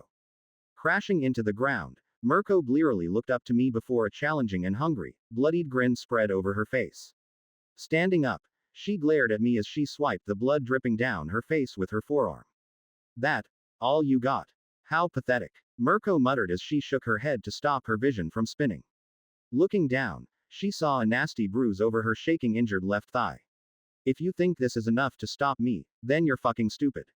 How cheeky. Ignoring her pain and injuries, Merko dashed toward me and sent a forward kick onto my stomach. Bracing myself, I tanked her kick and landed a left hook onto her face. Spitting out a glob of blood, she grabbed my arm and held it tightly against her side. Twisting, she flipped her body to the right. Wham! Raising my right arm, I blocked her kick and countered with my own flying knee. From there, we continued to exchange quick punches and kicks at one another from within our close distance in a dance of violence. Despite all her attempts, Merko's attacks could barely manage to get through my reinforcement. Unfortunately for her, that meant her own body was accumulating much more damage than she could throw out. Seeing that she was on the losing end of our exchange, she released my arm and jumped back with a wince. Looking down, Merko saw her bruised and bloody limbs begin to shake in exhaustion and pain. Plus 35 SP. Am I seriously going to lose again? Merko growled out before glaring at me. Fuck that. I'm winning this. Before she could rush me once again, a bright light flashed out from behind her, transforming the once dark night sky into a bright white. I looked behind her and saw a massive beam of energy slicing through the air across the city toward her and me. Anything that got in the beam's way was obliterated into nothing. The buildings, towers, and water tanks were all swiftly destroyed and erased. Due to the beam's radiating energy, all technology within 3 kilometers began to short out and shut off. This immediately caused all surrounding phones and cameras to stop recording the ongoing battle. Due to her instincts, Merko stopped moving and turned around to see the 5-meter wide beam flying right at her. At its current speed, the flying beam of death would reach her before she had the time to react. How rude. Interrupting our dance like that. Switch. Blurring in front of her, I grabbed the very air in front of me as if it were a piece of cloth. And pulled up. Yuro Takako's cursed technique, sky manipulation, is the ability to turn the sky into a tangible surface. Sky manipulation can warp and distort the very air itself, granting its user the ability to seemingly warp the world around them in any way they see fit. The user can also strike the very air itself, and if used in front of an opponent, it can break the sky around an opponent to bypass any defense they have. However, in this case, I manipulated the very air in front of me to change the incoming beam's trajectory toward the sky above. The massive beam of energy instantly changed its course as the very sky around it twisted upwards, sending it flying straight up into the sky itself. All those around the area and far-off city watched in awe as a large beam of light stretched into the heavens before it slowly began to fizzle away. Plus 155 SP. What? Merko muttered in shock as she stared up at the slowly darkening sky. We'll have to pick up our dance another time, little rabbit, I said, turning to her. I have a bug to crush. Without another word, I vanished in a burst of speed. XXX. General Pav. What the hell? Gunther muttered in German as he watched his beam somehow be redirected into the sky. Impossible. Blinking, he quickly used his binoculars to look down onto the street, only to find a confused Merko looking around. Where did Sukuna go? What an impressive quirk. At nobleman at. A wave of goosebumps spread across Gunther's body as he heard a low voice speak from behind him. Due to the railgun sticking out of his chest, he was only able to spin his neck around to find Sukuna standing behind him with his hands in his pockets. From your accent, you're not from around here. Which begs the question, what is a foreigner with such an impressive quirk doing in my country? How did you? Gunther felt his tongue swell within his throat as a wave of terror flowed through him. Not in all his years as a professional assassin had he felt such a heavy aura of power from a single man.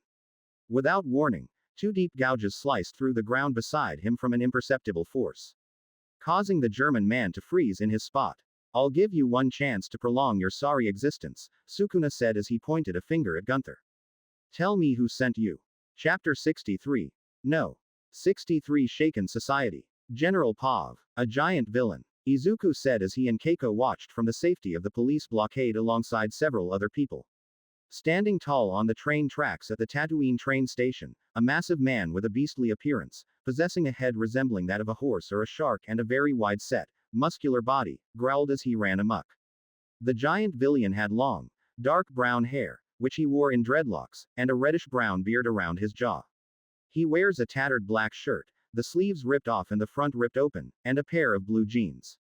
Go away. The giant villain roared as he looked up to see a man wearing a tight dark blue bodysuit and wooden-like armor on his limbs. Over his head was a thick, wooden helmet that hid his features. This was the new pro hero, Kamui Woods. With a wide swing, the large man slammed his arm across the train tracks, sending a steel beam onto the ground. Rushing from under the bridge, another hero with a prominent square chin and a large headband with a yellow and black striped caution pattern, matching his thick wrist guards and the belt around his waist, raised his arms to catch the falling beam. This was the pro hero, Death Arms. Oh, Backdraft is here too, Keiko said with a smile as she and Izuku watched as a long water barricade came to life before the curious large crowd. Off a few feet to their right, the pro hero Backdraft told the rowdy crowd to stay behind his water barricade. Landing on the station's overhead roof, Kamui Woods glared at the villain, destroying everything around him. You used your skills for illegal purposes when people are going to work, and you have committed a theft resulting in injury. You're really evil incarnate. Go, Kamui Woods, Keiko said with excitement, turning to her friend. She saw the deep thoughtfulness behind his eyes. Izuku-kun, everything okay? Ah, yeah, I guess I'm still thinking about what happened 2 weeks ago, Izuku said as he watched Kamui Woods and the large villain fight. I still can't believe that they all lost. Not to mention that the villain, Sukuna, got away in the end. Oh, that, Keiko whispered as she looked over the expressions of the crowd. Since the battle between Sukuna and several of Japan's top pro heroes, including the number 2 hero, Japan's society had begun to doubt the ability and strength of the heroes they once admired and adored. Witnessing not just 1 or 2 but 7 of the greatest heroes in the country lose to a single man was devastating. The situation worsened when it was later revealed that many of Endeavor's sidekicks had also been defeated by that same individual that night. It was disheartening to see notable heroes like Endeavor, Best Jeanist, Edgeshot, and even Merko all fall in what seemed to be a one-sided battle. If such a thing could happen to some of Japan's best, then what hope would there be for the people of Japan to have in the rest of their heroes in any future conflict? Younger generations believed that everything would have gone well if All Might had been present. In contrast, older generations seemed to come upon a profound truth about their society due to this incident: their over-reliance on one individual, All Might. If things could only turn out well if the number 1 hero was around, what hope would there be once the man finally retired or somehow perished one day? Would incidents like the night that Sukuna defeated several pro heroes continue to happen? Some members of the older generations in the crowd watching Kamui Woods battle the giant villain wore worried and grave expressions. Even though they didn't want to consider it, the possibility of the heroes losing seemed very real, a stark contrast to their previous belief that the heroes would always triumph. One consequence of witnessing all 7 heroes being defeated in such a manner was the increase in criminal activity throughout Japan within just 2 weeks. Villains and criminals were emboldened by Sukuna's actions. If one man could defeat so many pros on their own, why couldn't they? These thoughts belong to those foolish and egotistical enough to attempt to imitate the King of Curses. This arrogance ultimately led to their swift defeat by the very heroes they believed they could overcome. The individuals from the underworld who were already familiar with Sukuna's notorious reputation became even more fearful of him.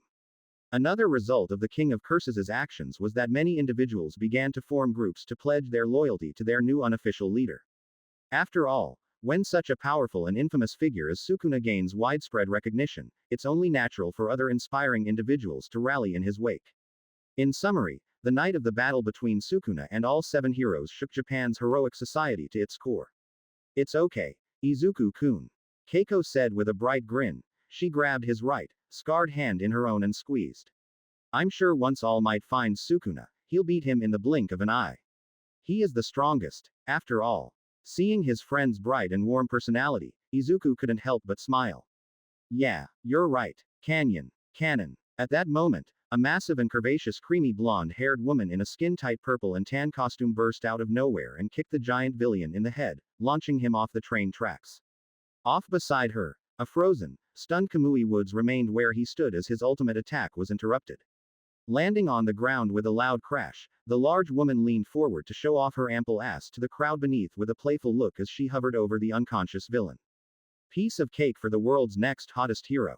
Hi there, everyone, I'm Mount Lady.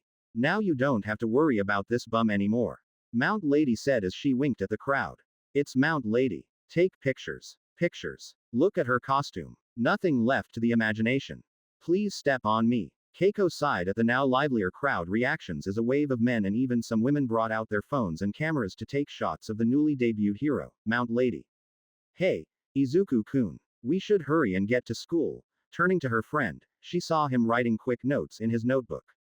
As she watched him mutter to himself, Keiko smiled warmly as Izuku returned to his hero otaku self. Grabbing the collar of his school uniform, Keiko began guiding Izuku through the crowds. Come on. Let's get to school. XXX. Shimizu Soda Pav. Chef's choice. Plus 15 SP. Haha. That's what I like about you, Shimizu-kun. Lunch Rush cheered as he walked back to whip me up a new delicious dish. Once he was done, I was presented with an exquisite plate of seafood paella. After thanking the artist, I paid for my lunch and sat down at my usual table surrounded by Himiko, Hikari, Toshio, Jiro, and Mitsuko. Lunch is my favorite period, I said as I dug into my food with a hum. You attend one of the most prestigious schools in Japan, and your favorite period is lunch. Toshio said with a deadpan expression. Soda-kun may be onto something. Lunch Rush is on another level. Mitsuko said with a grin as she enjoyed her bowl of udon. From beside me, Himiko giggled and grabbed a shrimp off my plate. I turned to her in betrayal as she quickly placed the shrimp into her mouth before I could steal it back. Haha, sorry, Soda-kun. But if it's any consolation, the shrimp was very delicious. My shrimp? How dare you? Ignoring Himiko's betrayal, I refocused on eating my lunch. As I ate, my mind traveled back to the discovery I made a week ago. 2 weeks ago. An assassin. Kana said slowly, her face serious and calculating. Knowing the chairman, he was probably getting a lot of pressure over my failed mission. But to think he would go so far as to hire assassins outside of Japan. At a nobleman at. From the looks of it, the assassin was willing to kill anyone in the crossfire as long as they managed to get a shot on me, I said as I leaned on one of the wooden beams of my patio. If I hadn't redirected the blast, Merko and everyone else within the buildings that were in the blast's trajectory would have been killed. That's concerning, Jin said as he rubbed his chin in thought. That means that the gloves are off when it comes to you.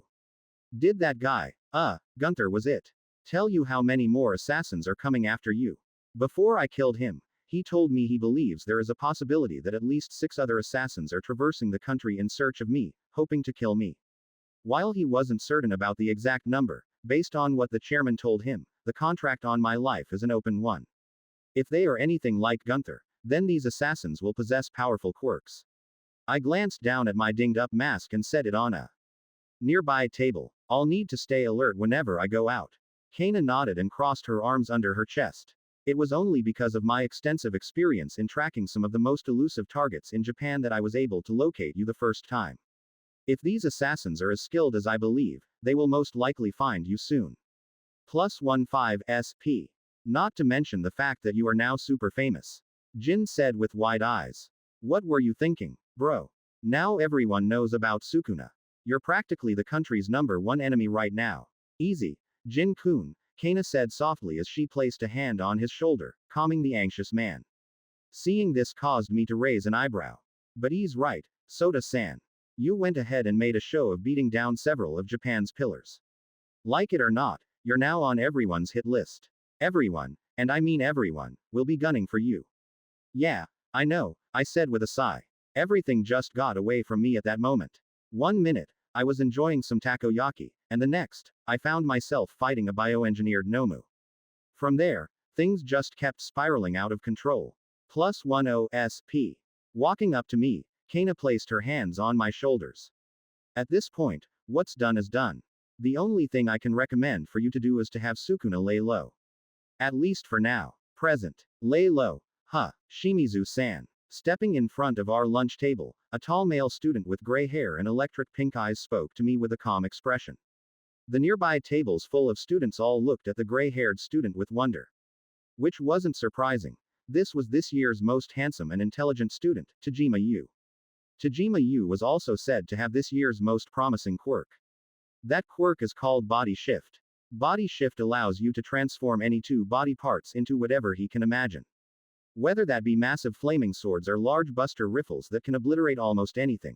He can also create hover boots on his legs or a jetpack on his back that lets him fly around. Despite having a powerful and diverse quirk, Yu was placed in the general education course. This was because he had the flu during the entrance exam, which prevented him from participating in the practical hero course examination. Regardless of his unfortunate circumstances in being placed in the general education course, Yu was one of the most promising students among all of the first-year students. When the sports festival arrived, no one doubted that Yu would be transferred to the hero course, replacing one of the reinstated students of Class 1A. Due to all this, the guy was revered by all our peers as the first year's golden prince. Guys wanted to be his friend, and the girls wanted to be with him. Oh, this Eichmann bastard also happened to be in my class as well. Himiko tilted her head in confusion as Hikari kept looking back and forth between me and Yu. Mitsuko, Jiro, and Toshio watched on in curiosity as our classroom's shining prince stared at me intently. Such an intense stare. Is Tajima going to confess? Mitsuko whispered as she whipped out a yaoi manga from her bag. How exciting. Off in the back at the so-called popular table, several students, alongside Muroka Kohaku, all watched on with gaping expressions as their friend interacted with the oddballs, losers of the class. What does this handsome bastard want with me? Shimizu-san, Yu repeated himself. Please spar with me after school. Say what? Chapter 64. No. 64 I promise. I apologize. I didn't intend for there to be an audience. Yu said as we turned to a rather big crowd standing off to the side of the extensive training room Yu had booked.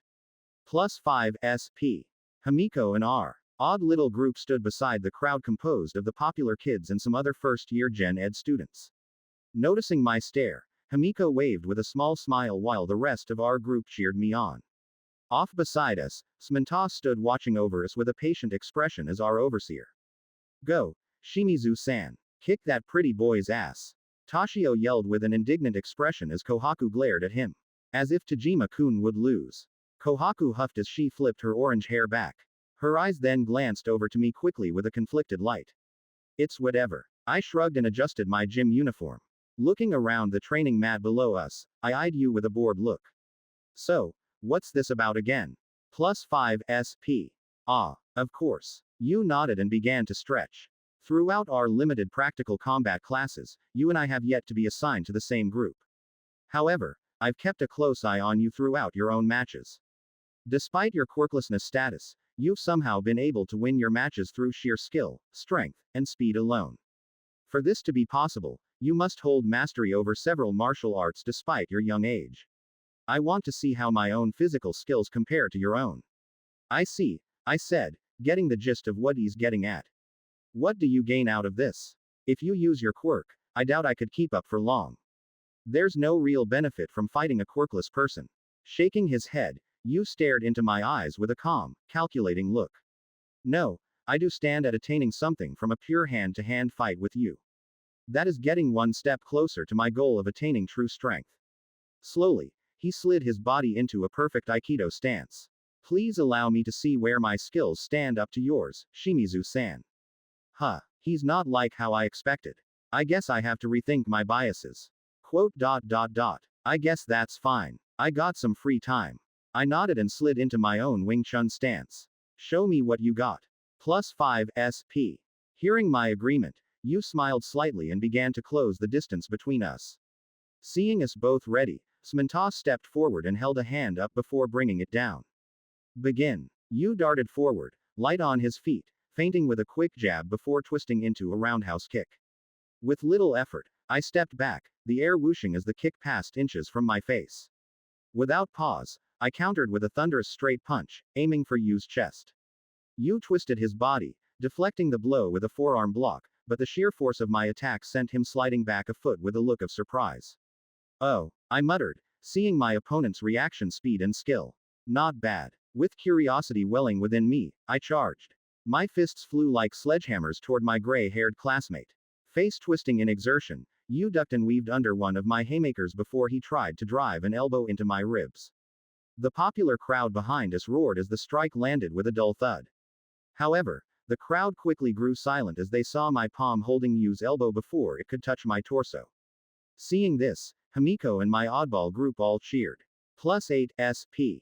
You're fast, Yu said with an impressed look as he tried to force me back but failed to move me even half a centimeter. And strong. How observant. Grabbing Yu's arm with lightning speed, I yanked him forward and smashed a brutal knee into his midsection. Yu gasped, the air driven from his lungs. Letting him go, I watched as he grunted in pain, but he quickly leapt back. As he regained his footing, he spun into a back fist. I watched his attack fly harmlessly past my jaw as I leaned back slightly. Kid's good. Very good. For a brat. Not bad, I said with a grin.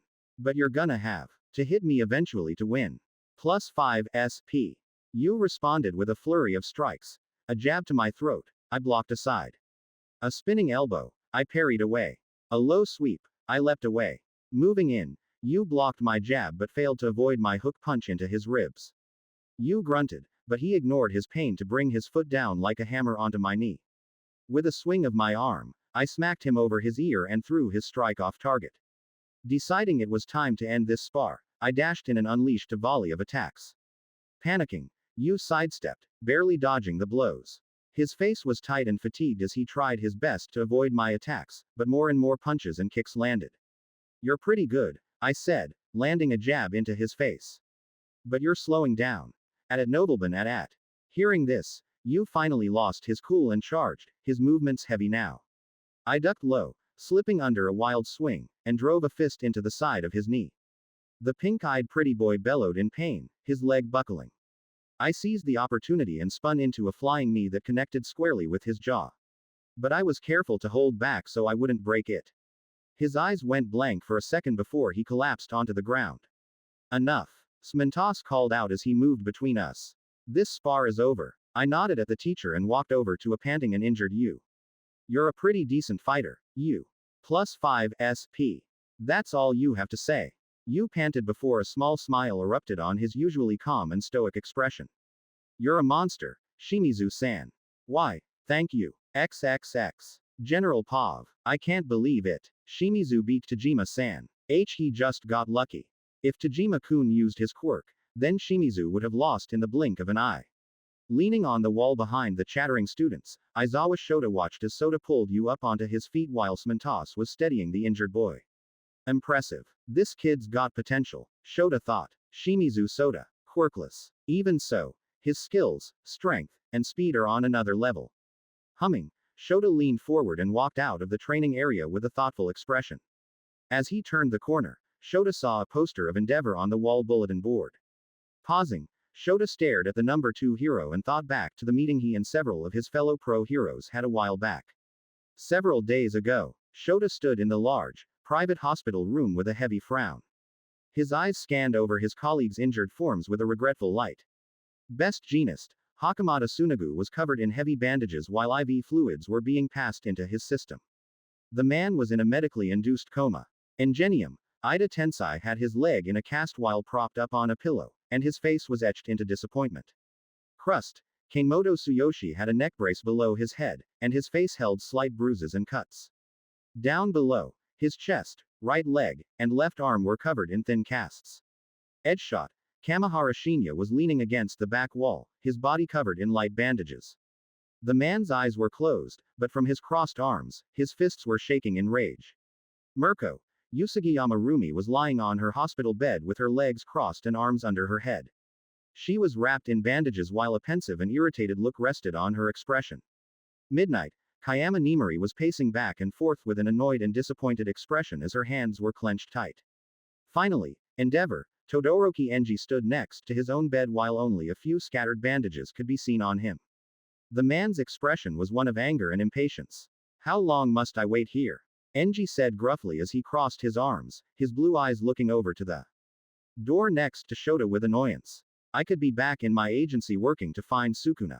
And do what? Lose. Rumi said with a grin, causing the number 2 hero to turn to her with a glare. If you haven't realized it, number 2. You're no match for that guy. And you were. TCH. Rumi rolled her eyes and hopped onto her feet. If it wasn't for that beam of death, I would have beat him. Shota rolled his eyes and walked over to his longtime friend, Nimori, to place a hand on her shoulder. Stopping her non-stop pacing. Easy. What happened back there wasn't your fault. My quirk should have worked on him. Nimori frowned and turned to him. He should have been knocked out right there and then. Maybe it was that mask that helped him avoid the effects of my quirk. Regardless of how Sukuna did it, it doesn't change the end result, Shota said as he guided Nimori to sit. But, if I had gotten there in time, I could have turned off his quirk, or quirks, so you all could have stopped him. This was on me. It wasn't your fault you were several miles away. Erase your head, Shinya said as he opened his eyes. You hold no blame. The blame lies with all of us for failing to bring that villain down. Some pros you all are. Rumi called out with a huff. Even with larger numbers, Sukuna still beat you all. Pathetic. Looking down at her hands, the rabbit hero gritted her teeth as a frustrated growl escaped her. I just need one more shot. I'll beat him for sure. Despite Rumi's frustration, her eyes became soft as a confused frown grew on her expression. Sukuna could have easily avoided that blast that night. But he ended up saving me and everyone else in the way. Why would he do that? What's his game? Rumi thought. Stepping into the room with a tired look, Tsukauchi Naomasa scanned everyone in the room. Seeing everyone present, the detective walked over to the center and took off his hat. I'm sorry for being late, Naomasa began. I'll keep this brief. I just got off the phone with the chief and the chairman of the HPSC. As of now, all task forces created to apprehend the villain Sukuna have been dissolved. Furthermore, any individual hero attempting to take down Sukuna is now prohibited. We also need to address another important matter, the creature that Endeavor fought. There is a new mysterious third party involved with significant resources we must be cautious of. You can't be serious. What? This can't be. Then who will stop Sukuna? Fuck that. In response to the hero's heated comments and questions, Naomasa rubbed his tired face and raised a hand. These decisions weren't made by me, they came from higher up. I'm sorry, but as we've just witnessed, having a large number of heroes isn't sufficient to take down Sukuna. He has demonstrated that he is too powerful for any ordinary hero to confront. Blinking, Shota stood up and glared at the detective. You're saying, only he can take him down. Before Naomasa could respond, a tall man with large muscles entered the hospital room, dressed in a red, blue, yellow, and white costume. He had chiseled features, including a strong jawline, pronounced cheekbones, and bushy eyebrows. His short blonde hair was swept back, with two distinct tufts sticking up slightly on either side of his head. A wide smile stretched across his face. All Might. Endeavor hissed under his breath as the number 1 hero's powerful presence filled the room. Fear not, for I will bring Sukuna to justice, All Might declared, his form radiating absolute strength. On that, I promise. Present. Sighing, Shota rubbed his eyes and continued on his way toward the main campus. Even with the assurances that All Might was now focused on Sukuna's capture, Shota could not help but feel anxious. Perhaps it had to do with Detective Naomasa's parting words to him. Eraserhead, you will be acting as All Might's support. Your quirk will prove invaluable in stopping Sukuna from using his many quirks. Naomasa said as he handed Shota a classified folder. I just need some sleep. XXX. Shimzu Soda Pav. Now out of my gym uniform and back in my school uniform, Himiko and I were walking out of the school's main gates in a comfortable silence. You can't imagine all the people that were in disbelief that you beat that pretty boy, Himiko said as she held onto my blazer as we traveled down the stairs. Still, their expressions were pretty hilarious, which reminds me. Why'd he want to fight you anyway? Is this another form of bullying I don't know about? No, nothing like that. I shook my head as I looked back at her. He just wanted to see where he stood when it came to martial arts. Ooh, it's like that anime Arie-chan and I are watching. So he's like your fated rival or something, right? I'm not sure if I'd call him my rival. Maybe a decent warm-up to the warm-up. Plus 10 SP. Just before we could leave the school's premises, a loud and cheerful voice called out behind me. Shimizu-kun. Shimizu-kun. I finally found you. Running towards us was none other than a beaming Hado Najire. Walking behind her in amusement were two other individuals, one of which was Amajiki Tamaki, who I'd already met. The other, however, was a tall, muscled blonde with small eyes and a large, happy smile on his face. It's Tintin. I mean Tagata Mirio. Jumping in front of Himiko and me, Najire smiled widely at me as she got into my personal space. I've been looking everywhere for you, Shimizu-kun. I tried looking through each first-year class, but I never could find you. Turning to Himiko, Najire somehow smiled wider. Oh, who's this? With a raised eyebrow, Himiko turned to me with confusion over our overly excited upperclassmen. This is Toga Himiko, a friend of mine, I said before motioning to Najire. Himiko, this is Hado Najire. Our senpai. Plus 25 SP. While she still wasn't entirely sure what was going on, Himiko smiled at our periwinkle senpai and gave her a slight bow. It's nice to meet you, Hado senpai, she said before wedging herself between Najire and me.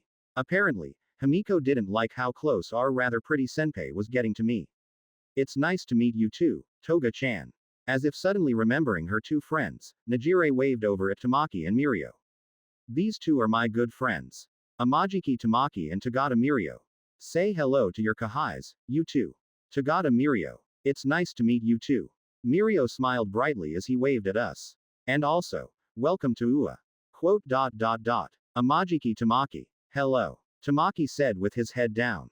Looking up, he flinched when he noticed my stare and returned to staring at the floor. It's nice to meet you too. Please take care of us. Himiko said with a small respectful bow while I simply gave them a nod. Sup. Plus 25 SP. Plus 30 SP. Plus 25 SP. Mirio laughed at my greeting and walked closer to me with a hand under his chin. He hummed as he looked me up and down. Hado-san was right. You do have this negative feeling about you.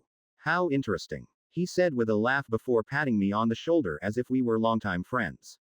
I'm sure you must get stopped by the police a lot because of it. Just kidding. Actually, I do, I muttered in annoyance as I recalled the several times patrolling officers stopped to talk to me whenever I was out in the city. For real, Mirio said. For real, real. Plus 20 SP. Plus 20 SP. Plus 20 SP. Oh, I have a great idea. Najire said with a cute hop, causing her rather ample chest to move. I watched them bounce around. Before quickly looking off to a far-off tree as I felt Himiko's stare fall on me.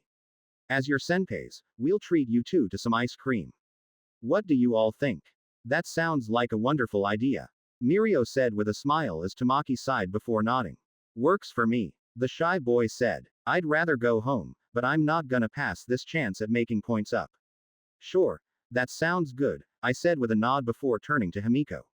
What do you think? That sounds fun. Count me in, Himiko said with an excited smile before grabbing onto my right arm. She then turned to Najire and her smile somehow grew wider. Thank you for inviting us. Of course. Now let's go. I know this great spot a few minutes from here. Najire said, oblivious to Himiko's unsaid message as she walked in front of us. Turning to my clingy blonde friend, Najire began asking several questions as we walked to the ice cream shop. Wow, you have sharp teeth and cat-like eyes. Does your quirk have something to do with cats? Najire said before her eyes grew wide as she gasped loudly. Jumping in front of me, she leaned into my personal space again and stared into my eyes. I can't believe I forgot to ask you, Shimizu-kun. But, what's your quirk? Scratching the back of my head, I gave her, Mirio, and Tamaki a grin. Ah, I'm actually quirkless. Plus 55 SP. Plus 55 SP. Plus 75 SP. Chapter 65. No. 65 Midoriya Izuku. Origin. Even if I don't have a quirk, can I become a hero? Izuku looked down at the streets below with a heavy frown. Off in the distance, he seemingly ignored a rising pillar of smoke. His scarred hands clenched onto the stall railing tightly as his question repeated inside his head. I guess. This is why they say never to meet your heroes, Izuku muttered as he walked away from the railing toward the rooftop staircase. As he traveled down the building with his yellow backpack, Izuku's dull green eyes remained focused enough for him not to trip down the stairs. Pros are always risking their lives. These days, more than ever. I cannot simply say, you can become a hero without a quirk. If you want to help others, then you could also become a police officer. Listen up. Deku. Twin Tails may have a small chance due to her quirk not being useless, but you. I don't care how much useless training you've been doing, but you don't have a chance in hell to get into UA. So don't even think about it. Izuku slammed his fist into the wall beside him with a wince. The words from both his idol and old friend replayed through his mind. Clenching his eyes tightly, the green-haired boy took a deep breath and continued down the stairs. No, I can't let what they say stop me. I already made up my mind that I would become a hero. Quirk or no quirk, if I gave up now, I'd be spitting in the faces of everyone who helped and believed in me. Soda-san, Haze-san, Hatsume-san, Toga-san, and Shinso-kun. They all said I could become a hero. Even if my idol says I can't, I'll keep moving forward and make my dream a reality. Despite the laughs and jeers from his classmates, Izuku remained unfazed by their reactions when his teacher announced his goal of entering UA. Katsuki's insults and threats for him to stay away from UA were ignored.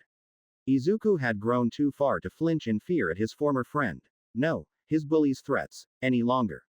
Even without a quirk, Izuku knew he had value and potential. That potential reared its head when he managed to evade that Sludge villain's attempts to gain control of his body until All Might finally arrived. After All Might defeated the Sludge villain in the blink of an eye and was about to leave, Izuku acted on impulse and grabbed onto his leg as he soared through the air.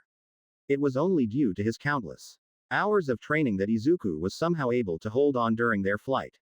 When All Might landed, Izuku realized he needed to ask the same question he once posed to his dear friend and teacher.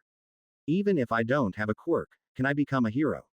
After he asked his question and glanced over to gauge the number one hero's reaction, Izuku noticed that All Might had transformed into a completely different person. Rather than the towering symbol of strength he was known to be, All Might now appeared as a small and frail man, looking as though he could be knocked down by a mere gust of wind. All Might revealed that he had sustained serious injuries in a battle 5 years ago, which had left him in a weakened state. This injury limited him to only 3 hours each day to act as a hero. For Izuku, learning this truth about his idol was disheartening, but it highlighted that the life of a professional hero is fraught with dangers, even for the number one hero. All Might's revelation that Izuku's dreams and aspirations were unattainable crushed him. According to his lifelong idol and hero, without a quirk, becoming a hero was a foolish goal. Exiting the building All Might had landed them on, Izuku forced a smile on his face as he ran toward the direction of the far-off chaos further into the Takedown shopping district. I wonder what hero will show up, Izuku said as he quickly moved in and out of the worried crowds. Deep within the flaming shopping center, a large crowd of people watched on as a young man with ash blonde hair struggled to escape the hold of a sludge-like monster with large eyes and a mouth. The ash blonde boy, Bakugo Katsuki, roared as he released several explosions in an attempt to escape the villain's hold. Let me go. We can't get close to help with all these explosions and fires. One of the heroes at the scene raised an arm over his face as a gust of smoke flew past him. All around him, several other heroes watched on as Katsuki struggled and unleashed his quirk. If the boy doesn't stop, we won't be able to help. Off down the chaotic street, Mount Lady winced as she nervously looked around the area.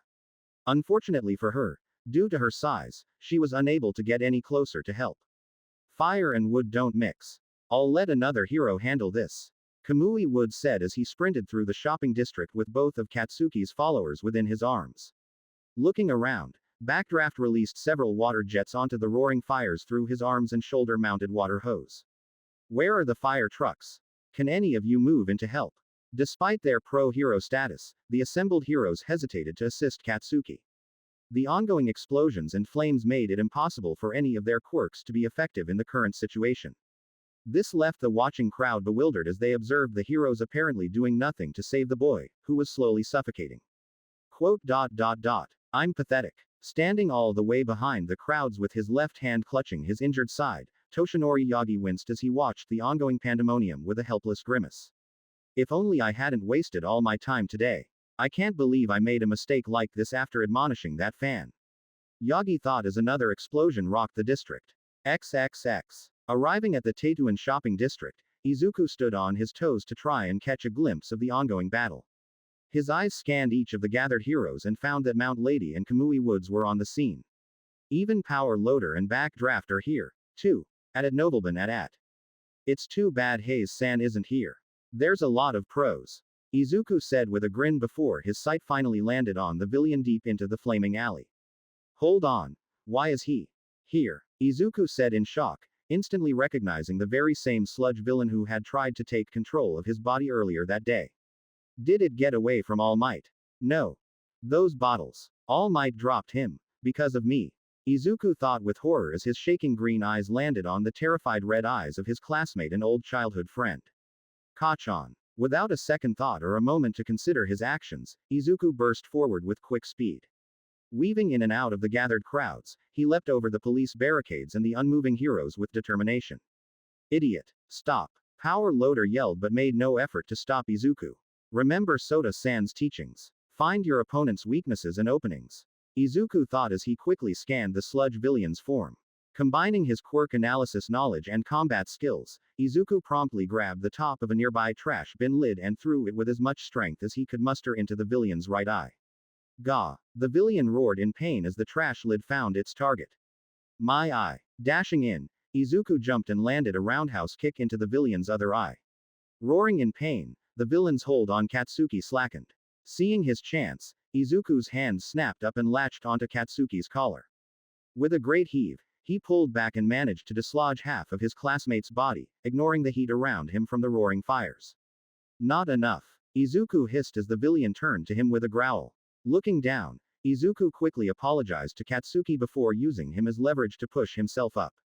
With both hands on Katsuki's back, Izuku pulled his legs into his chest and then unleashed a powerful front kick that struck the villain's eyes once again. Gah! My eyes! Flipping back, Izuku roared and jerked Katsuki right out of the Sludge villain's body. Finally freeing him from his hold. The two middle schoolers fell onto the floor in a heap of limbs, Katsuki coughing and breathing heavily. Kachan. Get up. We have to. You damn punk. Die. Izuku turned up to see the villain form its right hand into several long liquid spikes. With nothing left to do, Izuku moved over Katsuki's body and braced himself. Izuku awaited the searing pain of being skewered, but in the end, the pain never came. Looking up, Izuku saw All Might holding the villain's wrist within his grasp. I really am pathetic, All Might said as he turned to him within his muscled form. Even though I admonished you, I wasn't putting what I said into practice. With blood gushing from his mouth, All Might reared his other arm back. Pros are always risking their lives. Detroit. Smash. With explosive power, All Might carefully pinned Izuku and Katsuki down as he unleashed a right punch that caused over 145 per mile winds to rush through the streets. Moving quickly, the nearby pros all gathered and secured the nearby civilians just as the winds rapidly reached them. A few streets away, everyone turned up to see a wildly spinning tornado dance through the sky above the Teituan shopping district with wide and confused eyes. Eventually, the powerful tornado finally died, causing the sky to darken and gray. Slowly, rain began to fall over the area as both heroes and civilians alike turned to All Might, standing in the now ruined shopping center with his left arm raised in victory. That was awesome, Izuku said as he somehow maintained his consciousness throughout All Might's display of unmatched power. Unknown to everyone below, a hidden figure dressed in a long black cloak and mask nodded before throwing an empty soda bottle down onto the rooftop he stood on. Resting on his shoulder, a black crow with small red markings on the side of its head squawked. Good work, Izuku. Turning around, the cloaked figure began walking away before he melted into a swirl of curse energy while the crow flew off into the sky. Chapter 66. No. 66 Stay with me. You're pouting. Quote. I'm not pouting. +15 SP. Najire's lack of respect for personal space and her constant questions have led Himiko to misinterpret how our senpai views me. During our after-school ice cream trip with the future Big Three, Najire has shown excessive curiosity about me ever since I mentioned that I am quirkless. Because she didn't have much personal space, our periwinkle-haired senpai was practically hanging off my left arm while she questioned me about what it was like to be quirkless. Her actions seemed to irritate Himiko intensely, while Mirio couldn't help but chuckle at the situation. What caught my attention the most was the annoyed glances Tamaki had thrown me whenever Najire touched me. That boy had it bad for the blue-haired bundle of curiosity. How interesting. Returning to my current spar, I smiled at Himiko as she ducked under a quick swing from my wooden bakken. I slid in and swung my weapon diagonally at her, and she blocked my strike with a wince. Himiko huffed and decided to go on the offensive. With quick movements, I blocked each of her attacks with swift precision. The clacks from our bakkens crashing into each other echoed within my dojo as we danced around one another. Admit it. Admit that Hado Senpai is cute. Himiko said with a glare as she slashed the air above my head. Spinning around her, I bumped her back with the bottom of my bakken, causing her to stumble forward. Well, Hado is a cute girl. But what does that have to do with anything? I jumped back as she launched a roundhouse kick at my midsection. Wait, don't tell me you're +25 SP. Don't say it. Himiko screamed with a red face as she threw her bakken down and engaged me in a hand-to-hand fight. Seeing her flustered face, I felt a mischievous grin grow on my face. Parrying a left jab, I grabbed her wrist and pulled her in by the small of her back. Say what? That you're jealous? Himiko blushed brightly as our chests pressed onto one another. Besides, I think you're pretty cute, too. +100 SP. Closing her eyes, Himiko squeaked cutely and swung her right hand up. Unprepared for her punch, my head snapped back as her fist struck my chin. Ma Tug. Sorry. Using RCT, I healed my once bleeding tongue and chuckled at Himiko's embarrassed expression. Nice one. I can't remember the last time you ever hit me. +25 SP. That's because there was no last time. Ooh, good job. Himiko twirled one of her blonde locks as she stared down at the dojo's wooden floors, a soft blush over her cheeks. So, you think I'm cute? I stopped rubbing my hair and turned to her with an awkward smile. Yeah, I do. At my answer, Himiko took a deep breath and slowly walked toward me. Her determined gold cat-like eyes looked into my own as her face was now barely a few centimeters away. +45 SP. Sukuna-kun, Himiko whispered as she reached out and grabbed my hands in her own. Can we talk about that night? It seems we're finally addressing the elephant in the room. Oh, that night. I looked down at our joined hands as she rubbed her thumbs over my scarred knuckles. When I almost kissed you. Himiko's face became bright red as she avoided my gaze. Sighing, I pulled away, causing her to frown. You have feelings for me, don't you? I do. +55 SP. A long silence weighed heavily within the dojo as we stood awkwardly in front of one another. After taking a deep breath, Himiko placed her hands over her chest as small tears began to pool at the edges of her eyes. Don't cry, Himiko. I'm not good with crying girls. Now, then, what I say next will determine the future of our relationship. I have to be careful. Himiko, I have feelings for you, too. But they're not exactly the same as your own. Like you told me before, I do love you. You're one of the few people I truly value in this world.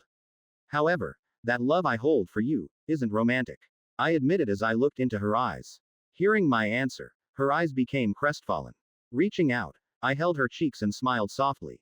But that doesn't mean they can't change someday. +75 SP. Himiko's eyes grew wide as a warm, happy smile grew on her face. A burning fire lit up behind her eyes at the fact that there was a chance for her feelings to someday reach me. Reaching up, she held my hands with her own. That's okay with me. I'll just make you fall for me then. So be prepared for that. Hearing her proclamation, I chuckled and brushed off her tears. I see. I'm looking forward to that day then. Moving in, Himiko hugged my chest tightly as her face pressed against me. She was positively brimming like a schoolgirl in love. Tentatively, I wrapped my own arms around her back, causing her to sigh in content. Was this the correct answer? XXX. The boy has been offered All Might's power, Sukuna-sama. Crow Yuraum said with a slight bow as he rested on my forearm. However, it seems that the skinny man wishes to test the boy's will and dedication before passing on his quirk. I see. Good work, Yuraum. I stroked the crow's head and looked out at the dark forest in the distance. With that, I guess I don't have to worry about the future too much now. Things should proceed smoothly from here. I aim to please, Sukuna-sama. With nothing more to be said, Crow Yuraum flew off my forearm and headed back to watch over Izuku. While I did feel a bit bad at keeping tabs on my green-haired friend, I had to ensure he received one for all. No matter what I had to do to make that happen. Who would have thought that bottle would have missed Bakugo by a few kilometers? The whole timeline could have been messed up, even more than it already is. With a sigh, I leapt down from the roof of my house and went inside. Since it was around 3 in the morning, everyone was asleep. Rubbing my eyes, I stifled a yawn as I made my way toward my room for some much-needed rest. Sniff sniff. Pausing, I turned toward the direction where I heard some muffled sobs. At the sound of the familiar, soft voice, I frowned and made my way toward it. Arie, I whispered as I softly knocked on her door. At my knock, Arie immediately grew silent. What's wrong? Nothing. I'm okay. +10 SP. Arie was, in fact, not okay. Even after we had rescued her much earlier in the timeline from Shisaki, it seemed that the dead Yakuza boss's influence on her remained strong like a weighted blanket made of trauma. A trauma I knew the girl tried to hide under her apparent happy demeanor around the house. At Nobleman at. Kana, Arie's official caretaker, had told me that the girl had night terrors a few times a week, preventing her from getting a whole night's sleep. The only thing that seemed to ward off the nightmares was when Kana stayed with Arie. It appeared the woman's presence considerably calmed the girl down. Knowing all this, I should have made my way over to Kana and woken her up so she could help, but from the bags under the woman's eyes, I saw today. I knew she could use a full night's rest. Besides, Arie was my responsibility as well. It's about time I helped more than just on the financial side of things.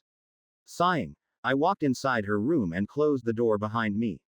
Peering through the darkness, I saw Arie sitting up on her bed with her knees tucked into her chest. Her cheeks had tear stains, and she buried her head behind her knees to avoid my eyes. Off in the corner, Jello turned to me silently before looking over to its ward. Sitting beside her, I turned to her and placed a hand on her back. Another bad dream. Yes, Arie whispered with a sob. I was back in that place. And he was there. He was. See, cutting me again. Arie said as she brushed her arms, which were covered with a long-sleeved shirt. She never liked wearing anything that exposed her scars. Once I get idol transfiguration, I'll make those scars disappear. Oh, Arie. With a heavy frown, I brought her into my chest and held her close. Her trembling form pressed against my chest as her soft sobs grew stronger. You're safe now, Arie. No one can hurt you anymore. I'm here to protect you. We all are. +25 SP. I know. I just can't forget about him and everything he did. Arie whispered as she grabbed my shirt tightly while her head pressed into my chest, causing her tears to soak into my shirt. Feeling irrational anger burst into my chest, I took a calming breath and began to rock her back and forth gently. Closing my eyes, I thought back to something my original parents would do for me when I was a small child. I could faintly remember my own mother's voice, but I remembered the lyrics clear as day. I was never much of a singer, but this isn't about me. Stop your crying. It will be all right. Just take my hand, hold it tight. I began to sing softly, causing Arie's crying to slowly stop as she turned up to me with wide eyes. Reaching out, I held her hand gently. I will protect you from all around you. I will be here, don't you cry, Tilda. For one so small, you seem so strong. My arms will hold you, keep you safe and warm. This bond between us can't be broken. I will be here. Don't you cry, Tilda, 'cause you'll be in my heart. Yes, you'll be in my heart from this day on, now and forevermore. You'll be in my heart no matter what they say. You'll be here in my heart always, Tilda. Once I finished singing, I felt my cheeks burning slightly due to never having sung to anyone before. Pulling away, I smiled down at Arie's wide eyes. Sorry, I'm not really a good singer, but my mom used to sing this for me to help me feel better when I was younger. +100 SP. That was really good, Onichan. I like your voice. Arie said her new title for me was seemingly missed by her. I feel a lot better now. Thank you, she said as a small smile grew on her face. Can you stay with me, Onichan?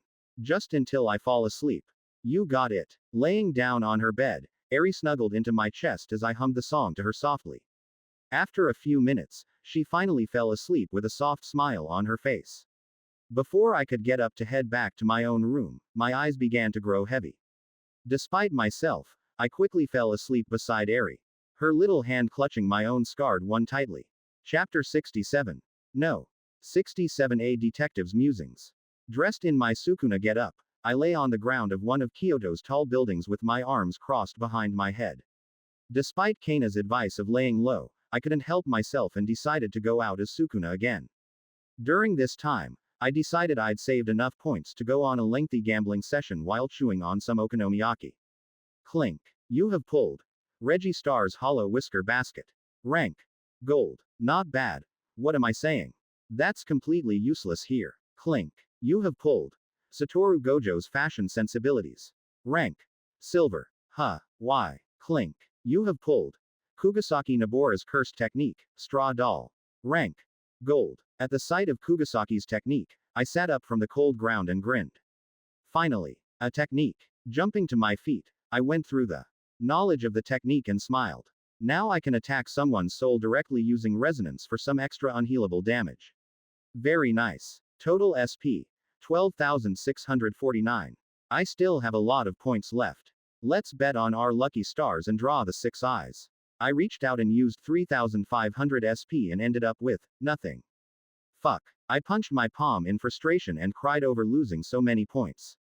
With a sad sigh, I decided to play it safe and used 1,500 SP for a diamond pull. Clink. You have pulled. Aoi Todo's Domain Expansion, Symphony of Unending Applause. Rank.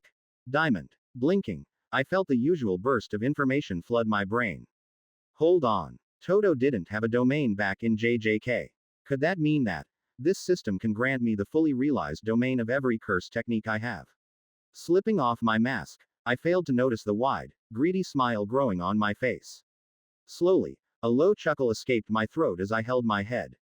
Incredible. Simply incredible. As I looked down at my mask, excitement welled within me as I envisioned myself as the strongest being on the planet, wielding a domain for every technique in my arsenal. Sukuna. The actual Sukuna would be rolling in his grave if he knew of my true potential.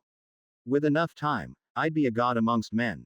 No, a god of curses. Before I could fall into delusions of godhood that would make Yagami Light blush, I slapped myself and calmed down. No matter how much power I could one day wield, I couldn't allow myself to get drunk on it. Otherwise, I would become exactly like Sukuna. Perhaps even worse. I can't allow that. No matter what. Falling on my ass, I looked over to my remaining points and sighed. Use 1,500 SP. Over the course of several minutes, my luck seemed to have run out due to me winning a lot of clothing and useless skills like Miwa's cooking skills, Todo's idol knowledge, Gakuganji's musical skills, and Nanami's knowledge of stocks. Then again, that last one might be useful. Towards the end, I was lucky to have won another technique with the last of my points. You have pulled. Geto Suguru's Curse Technique, Cursed Spirit Manipulation. Rank. Gold. In a world without cursed spirits. How? Useless. XXX. General Pav. Walking through the dark city streets of Kyoto, a very tall, fox-like woman with a curvy figure looked around anxiously at her phone. The woman had shoulder-length blonde hair, with a single strand falling on the right side of her face. Her large blue eyes were framed by thick eyelashes, and she had pointed ears. In addition, her body was covered in green fur, while her underbelly was white and furry. Oh, dear, am I getting close? The woman, Miyagawa Naomi, muttered as she looked down at her phone's GPS. Maybe I should just call someone, she said as she looked around the more solitary area of the city she now found herself. The bustling, loud streets and busy sidewalks were now off in the distance. With a disappointed sigh, Naomi decided to head back and call her friends to let them know she would be late for their get-together. Me and my bad sense of direction, Naomi muttered, her blonde eyelashes fluttering as she headed back to the main streets. Hey, hold the phone. Where are you going? Naomi jumped and turned to see 3 seedy individuals walk toward her. Blinking, the fox-like woman squeaked nervously as the approaching men whistled. Damn, dude, look at her. She's like super freaking tall. And those boobs. They're huge. A man with the features of a toad said as a long, thick tail danced in the air. Hey, sweetheart, come play with us. We'll show you a good time. Sorry, I have somewhere to be, Naomi said with fear as she tried to escape. Unfortunately, her fear held her back from running. Come on, don't be like that. Me and my buddies will show you a night you'll never forget. Enough. Jumping down from a nearby fire escape, a man with pinkish-purple hair and green scaly skin wearing a blue mask landed between the men and Naomi. Standing to his full height, the man could be seen wearing thick ninja-like gear while a pair of katanas rested on his back alongside a long wooden staff. At his sides were a pair of nunchucks and say, "Go on, flee, I shall handle this." Aguchi Shuichi, or as he's now known, the Masked Overwatcher, said as he drew his wooden staff. Now. Oh okay. Naomi nodded and ran off, but not before looking back to see Shuichi's broad back. Who the hell are you supposed to be? One of the three men, a man with a quirk that allowed him to hover 3 centimeters above the ground, said with a glare as his night of fun was now ruined. Me. Just a guy trying to do what's right. Shuichi said before dashing forward with his staff raised high. XXX. Tsukauchi Naomasa released a heavy sigh as he leaned back on his rolling chair. Stray hairs could be seen on his chin and upper lip while dark bags hung under his eyes from lack of sleep. Off the case. What the hell is going on? Naomasa muttered as he reached over to his coffee mug, only to find it empty.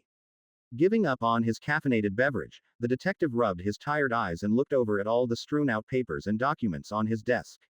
Or at least, the last remaining papers and documents he had over a case he spent the past year building. Every piece of information that he and his team worked so hard to collect and uncover about the villain Sukuna had been taken by the HPSC. The new private enforcement team they hired would be in charge of the case from now on. An action that had enraged the detective and his hardworking team. When Naomasa had charged into the police chief's office for an explanation, Suragame Kenji could only offer him a disappointed look. I'm sorry, Tsukauchi. It's out of our hands. Let's leave this to All Might and the private enforcement team, at least, for now. Seeing the chief's weathered and defeated expression, all the fight Naomasa had disappeared. With nothing more to do, the detective returned to his office, where a lone folder sat in his desk drawer. The HPSC and that new enforcement team hadn't taken everything from him. Naomasa was lucky enough to have taken some of his work home during the siege of their intel. While bare, the folder held just enough information that would allow him to continue his own off-the-books private investigation. He'd be damned if he didn't do everything in his power to help his friend, Toshinori Yagi, in taking down Sukuna. Shaking the sleep away, Naomasa looked around his private office, where several awards and accolades rested on his wall. There was even a framed picture of him and All Might sitting on his far-off bookshelf. After taking a deep, calming breath, the detective turned back to his work. It's not like the sudden surge of criminal activity wasn't enough due to Sukuna's actions. Now we have dozens of copycats and dozens of his so-called followers running around Japan. Was this his intention? Naomasa wondered as he read through several police reports from all over the country. The reports were on the arrests of several wannabe vigilantes and criminals wearing what seemed to be crudely made masks that Sukuna wore on the night of the Wakayama incident. The night in which the King of Curses seemingly took down several of Japan's pro-heroes with ease. Added Nobleman at. After Sukuna's existence went public, it seemed that all the information he and his team had gathered was somehow leaked to the public. Naomasa didn't know whether this was due to a mole in their forces or if their systems were hacked. But what he did know was that the information of everything Sukuna had done was now out in the open. And that brought dangerous consequences. Said information started from Sukuna's vigilante acts of taking down criminals and inadvertently keeping the streets clear due to the criminals. Villain's fear of him was a significant factor for a large portion of society calling him a hero without limits. The sheer idea of some calling Sukuna a mass murderer, a hero was sickening to Naomasa. The situation worsened when people learned that Sukuna had single-handedly taken down one of Japan's most notorious crime lords, along with his extensive kidnapping and child trafficking operations. This only solidified Sukuna's status as a hero, someone who did whatever was necessary, regardless of the consequences. A lethal protector, some called him. This caused a meteoric rise of support and adoration for Sukuna through the internet and word of mouth. In the end, this caused several civilians to try to enact their own justice for those they deemed to be in the wrong. Unfortunately for them, they misjudged just how ruthless the real world was. Several vigilante wannabes ended up dead due to them overestimating their own strength. The lucky ones ended up arrested with minor injuries, while several others ended up in the hospital with grave injuries. When it came to the criminal underbelly, they somehow grew emboldened to act out more against the heroes. Before, heroes were an unstoppable force that could not be beaten. No matter what. But after the Wakayama incident, that mindset that kept those too scared to act was shattered.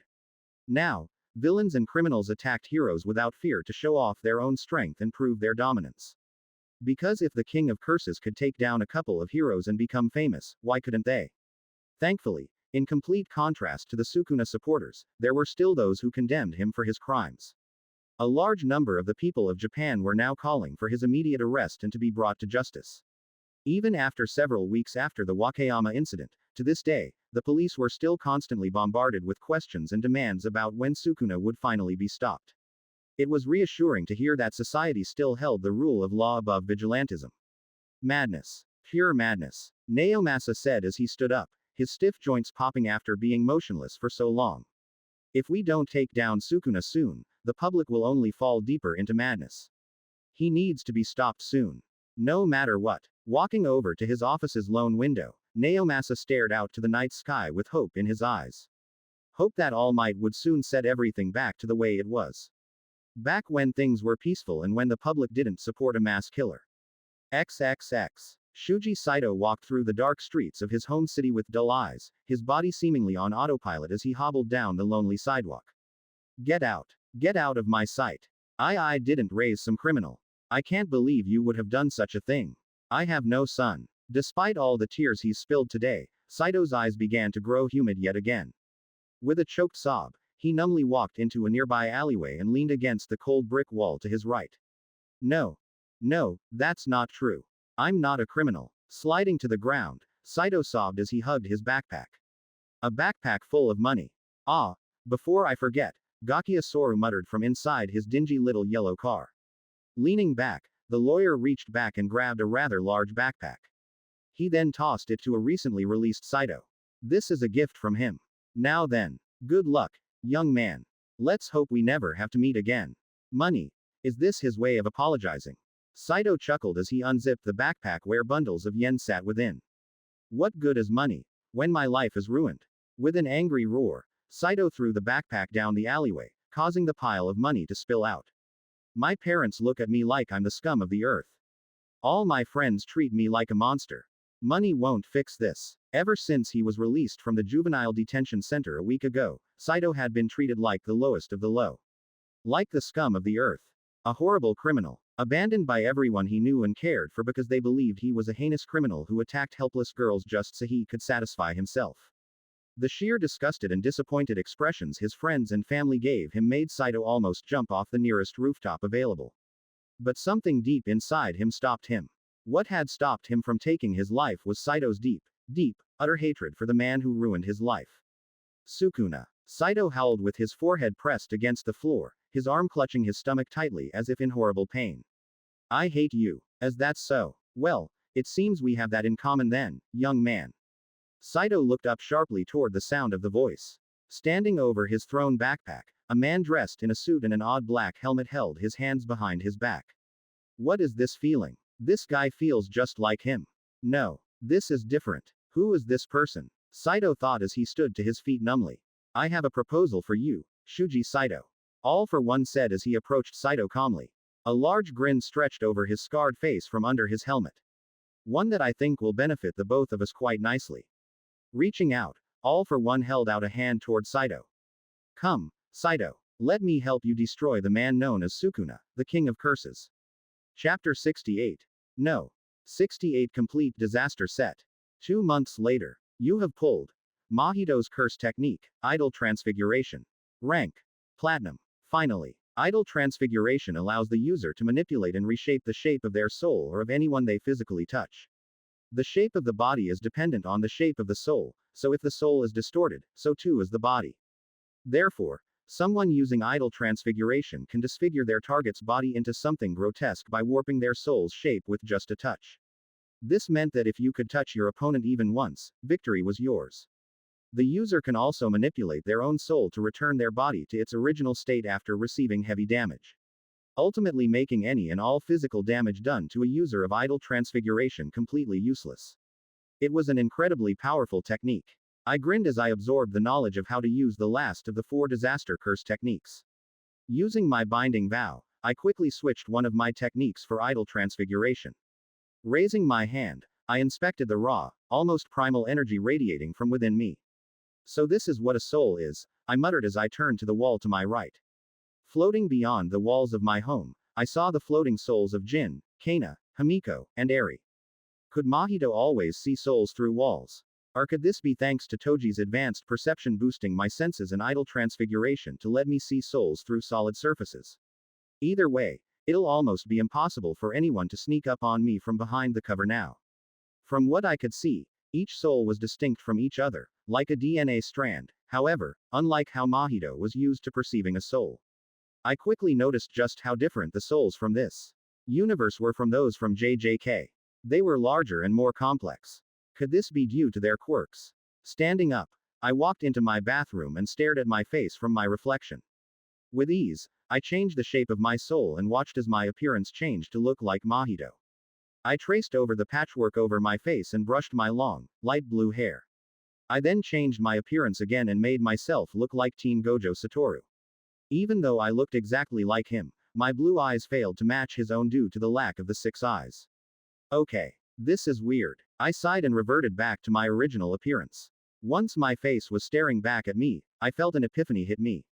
Thanks to idle transfiguration, I was now essentially immortal. The reason for this revelation was due to remembering how Mahito reverted his body into that of a child during his fight with Nanami and Yuji. I was now capable of adjusting my soul to any age I wanted.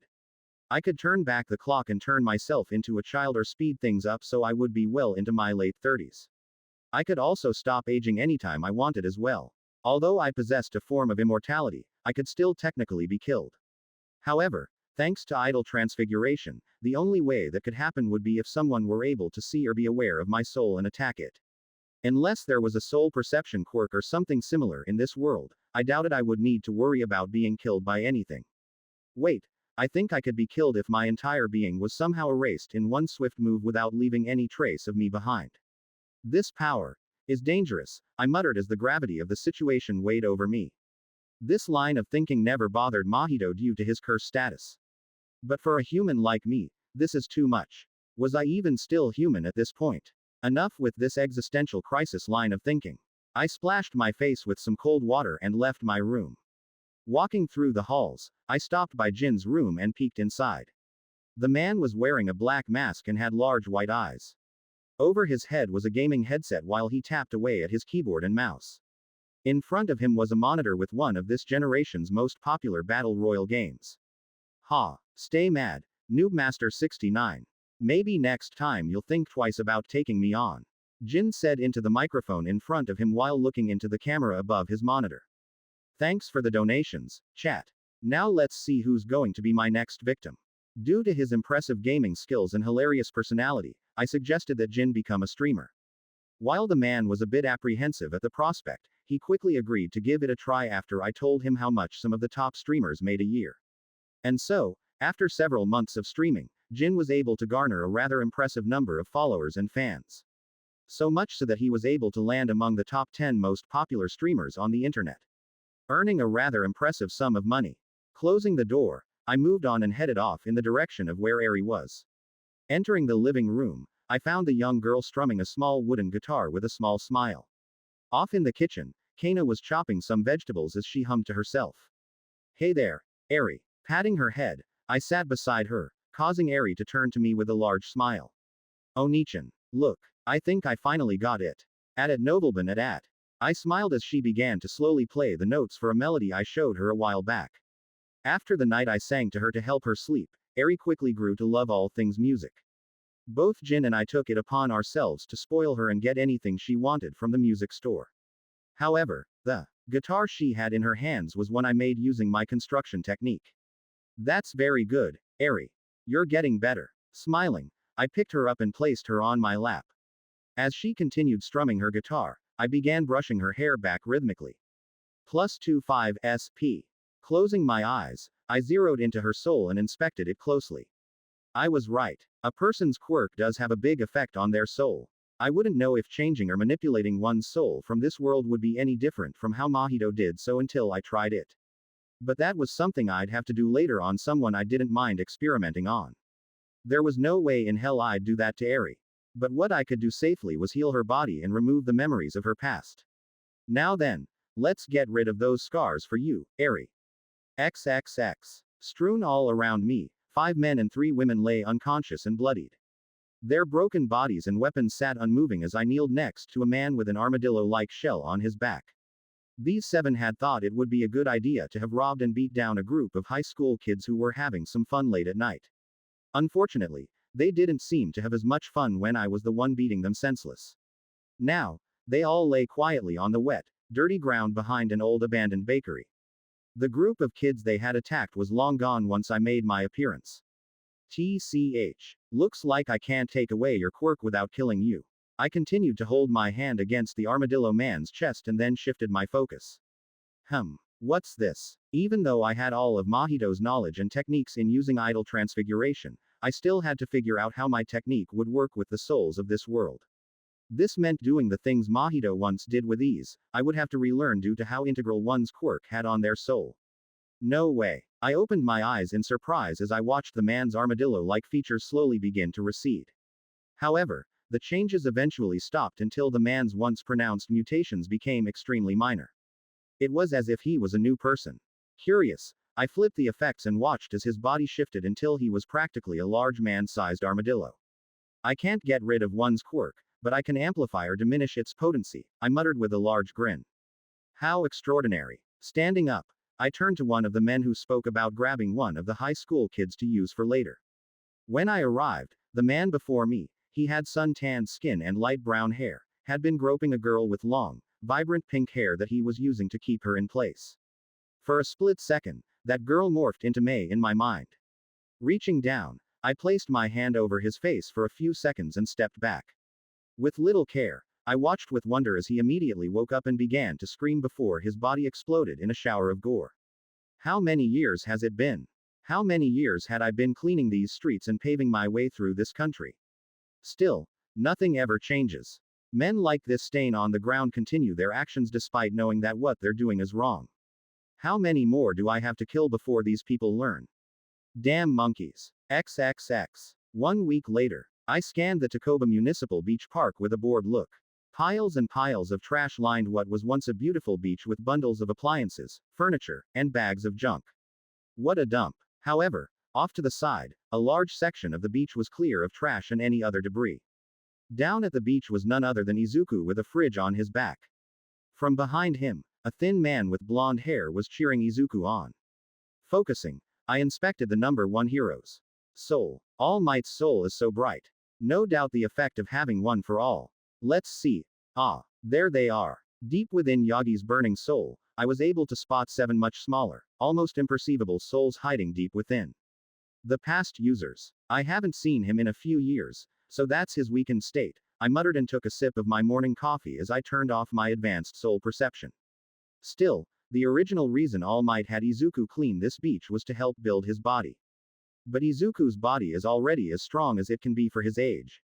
So why? From my spot on the beach's boardwalk, I watched as Izuku continued picking up trash from the beach toward a far-off truck.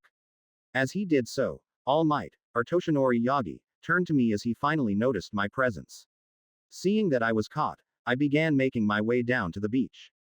Gaining Izuku's attention. Soda-san. Izuku squeaked out, and his arms flailed around. His head looked back and forth between Yagi and me. What are you doing here? +55 SP. You've been ditching our training sessions more and more, Izuku. Keiko and Hitoshi are worried about you, you know.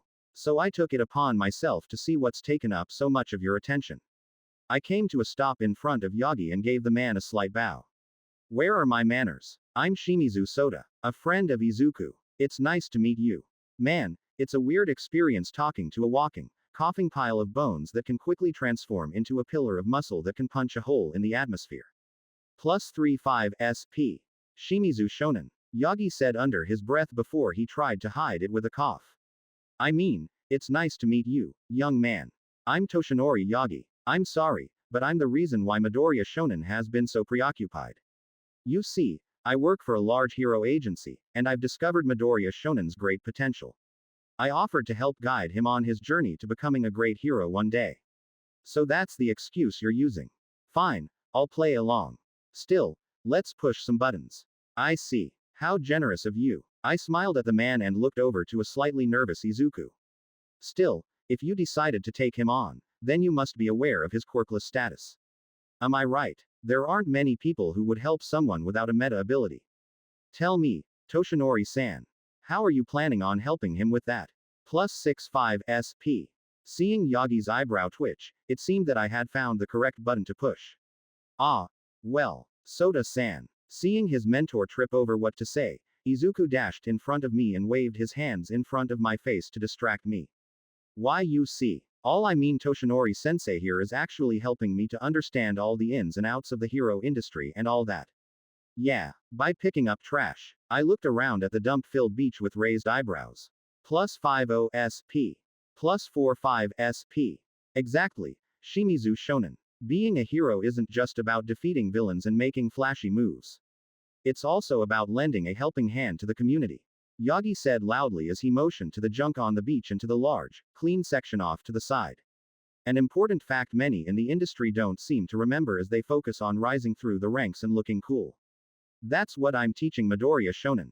Individually, they can't lie to save themselves. But together, they can make a sorta believable excuse. Ah, I guess that checks out. I nodded and turned over to an old microwave leaning on its side. Walking over to it, I hoisted it over my shoulder and picked up an old tire as well.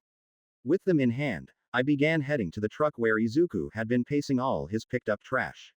Soda-san, what are you doing? Me, helping. I said, looking over to him. It takes more than one person to help the community, after all. Or would you rather do this on your own? Plus 35 SP. Plus 40 SP. B. But what about the sport festival? Izuku questioned as he picked up some more trash. Off in the back, Yagi's eyes grew wide at the implication. It's in 2 weeks. Shouldn't you be getting ready? Shimizu Shonen, are you perhaps a student of UA? Yagi asked as he followed behind us as we placed our collected trash in the truck bed.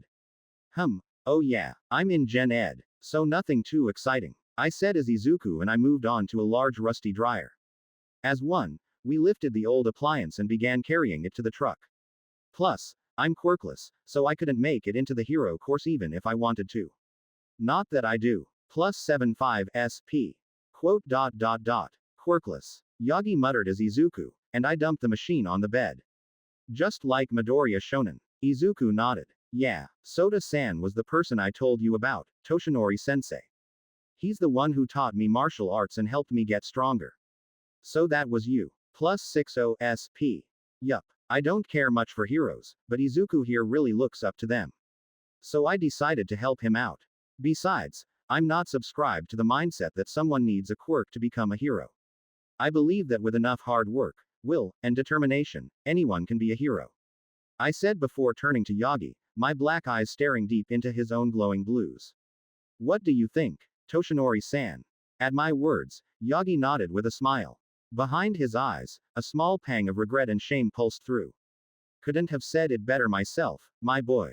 Chapter 69. No. 69 My flames are yours. General Pav. W. What do you think you're doing? An older man with 3 arms said in fear as he watched his convenience store be ransacked by 4 men wearing masks with 4 eyes. Stop this immediately. Shut the fuck up, old timer. With a swing of his bat, one of the mask-wearing men yelled at the cowering store owner as he smashed through one of the glass doors within the store. Unless you want me to bash my bat into that thick store of yours, I suggest you shut up. With another swing, the man smashed several glass bottles from the store's drink aisle. Don't you know who we are, you old geezer? Stepping up to the counter, a gray-skinned man with a mask peered down at the old store owner with an air of superiority. We're Sukuna's men. Now, if you don't want the king of curses to come kill you, I suggest you sit back and relax as we do our thing. Sukuna. The old man gasped in fear as his legs shuffled back until he hit the wall behind his counter. Good. Looks like you know the boss. Now be a good old man and hand me all the money in your register. I have no men. The loud crashes and smashes in the background all stopped as an oppressive pressure filled the air within the store. Slowly, the gray-skinned man turned his head to see Sukuna standing in front of the store's main doors. Shit. It's him. It's really him. One of the men who were destroying the store whispered as he and his 2 other companions walked up slowly to the trembling gray-skinned man. Sukuna made no comment as he looked around the ruined store before focusing on his 4 so-called men. You 4 hold your heads quite high within my presence. Before the store owner's very eyes, all the men who were destroying his store were quickly beaten to the ground effortlessly and mercilessly by the King of Curses. Throughout the beatdown, the men's masks were all quickly shattered. Once they were all broken and unconscious, Sukuna threw them all out unceremoniously into the dark, dingy streets. The store owner could do nothing but remain in his kneeled position as Sukuna turned to him. These pieces of trash don't work under me, Sukuna uttered with his hands in his pockets. Due to their crimes against you, I'll hold their fates in your hands. Confused, the old store owner looked up at Sukuna. What? Choose. These men can either all die or lose their arms. Sukuna said as he walked out of the store and stood at the center of all four men.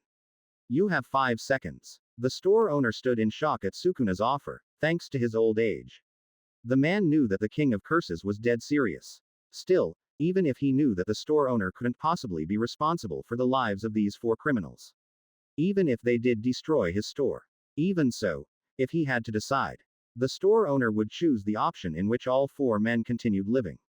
Their arms. Very well. In the blink of an eye, each of the men's arms were sliced off from the elbow down by an invisible force that caused blood to splatter and burst from their limbs. It was only thanks to their unconscious states that the men weren't screaming in agony. Seeing such a brutal and violent display, the old man cried in horror and quickly threw up. There. Their debts are now paid. Sukuna said before vanishing into the dark skies above. Falling to his knees, the old store owner looked around at the mangled bodies of all 4 men before tears fell over his cheeks. Oh God. Quickly, the old store owner fetched some rope from his store and began to apply tourniquets around each of the men's arms to help stop the blood loss until the paramedics he called arrived. XXX. Shimizu Soda Pav. Ever since the beatdown I gave to the heroes over 2 months ago, I saw a surge of people, both criminals and your average Joe, calling themselves my followers. These people even went so far as to wear masks similar to my own or horribly drawn tattoos in a way to show off that they were part of my so-called crew. Using my name, these bozos decided to act tough against their rivals and used the opportunity to terrorize the streets. After a month, the police and the heroes were able to bring most of these wannabes down while arresting the worst offenders. Seeing that there were indeed consequences for their actions, the weaker-willed of my followers all stopped their petty actions and put down the mask. However, those who managed to evade being arrested continued with their actions and began to grow bolder as well. These people went so far as to assault innocent civilians and cause heavy property damage using their quirks or weapons. Unfortunately for these people, I didn't appreciate them using my name to justify their acts. To stop them, for the past 2 weeks, I began making examples out of them all. Geez, and I thought I was a cruel bastard. From behind me, a black-haired young man covered in stapled purple skin walked out of the darkness of the alleyway with a slight grin. Todoroki Toya. Dobby. Sukuna. You're a tough man to find. Dobby said as he stopped a reasonable distance away from me, his stance loose but ready. You can't imagine how many of your followers have run into by mistake. But by the way you handled those 4 losers back there, I doubt you care that I burnt them to ash when I found out they weren't actually your men. Ah. The names, Dobby, by the way. What do you want? I said briskly, my voice low. I then flooded my CE through the alleyway, causing Dobby to stiffen due to the new pressure on him. +35 SP. Straight to the point. Fine. Dobby nodded before holding out a hand. In a burst of heat, blue flames came to life. You see, I want to take out Endeavor. No. I want to burn down everything he's ever built to the ground until there's nothing left. I saw what you did to him in Wakayama. Despite my current power, I know I don't stand a chance of taking the number 2 hero down on my own. But you did it as if it was nothing. Well, technically, the Nomu did most of the work. With a wide, sinister grin, Dobby stepped forward despite the knowledge that I could end him on the spot. I have a deal for you, Sukuna. I'll offer you my life and strength if you'll help me destroy Endeavor and his legacy. My flames will be yours to command if you can help me accomplish my goal. Finally, I turned around and gave him my full attention. Seeing that my focus was now entirely on him, Dobby grinned widely. From the way his eyes twitched, he was expecting me to attack him. This was a gamble on his part. I stayed still and silent as the tension in the air became palpable, causing sweat to bead on Dobby's forehead. It makes sense that he would approach me. I had seemingly defeated Endeavor for everyone to see. In his eyes, I represent the key to his ambitions. With the League of Villains not yet in the picture, I'm the most obvious ally he could have.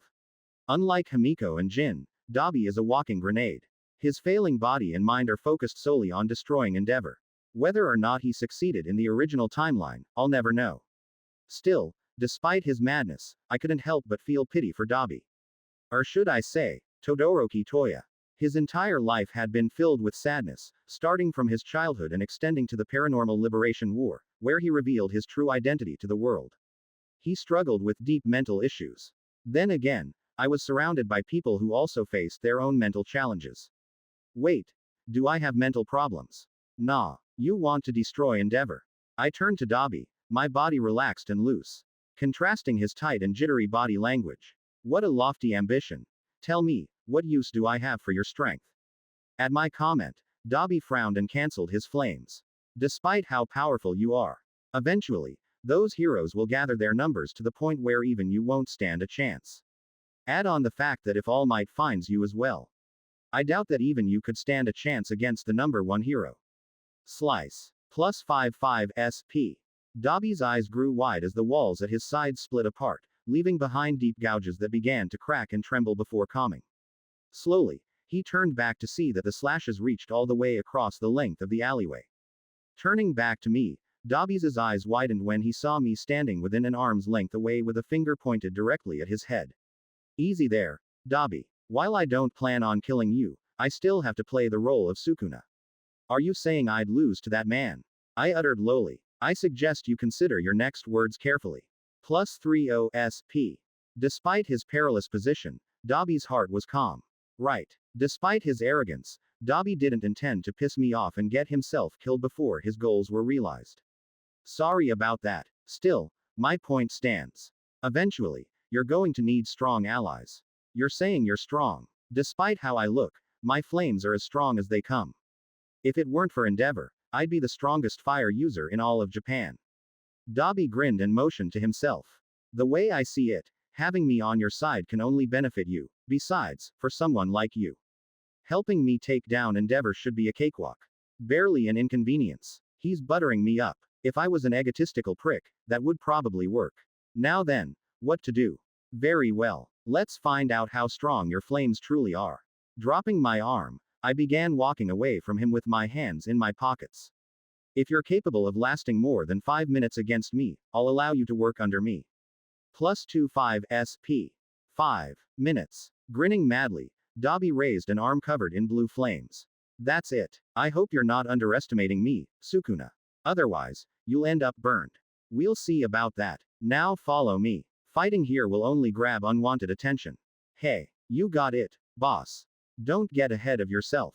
Chapter 70. No. 70 Live for yourself. This place will do. I looked around at the vast and desolate terrain from below the mountains. Off in the distance, a broad line of trees stood away from what would most likely be a hail of fire.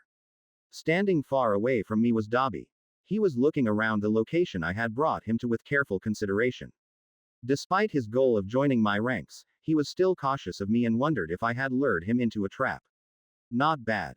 Far enough that we won't garner any unwanted attention, and desolate to the point where I won't be able to burn this whole forest down. Dobby had a crooked smile as he rubbed the back of his neck. Now that we're here, let's get this show on the road. Raising his arms beside him, Dobby ignited his hands with blue flames. I hope you don't regret giving me only 5 minutes. I'll have you know, I'm a pretty tough bastard. We'll see about that, I said without taking my hands out of my pockets, a fact that caused a frown to grow on Dobby's scarred face. Plus 15 SP. Without another word, Dobby swung his right arm forward and launched a massive wave of flames towards me. As they grew closer, I couldn't help but be impressed at the level of heat his flames produced. With this treasure, I summoned. Over my head, a small Dharma wheel materialized. Dobby's flames can reach temperatures as high as 2000 degrees Celsius, significantly exceeding the heat of molten lava and the heat generated by disaster flames. In comparison, my divine arrow can achieve temperatures of 5000 to 5400 degrees Celsius. However, these extreme temperatures are too intense for Mahoraga to adapt safely without risking his destruction. This means I now have the perfect opportunity to have the divine general adapt to what was quite possibly this world's hottest source of fire. Raising my right hand, I released a dismantle slash that split the wave of fire in two without alerting Dobby, causing the now parallel waves of flames to pass off on my sides. Reaching out, I stuck my arms into the fire and felt a wave of pain as my arms were immediately charred. Clang. That's one, I muttered as I reverted the shape of my soul to its original state, effectively healing me back to 100%. How odd, I can still be hurt despite his flames not being able to strike my soul. Could it be due to me not being a curse like Mahito? Hearing no screams or seeing no movement, Dobby stopped his attack and looked over the charred and smoking ground where I once stood with a guarded expression. Jumping to the side, he released a ball of fire to his right, where I had suddenly appeared. I batted the flames aside with a wave of slashes. Rushing in, I slammed an open palm into his chest that sent him sliding back. Gritting his teeth, Dobby exploded upwards with a burst of flames beneath his feet. With a roar, the firstborn Todoroki launched a massive explosion of azure flames at me like a raining tsunami. Despite the overwhelming heat, I remained in place and raised my arms in front of me. Quickly, I reinforced myself with a thin layer of CE that helped me endure the flames just enough so I wouldn't burn to death. Fuck. That's hot. Clang. That's two. Swiping my arms, I split the fire apart and used the opening to leap high into the air. Dobby watched me jump out of his flames path with wide eyes as he watched my charred and burnt flesh quickly disappear, only to be replaced with perfectly intact skin. Still, my clothes had barely held on due to the intense heat. I was left with tattered and charred pants while my whole upper body was laid bare. My mask remained in place thanks to Kana's use of some extremely tough materials in its construction. Plus, if it did break, I had 5 more backup masks within Zyko. Off a safe distance away, Zyko was watching the ongoing battle from atop a tree branch with a pair of sunglasses over his eyes. With a swipe of my arm, I sent 2 slash attacks into Dobby's chest. Being mindful not to kill him, I had held back in the dismantle's power, leaving only shallow but still painful wounds on his scarred chest. Plus 3-5 SP. You can heal yourself, Dobby said in shock before he quickly landed on the ground. Due to his flame's powerful heat, his lower half was smoking and burned, leaving him without shoes and ruined pants. Pulling back, he focused a bright ball of flames over his left hand. That means I can really let loose. Just as I landed on the ground, I had to move left and right to avoid a volley of incoming fireballs that scorched the ground. With great speed, I closed the distance between Dobby and me and landed several quick punches onto his face. Due to his mighty quirk, Dobby never needed to work on his hand-to-hand skills. After all, what would be the point of that, considering that anyone who got even remotely close to him would instantly be burnt to ash? Whoever thought of attacking Dobby head-on would need to be a suicidal fool or completely insane. Hot, hot, hot. Despite the roaring of the flames around me, I continued raining punch after punch into Dobby's body. He grunted and growled as he tried to blast me away with his flames, but all his attacks met nothing but air as I effortlessly danced and moved around him. Stay still, Dobby roared, his body beginning to steam while a putrid smell of burnt flesh filled the air. In an act of irritation and anger, Dobby shrank into himself and screamed as he unleashed a wave of flames all around him. Due to my close proximity, I could do nothing but raise my guard up as the wave of roaring flames crashed into me, launching me back across the ruined and charred battleground. Clang. Finally, I looked over at Dobby's panting form as my burnt body quickly reformed itself. I'd like to thank you, Dobby. With this, the general is now completely adapted to your flames. General. Adapted. What are you going on about? Dobby asked with a glare. Grinning, the Dharma wheel disappeared from over my head and sunk into my shadow. From behind me, Mahorga rose into existence. With a low growl, the divine general moved in front of me and stood still.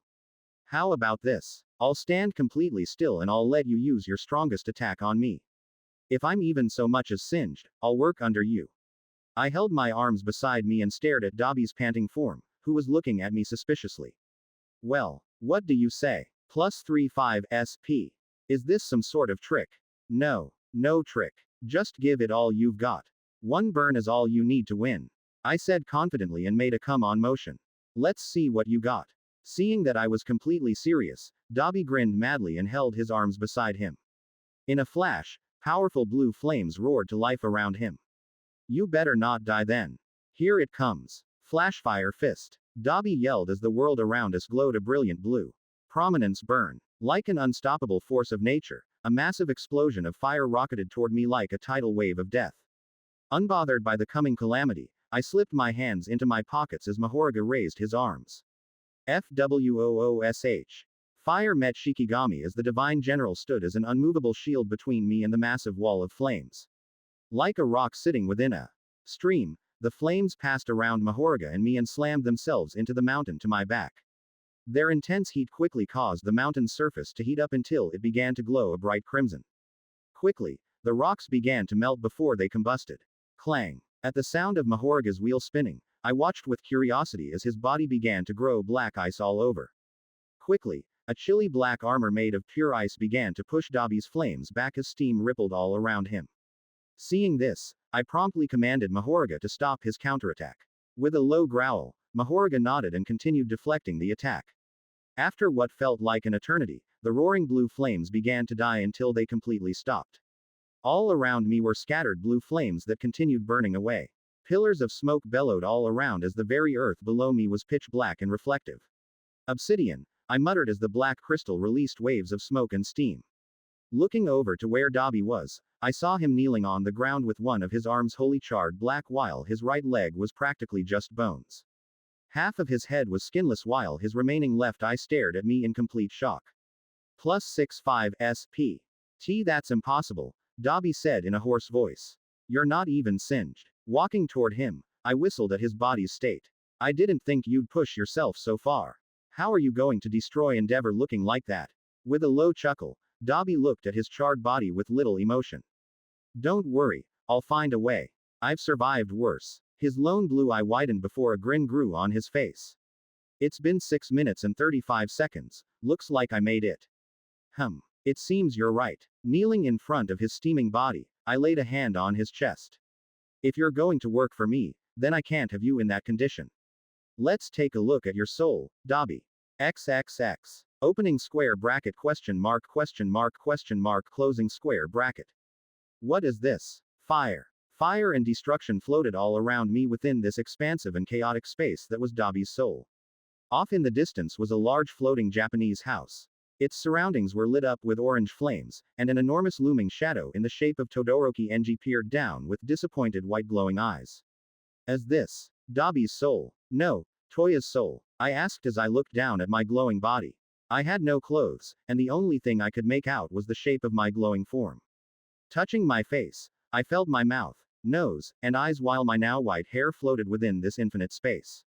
How weird. This hasn't happened before. Is it because Toya has a strong soul, or is this due to how souls work in this universe with the added power from quirks? Holding my chin, I frowned as I realized that I may not be able to one-shot all for one if this was the case. That potato head of a man has been alive for at least 100 years or so, and who knows how many quirks have been collected within him. And if my theory that the strength of one's quirk boosts the size and potential of one's soul, then I may have more trouble killing him using idle transfiguration.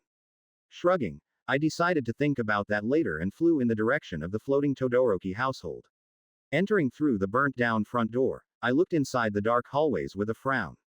Stepping inside what appeared to be the family room. The room within was lit up with light, and the surroundings appeared normal. Ambling inside, I turned to see Toya and Fuyumi watching television. However, they were both around 5 or 8 years old. Upon entering, the two seemingly missed my form. Hey, Fuyumi, why don't you think Dad will let me do quirk training anymore? So I got some dumb burns. Big deal. I'm more than tough enough to take that. I know my body better than anyone, and I say I'm totally fine. Toya said as he looked down at his hand, his body covered in bandages. Beside him, Fuyumi looked confused as she ate her bag of chips. Are these memories? I muttered before Toya grew annoyed that Fuyumi didn't agree with him. The young girl had expressed her worry over his safety, which didn't sit well with him. Sliding off the couch, Toya left the room, which caused the space around me to distort and become dark and oppressive. Stepping out of the room, I came upon a dark, snowy forest with flames scattered on the ground and over the crudely made training dummies. Standing in the corner was Toya. Over his left hand were streams of flames as a desperate expression sat on his face. Dad, I can surpass All Might, too. Look, I can use such strong flames now. I can surpass All Might. So, look at me. Toya said as tears fell out of his sad eyes. With a frown, I watched my environment distort again as the Todoroki household built itself around me. Turning around, I saw Enji kneeling in front of an injured and burned Toya with an exasperated expression. Damn it. When will you get this through your head? Enji shouted as his hands grabbed onto Toya's shoulders. The man's face was both worried and angry. Have you learned nothing from getting burnt over and over again? Listen, Toya, find a new dream to pursue. Go play with Fuyumi and Natsuo. Make friends at school and do stuff with them. There are plenty of things to do with your life besides being a hero. Leave this unattainable goal behind you. Walking up to them, I turned to my left and saw Rei holding an infant Shoto while Fuyumi and Natsuo were by her side. The woman's face was pained and worried as she watched Enji try to convince Toya out of being a hero. But the kids at school said they're going to be pros one day. They don't get what it's like for me, Toya said as tears and snot fell down his desperate, smiling face. But you do. You showed me that being the best is what matters. As Toya spoke, embers and smoke began to burn over his head as his emotions grew beyond his control. At Nobleman at. Reaching out, Rei's hand began to emit a chill as she worried about her son. Toya. Stop. You have to cool down. You pushed me to want this, Dad. It's too late now. I can't unlearn what you taught me. Keep watching. You'll see. Toya muttered as flames exploded out of his head. Look at me, Endeavor. The boy roared as he pushed past his father with flames over his left hand. With a roar, Toya charged at Rei. Or, more specifically, the infant Shoto. From there, hundreds of Toya's memories sped around me, each of which showed off more of his childhood. From when he rarely played with Fuyumi and Natsuo, to when he watched his father train and focus on Shoto, to even where Toya ignored his classmates in order to focus on how to grow stronger. How long have I been here? It feels like it's been weeks, months, years even. Or has it been a few seconds? Dobby. No, Toya. So all this is why you are the way you are. I closed my eyes and watched a teenage Toya training on Sekoto Peak. His flames were beginning to scar his body while they began to attain a blue hue. In his excitement, Toya had asked his father to come to the mountain to show off the results of his training. This caused Enji to grow into a fit of rage. The man slapped Rei while yelling at her about why she didn't stop Toya from using his quirk as he commanded her to do. In an act of bravery, a young Shoto tried to stop his father by yelling and standing between him and his mom. Off in a corner, Fuyumi and Natsuo sat next to one another with tears streaming down their faces. With a broken expression, Rei looked up to a monstrous Enji. I tried my best. He wouldn't listen. In anger, Enji glared at her. He's your problem now. You deal with this. Be of use for once. Reaching out, Enji grabbed Rei's shirt and raised his hand. Turning my head, I saw Toya leaning against the outside wall in the hallway as he listened in. Closing my eyes, I heard another slap and cries echo before everything around me distorted again. When I opened my eyes, I was back on Sekoto Peak, where a downcast Toya sat on a log. Due to his unstable emotions, Toya's body suddenly combusts on fire as he lost control over his quirk. Gah! Toya's screams flooded the space around me as his orange flames exploded into a brilliant blue.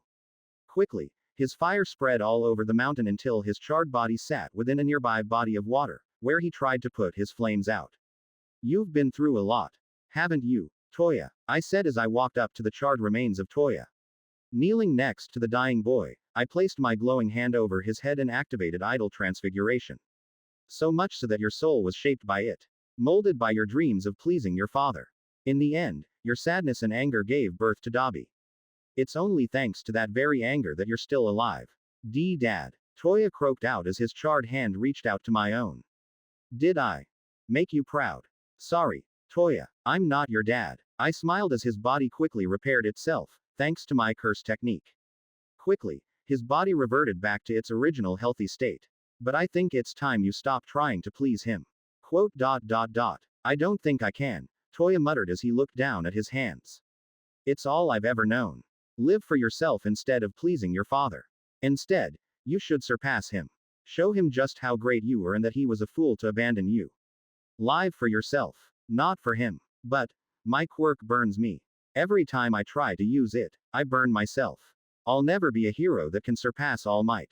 I'll never become more than just Endeavor's failure of a son. Toya frowned as he gripped his hands.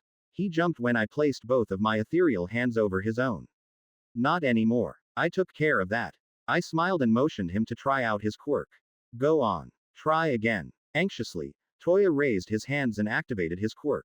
Blue flames burst to life over his hands as a surprised expression took over his face. It doesn't hurt. My flames aren't burning me.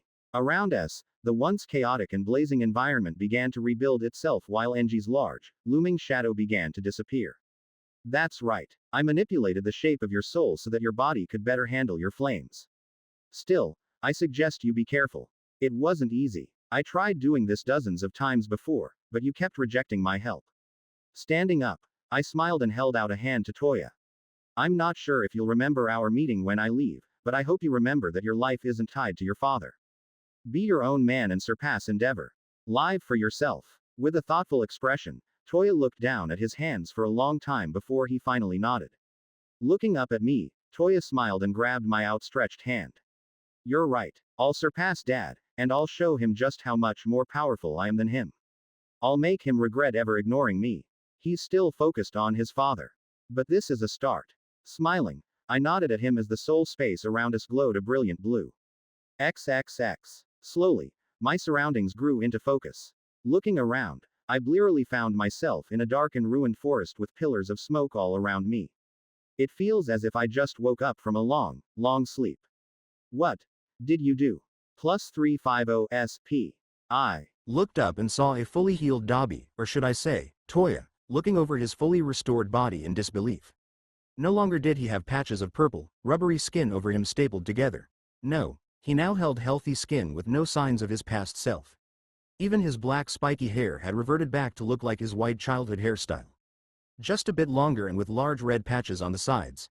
His voice was also different from before. Standing up, I watched as he activated his flames with wide eyes. My flames. They're not burning me. Turning to me, Toya stared at me with an unfocused look. What did you do? Plus 500 SP. Not much. I just had a little chat with someone you used to know. Brushing my hair back, I extended a hand to him. Now that you're back in one piece, let's talk about the future. Chapter 71. No. 71. Let the games begin. General Pav, standing in front of a mirror, was a tall, white, and red-haired young man. He was entirely naked while his wet white hair hung low from the cold shower he had taken. Toya's blue eyes looked down at his fully intact body, his fingers traced over the locations where his old purple, leathery skin used to be. This ain't a dream. At the sound of his voice, Toya grabbed his throat and closed his eyes. He had grown used to the new voice he awoke with so long ago that this new voice of his made him feel like an imposter within his body. With a sigh, Toya looked away from his mirror and stepped out of the bathroom of his new safe house. Walking through the hallways, Toya entered his bedroom and dressed himself. Once fully clothed, he entered his living room and sat down, a heavy frown on his face. The safe house he was in was a gift given to him by his new boss, Sukuna. It was located on the outskirts of the city of Shizuko, far away from anyone but not too far so he could walk into town to buy supplies. The King of Curses even told him that the house had several security measures that would keep anyone from stumbling into the home. To Toya, a bunch of handmade seals around the base wasn't exactly reassuring, but he'd trust Sukuna knew what he was doing. The goodwill didn't stop there. Sukuna had even given Toya enough money so he could live comfortably under his command. All these luxuries and benefits had thrown Toya off due to how generous the supposed dangerous and powerful man Sukuna was. Use this place as your base for now. I'll keep you updated on when I have a job ready for you. He's nothing like I thought he would be, Toya muttered as he remembered Sukuna's parting words. Rubbing his head, Toya felt annoyed at how his body wasn't in a constant state of pain. Before, his body always felt as if it was being pulled apart from the inside out, but due to his strong willpower and hatred, he kept himself whole. But now, his body was pain-free.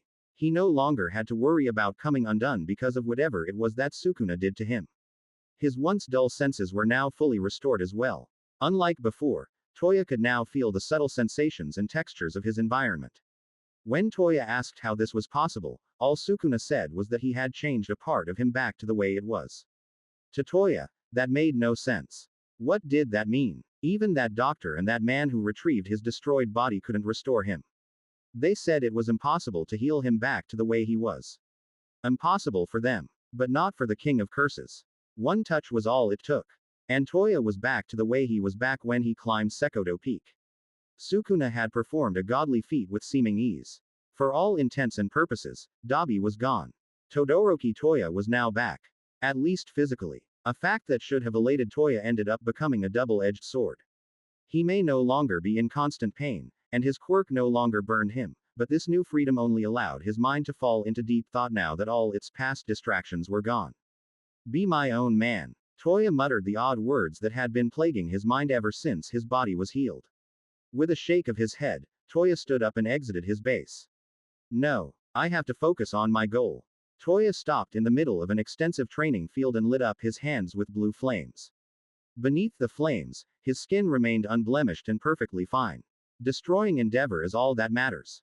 With a swing of his arm, Toya obliterated one of the waiting training dummies into ash. Live for myself. What a joke. XXX. Shimizu Soda Pav. This may just be enough, Kana muttered as she looked over the large pile of documents, folders, videos, and pictures stacked along the long table in the war room of my house. The HPSC is a careful bunch.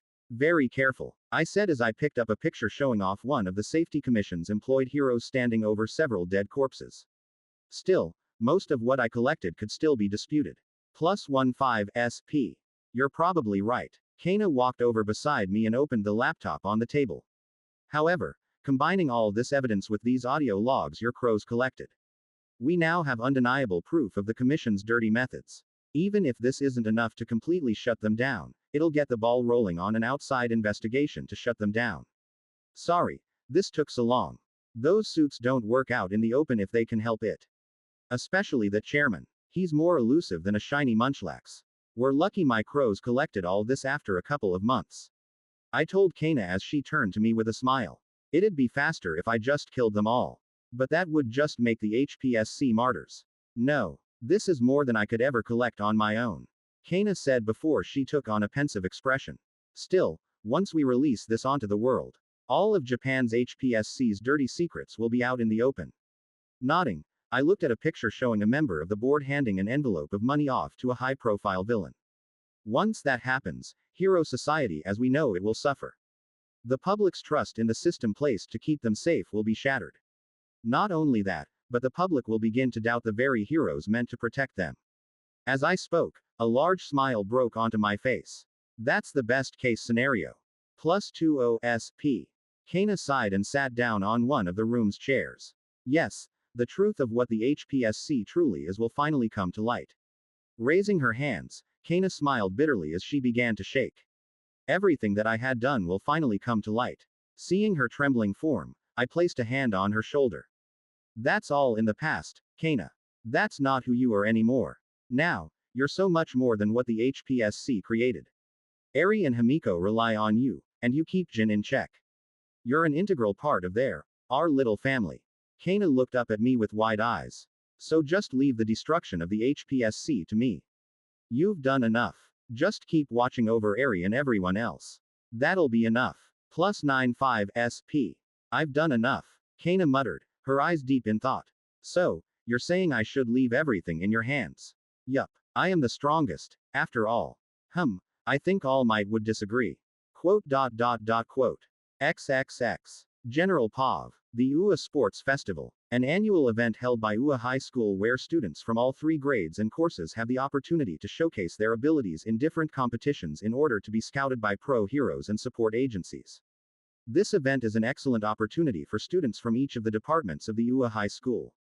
For the students of the Hero course, the UA Sports Festival gives them the opportunity to display their abilities in front of pro heroes, which might want to hire them after graduation. For the students from the General Education course, this event gives them a chance to prove that they are worthy of being transferred to the Hero course based on the results of the UA Sports Festival. The reverse is also possible if Hero course students perform subpar. Students from the support and business courses can also be transferred, but prefer to use the sports festival for other purposes. Some students from the support course use the UA Sports Festival to show off their inventions to support company executives.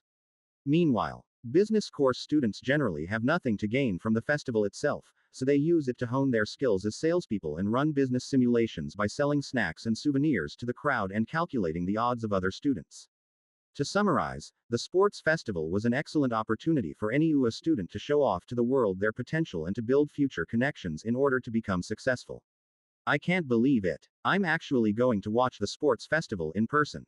Izuku said with excitement as he peered down at the large arena below. I've always watched it from home on TV or on my laptop, but never in person. From beside him, Hitoshi placed a calming hand on the hyped-up hero otaku. Easy there, Izuku-san. You're getting looks from those below. Oh, right. Look. We're right next to the CEO of Merko Industries, one of the leading suppliers of support gear and equipment. May pressed her face against the room's glass wall as she used her eyes to zoom in on the private rooms to their left. I knew I should have brought a few of my babies. Wait, Maybe I can show him a few of my schematics. Hatsume-san, please calm down as well. Sighing in exasperation, Hitoshi walked over to Mei. I can't believe Su-chan got us a private room to watch it all. These places cost an arm and a leg. Keiko said with equal excitement as she looked around the luxurious room above the enormous stadium.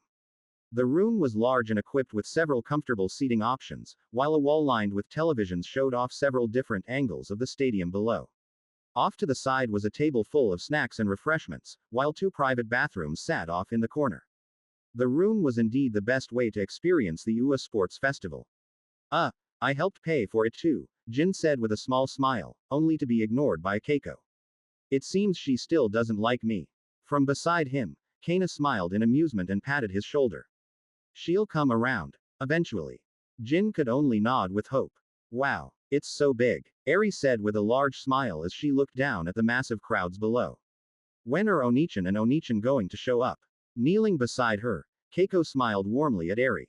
Very soon, Arie-chan. The opening ceremony should begin in a few minutes. Are you excited to watch Su-chan and Himiko-chan compete? Standing up, Keiko turned to Kana and Jin with a smile, but when she turned to the masked man, her smile seemed fake. Thank you once again, Nakashima-san, for letting us join you all. I hope we're not being a bother. It's no bother. I'm glad to have Soda-san, Soda-kun and Himiko-chan's friends watch them in person. Kana smiled awkwardly as she reached over to hold Jin's hand, causing the man to stiffen up and nod robotically. I'm sure they'll appreciate it. Keiko nodded and went back to talking to Arie. With her attention gone, Kana and Jin pulled their hands back with embarrassed blushes as they each walked off in different directions. Jin went toward the snack bar while Kana went to the bathroom to splash water on her face. Their display of affection was because they posed as a husband and wife, with Arie being their adoptive daughter to Keiko, Izuku, Mei, Hitoshi, or anyone else who asked how they were all related. Presenting themselves as a family was the most effective way to describe their close relationship to the public while concealing their true identities. This approach allowed Soda and Himiko to avoid the need for elaborate lies about why they were together. However, Kana and Jin's family performance led both adults to show subtle acts of affection, which left them feeling flustered.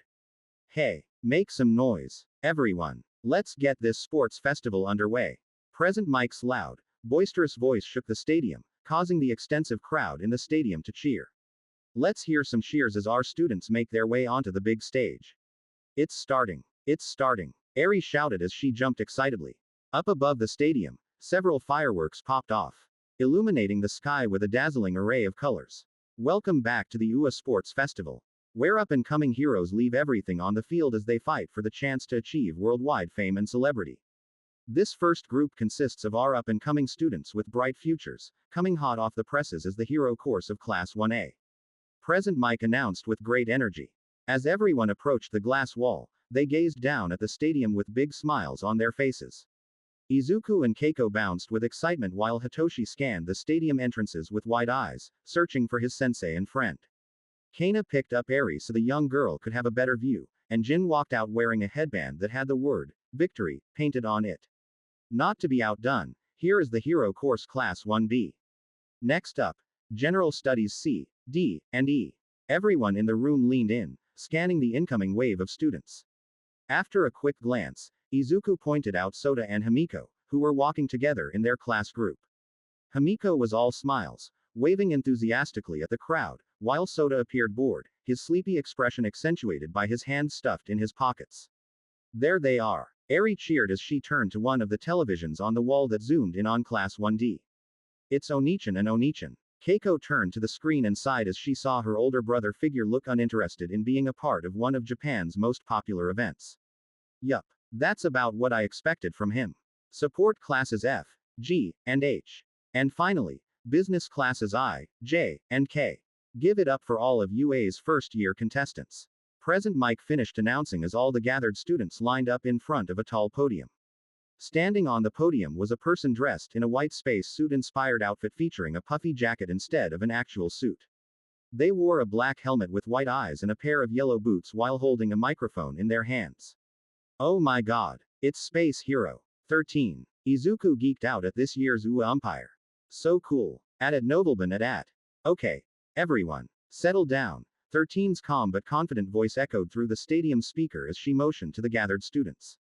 It's time for the introductory speech. Chapter 72. No. 72 Relay Race. The loud roars from the crowds shook the stadium as my class and I walked out. Himiko smiled and waved at the camera and crowds while I trailed behind her. You do know all these people are here for the hero courses. I heard Hikari say to Himiko. The blonde turned to her and shrugged. I know. But I don't really care. Himiko smiled and continued to wave. Her eyes were unfocused but somehow sharp. I'm waving for a different reason. Ah, this is for her family. A big ol' fuck you. Despite the confusion her statement caused, Himiko's determination was palpable. Before anyone could question her, we were all instructed to form up. As the umpire's voice faded into the background, I found myself lost in my own thoughts. The sports festival, to me, was a colossal waste of time. Lasting as long as a regular school day, I couldn't help but question its purpose. Sure, I tuned in to watch every other year, but those times were out of curiosity to see just how this school would pit a bunch of kids to fight one another for the country's entertainment. Other than that, I saw this event as a large advertisement to show off this country's future heroes, quirks, to the criminal world. Not only was UA giving the future villains and criminals a quick preview of what they could face one day, but they were also showing off all of the students' quirks to all for one to steal one day. However, due to the events of earlier today, I did have one use for the sports festival today. Hopefully, UA had set up some tough, challenging events for me to test out my newly won reward. Speaking of all for one, he hasn't made another move in months after the whole Nomu fight. The only possible reason he'd send that thing to try and kill me would be to see how I'd match up to it. Considering how it looks like to him and everyone else, I may have a quirk similar to him. My existence posed a substantial threat to him. The way I saw it, there were two options all for one could take. Option 1. Kill me. Option 2. Find a way to recruit me into his forces. That begs the question, why hasn't the man made another move? What exactly is that potato head plotting? Now then, it's time we begin this year's round of games. 13 announced loudly, bringing me out of my thoughts. Did I miss the opening announcement and pledge? Bah, who cares? The opening game for this year's festival will be a relay race. 13 motioned to the humongous screens at the top of the stadium. The screens displayed a lengthy and challenging course outside the stadium. This path stretched for an extensive 15 kilometers, leading to the finish line. It began on the outskirts of Musudafu and concluded back at the sports festival stadium. Along the route, various obstacles and challenges lined the path that would require careful consideration and the appropriate use of their quirks. This event will be a team-based competition involving all courses. Each team must consist of at least 3 to 6 members. Once your teams are formed, each member will be positioned at various points along the race path. Like a traditional relay race, one member of your team will carry a baton and hand it over to the next member during each leg of the race, the space-themed announcer explained, as a charming video illustrated the event rules. Keep in mind that the size of your team will affect the distance each member needs to run. As long as you maintain possession of the baton and stay within the designated race course, you are free to do whatever it takes to achieve victory. However, if you drop the baton or if it is destroyed during the race, your entire team will be disqualified. Once your teams are formed, please proceed to the shuttle buses in the parking lot, which will take you to the starting line of the race. A team-based event, I muttered as everyone around me scrambled to form their teams. The quality of one's quirk will determine the outcome of this race, considering the many challenges along the path. Those with speed-based abilities will be highly sought after. Yeah, that means that getting someone with a quirk like that is the main goal. Himiko nodded as the two of us watched several teams begin to form. Off where the hero course students stood, several arguments were being waged on who would be with who. Shrugging, Himiko jumped next to me and hugged my arm. Ah, well, all I need is you on my team, and we'll be golden. Smiling, I looked around at the severe lack of people around us. While I don't mind that, we need one more person to join our team. Them's the rules. +10 SP. Blah. Himiko pouted as we began to look around for our third teammate. Even our so-called friends had scattered in hopes of joining a strong-looking team. Which I couldn't blame them for. They were all eager to prove themselves and get the chance to transfer into the hero course. So many Gen Ed students are trying their best, she said as we watched several of our classmates joining strong teams. The most impressive group from our class was the one with you taking the lead. Feeling my stare, He turned to me and grinned. I'll be waiting for you at the finish line, his grin seemed to say to me. Still, no one is going to want to join a team with the only quirkless guy in the school. Due to being the only quirkless student in the school, my reputation was already well known throughout all of the first-year courses. Add on my known relationships with the future Big Three and my high combat abilities, there wasn't anyone who didn't know me. And, by extension, my quirkless nature. Would it be possible if someone like me could join you too? Himiko and I blinked in surprise as we turned to a girl with extremely long dark blue hair. She had low, thick bangs that obscured her eyes, and a shy frown was hidden behind her high collar. Unlike everyone else, who wore short-sleeved gym uniforms, she was dressed in the school's winter gym uniform. Despite her shy demeanor, Himiko smiled and quickly nodded. Of course. Welcome to the team. I'm Toga Himiko and this is Shimizu Soda. We're part of Class 1D of the General Education course. The long-haired girl looked momentarily surprised, but she quickly composed herself. Ah, right. The social convention of introduction. My name is Chino Shizuko. I am a student of the business course.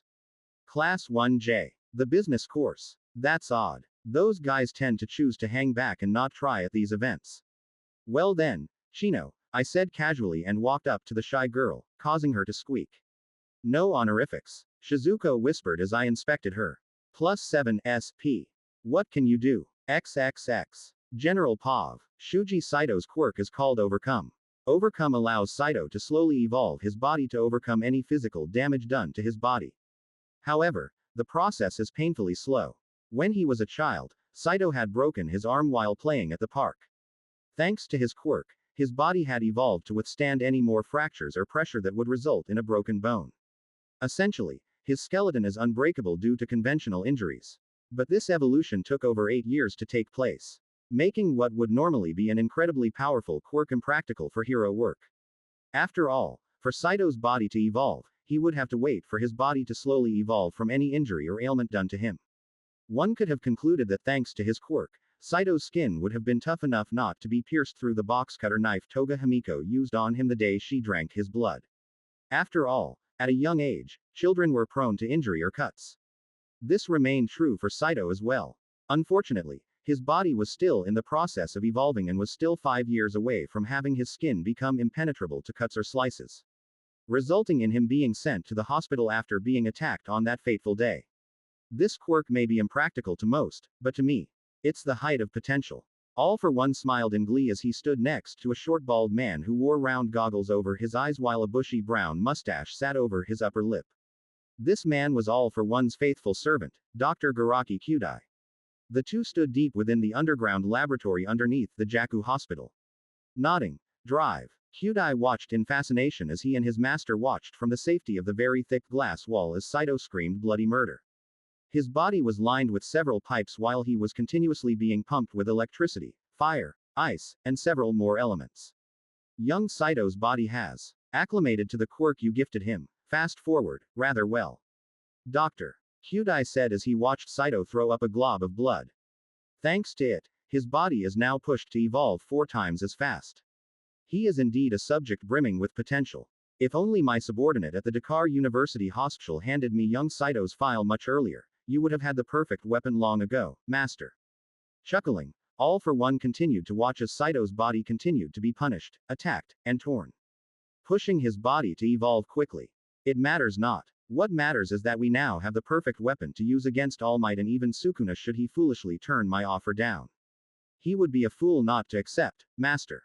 We shall see. All for One watched as Cydo's pained expression slowly shifted into an unbridled rage as the young man watched the wall of televisions replay the fight between Sukuna and several of Japan's heroes over and over again, fueling him with the will to push through the mind-breaking levels of pain. My forces are currently searching for the elusive Sukuna. Once he's found, I'll offer him a hand in friendship. And should Sukuna refuse, Dr. Kyudai looked away from Cydo and watched as a small grin grew on All for One's scarred face as he watched Cydo continuously be tortured and attacked. Within the isolated room, small, sharp bones began to grow out of Cydo's skin. His once pitch black hair now sported several patches of bright white hair as his black eyes took on a low golden hue. Cydo's mouth was frothing with spit and blood as his teeth dug into his gums from how tightly they were clenched.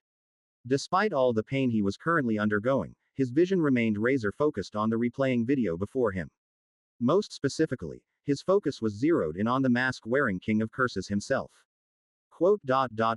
Sukuna. Cydo growled. Kill. I'll kill you. Deep within his pain-stricken, broken mind, an image of a blonde girl with yellow cat-like eyes flashed before his eyes. Remembering the cause of all his misfortune, Cydo smiled wickedly. For some odd reason, Sukuna had destroyed his life for Toga Himiko. Could this mean that the infamous King of Curses and the psychotic, bloodthirsty girl were connected in some way? Was she important to him? Were they friends? Family? Lovers? Whatever the case, Cydo knew that Sukuna cared about Himiko. But first, I'll take away everything you ever cared about just like you did to me. Chapter 73. No. 73 Desire for Companionship. General Pav. Himiko hummed to herself as she stood alongside several other students. Like a regular relay race, she and everyone else would have to run down their assigned track until they reached their awaiting teammate. Once there, they would pass on their baton to the next person to continue the race. The length of distance each runner would need to sprint would determine how many members each team held. But in Himiko's case, she would need to run a total of 5 kilometers before she could reach the awaiting Chino Shizuko.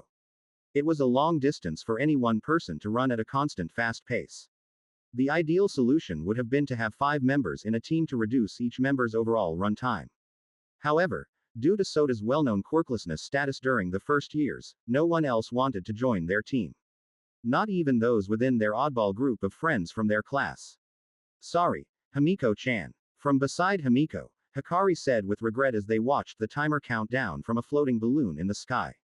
I would have joined your and Shimizu-kun's team, but I want to win and transfer into the hero course. Seeing the regret in Hikari's eyes, Himiko's initial frown softened into a reassuring smile. Don't worry, Hikari-chan. It's just a game. No hard feelings. Really. You're not upset with me?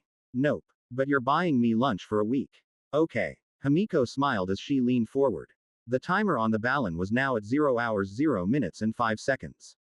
Hikari blinked in shock at Himiko's statement. AW weak. But ding. As the buzzer echoed across the vast race track, signaling the start of the race, Himiko's focus sharpened. With a burst of speed, she dashed forward down her lane, the wind whipping past her. Behind her, Hikari, caught off guard, ran after her with a startled cry.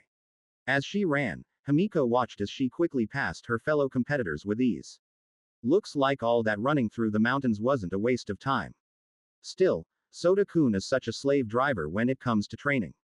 Even as she ran, Himiko watched as those with speed or running-based quirks quickly ran beyond her. Look at them go. As Himiko surged forward on the race track, adrenaline coursed through her veins, amplifying her every movement. The rhythmic thud of her feet against the ground was drowned out by the cheers of the crowd and the sharp gust of wind rushing past her ears. Ahead, the race track twisted and turned, presenting a series of obstacles designed to test each runner's agility and speed. The first obstacle loomed in front of her, a series of hurdles lined up like a gauntlet. Without a moment's hesitation, she leapt over the first hurdle, her legs propelling her upward with precision. Himiko could feel the exhilaration bubbling inside her even though she didn't much care about the sports festival or the cheers around her. This is sorta fun. One by one, she soared over the hurdles, her focus unwavering as she timed each jump perfectly, landing with graceful determination. Behind her, some of the competitors tripped and failed at clearing the hurdles, resulting in Himiko chuckling at their lack of athletic skill. As she cleared the last of the hurdles, an uneven patch of ground appeared before her, littered with small cones and flags. A quick sidestep to the left, a swift pivot to the right, and she danced through the maze of obstacles with a fluidity born of countless training sessions. Even though I can't use my quirk here, these obstacles are easy enough for me to get past by without it. Himiko thought as she ran. Suddenly, a low mechanical wall rose up next, requiring her to scale it with a burst of strength. Himiko reached out, gripping the edge, and hoisted herself up and over in one swift motion. The moment she landed on the other side, she glanced back at Hikari, who was trailing behind and struggling to hold on to her baton and art supplies. You can do it, Hikari-chan. Fight on. Right. The final challenge was a narrow balance beam that stretched across the track. With little time to spare, Himiko quickly sped through the beam with ease. Her incredible balance and nimbleness allowed her to quickly pass the students with their speed-based quirks. Finally, Himiko reached the end, jumping off the beam with a triumphant flourish. The track opened up before her once more, and she could see Shizuko waiting patiently at the exchange point. With a final surge of energy, Himiko sprinted down the remainder of the track, her heart racing in sync with her pounding feet. For Himiko, today was not just about competing at the famous UA festival for fun. Himiko was making a profound declaration not to her classmates or to the hundreds of people watching but to her family. Himiko wanted to show them all that she was always more than what they thought her to be. Go, Shizuko-chan, Himiko yelled as she gave the awkward blue-haired girl the baton. We're not that close. Please refer to me as Chino-san, Shizuko said as she sped off. Himiko smiled widely before she leaned on her knees to recover her breath. Standing up straight, she looked over to a flying camera and made a peace sign. XXX at Nobleman at. Chino Shizuko is a student in Class 1J, part of the business course at UA High School. Throughout her life, Shizuko was known for her extraordinary intelligence, a fact that was evident in her top scores at school and her knack for solving complex problems that left her peers bewildered. This intelligence also allowed her to gain the number 1 spot on UA's written exam. With an uncanny ability to absorb information, she could engage in deep discussions about quantum physics or the intricacies of ancient literature at the drop of a hat. Yet, despite her impressive intellect, Shizuko often found herself at odds with the world around her. Her social interactions, while well-intentioned, frequently felt like walking through a minefield. Shizuko's awkward nature made her hesitant in conversations, her words often tumbling out in jumbled phrases, betraying the clarity of thought she had in her mind. Simple exchanges felt daunting. She would often misinterpret the subtleties of humor or struggle to read the room. This led to many moments of cringe-worthy silence or misunderstandings that isolated her further from her classmates. It's that weird girl again. Yeah, she's so weird. She's always staring at us. What's up with that? Get lost, weirdo. Go back to the library where you belong. Such words were the tip of the iceberg of what was said to or around her. Despite her peers' jeers and mockery, Shizuko's brilliance shone brightly in academic pursuits, but when it came to forming friendships, it was as if she had missed a crucial chapter in the social manual. Her peers admired her intellect but often felt perplexed by her peculiar quirks and the way her thoughts seemed to circle around ideas, making it hard for them to connect with her on a personal level. Leaving her alone and isolated. Determined not to let her awkwardness define her, Shizuko sought ways to bridge the gap between her intelligence and the complexities of human interaction. She immersed herself in books about social dynamics and even tried attending workshops. Each small success nudged her forward, but the journey was a bumpy one filled with missteps and self-doubt. Deep down, Shizuko knew she possessed a wealth of ideas and potential friendships if only she could learn to navigate the labyrinth of social cues that seemed to elude her grasp. So, one day, she came to the conclusion that if she joined the country's most famous hero-based academy, UA High School, Shizuko believed that she would meet others like her and ultimately connect with them. Unfortunately, she quickly found out she was wrong to believe such a thing. Even after joining UA, Shizuko was still met with isolation and hurtful comments about how weird she was. Maybe I joined the wrong course, Shizuko said, thinking that perhaps those in the hero course would be more open-minded to her intricacies than those in the business course who seemed to have the IQ of room temperature water. Normally, those within the business course didn't bother to participate in the sports festival due to the event not benefiting them in any way. But for Shizuka, it was her chance to get out of her current school curriculum. While she didn't care much about the heroics part of the hero course, Shizuko would bear with it. So, she formulated a new plan for using this year's sports festival to transfer out of the business course and into the hero course. If she could join their ranks, surely she would meet some like-minded people and end her isolation. Go, Shizuko-chan, Himiko yelled as she gave Shizuko the baton. We're not that close. Please refer to me as Chino-san, Shizuko said as she sped off to begin her part of the relay. As she ran, a slight warmth grew in her chest from how Himiko referred to her with a smile. No, focus on the goal at hand, Shizuko thought as she watched her fellow students pass her due to low speed. The first obstacle loomed large, a set of towering walls designed to test her strength and agility. As she approached, Shizuko focused, recalling the countless atomic and molecular structures she memorized throughout her life. Shizuko's quirk was called alchemy. Using her high intelligence and quirk, she can change any object into another as long as she has scientific knowledge of their atomic and molecular structure. Meaning that she can transform any known physical substance into another. Placing a hand on the ground, Shizuko instantly calculated the molecular structure of the ground beneath her and activated her quirk. Streams of lightning danced around her, and a soft hum echoed below her. In an instant, a large hand made of stone and dirt rose from the ground and carried her over the wall. Holy crap! Did you see that? A student with dog ears screamed as he struggled to climb the tall wall. What kinda quirk is that? So cool. Shit. I gotta hurry. Landing on the other side, Shizuko hopped off the hand and began running again. Her breaths came out quickly as sweat covered her body. Perhaps father was right. I should have invested some time to build my physical prowess. Shizuko gasped as she continued running. Next came a series of slanted hurdles they called the Spike Challenge. With a deep breath, she activated her quirk to create a bridge over the hurdles, allowing her to run over each of the obstacles. A few competitors glared at her as they watched her breeze by the challenge, but she tuned them out, focusing solely on her own rhythm.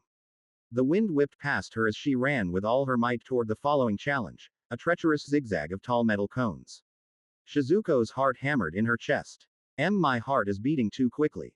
I need to rest. Otherwise, I may pass out. With awkward footwork, she wove slowly through the cones. Her speed was all but gone as she completed the challenge. Those who were once impressed by her quirk now all passed her quickly as they laughed at her sluggish pace. Her final hurdle loomed ahead, a wide pit filled with foam blocks designed to test her agility on landing. I can't. I'm so tired, she muttered as she leaned on her knees to catch her erratic breath. Lifting her head, Shizuko peered out from behind her hanging bangs to see Soda waiting for her before the rope climb challenge. Oddly enough, the tall, black-haired student who accepted her into his team was moving his lips.